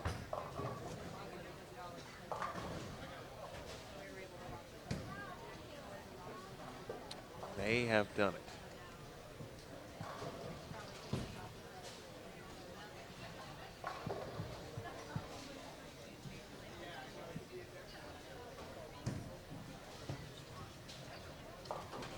Spare. Sherry Tan was inside the cut line at minus 68. Luthold was in 30th at minus 66. Cote.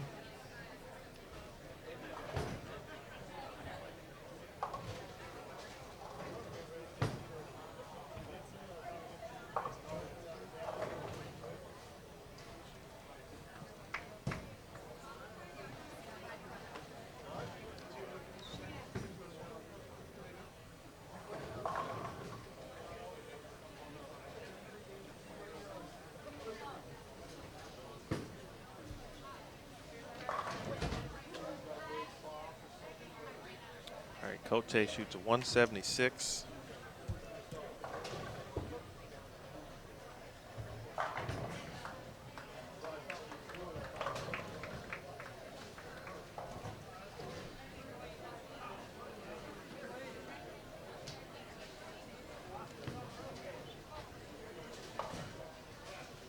Will fall to minus 87, and that is more than likely just on the outside. Michelle Duncan stepping up as we finish things up. Looks like we might be the last pair, so again, we'll keep things going. Michelle Duncan has on a strike in the ninth. Needs a double, I would think, just to potentially ensure. Potentially. It's going to be close. She's at minus 50.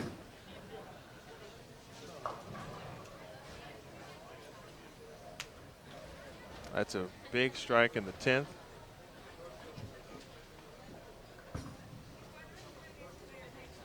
At worst, if she remains at minus 50, she will more than likely make it. She's probably in with that strike. That was probably the one.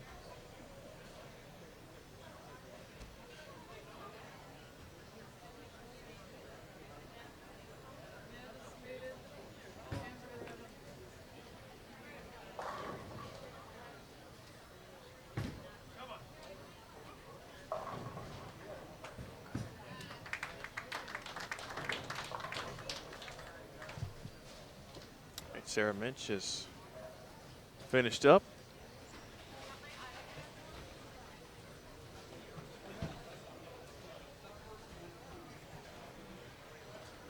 The final spare shot for Michelle Duncan.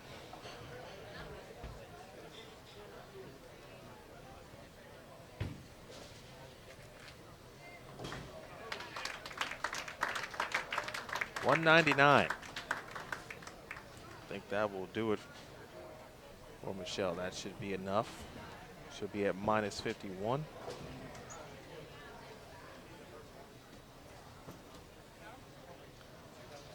Now the fun part, the weight. All right, ladies and gentlemen, that concludes round 2 of the PWBA. No Linda Wallbaum is in. She shot 258. Please give us a few minutes to verify the scores. We will then announce the Unsure what Tania Moore did, or Kayla Bandy, or Brandy Calderon. Wendy Mack shot 230. as quickly as we can.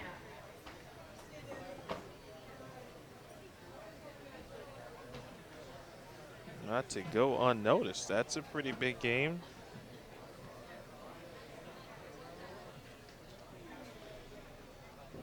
Wendy Mack now at minus 56. That 230 game might have gotten her in. It more than likely did. So if you take Wallbaum, if you take Wendy Mack, of course, that's 2 spots. Brianna Cote is down to minus 87. Unfortunately, she will probably not make the cut. Unsure where Kelly shot. Daria Payuk shot 211. She's at minus 41. Michelle Duncan is at minus 51. And still left to be determined Cassandra Luthold, Sherry Tan, Amber Vega,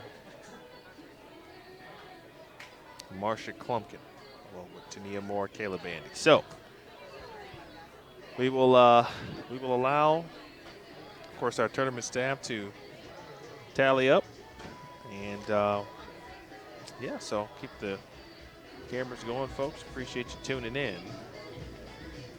Those of you who may not hang on until you hear the final number, it will be available on Facebook, on PWBA social media page. Of course, all of the results will be found on PWBA.com. Simply, of course, we're taking the top 32, again, the top 32, and the results will be available and posted right after they are tallied, of course. So we'll have a picture of the leader, along with, again, the link to the results. So you should be able to find it across all of our social media channels and PWBA.com. Again, I'm going to keep the mic on so you can hear the announcement forthcoming from our tournament staff. For those who, again, may be logging off, big thank you to all of you for watching. Hang on, hold tight for that final number.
this is the last call for the coffee shop.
DJ, contact for this.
Your final cut number, 32nd at -7070 is Brittany Smith.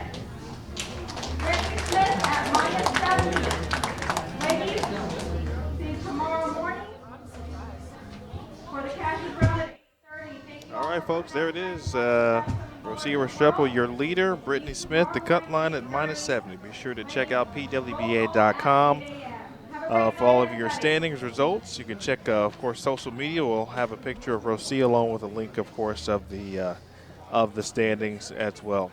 It's late, so I appreciate you staying up if you did on the East Coast, Central Time Zone, Mountain Time, Pacific Time, wherever you may be. Thanks for watching. So until tomorrow, for our entire PWBA staff and everyone here at Steve Cook's Fireside Lanes, we say so long for now. My name is Emil Williams Jr. We will see you tomorrow, bright and early, 8:30 a.m. Pacific Time for the Cashers Round. It's been a presentation of the 2017 PWBA Storm Sacramento Open on Extra Frame.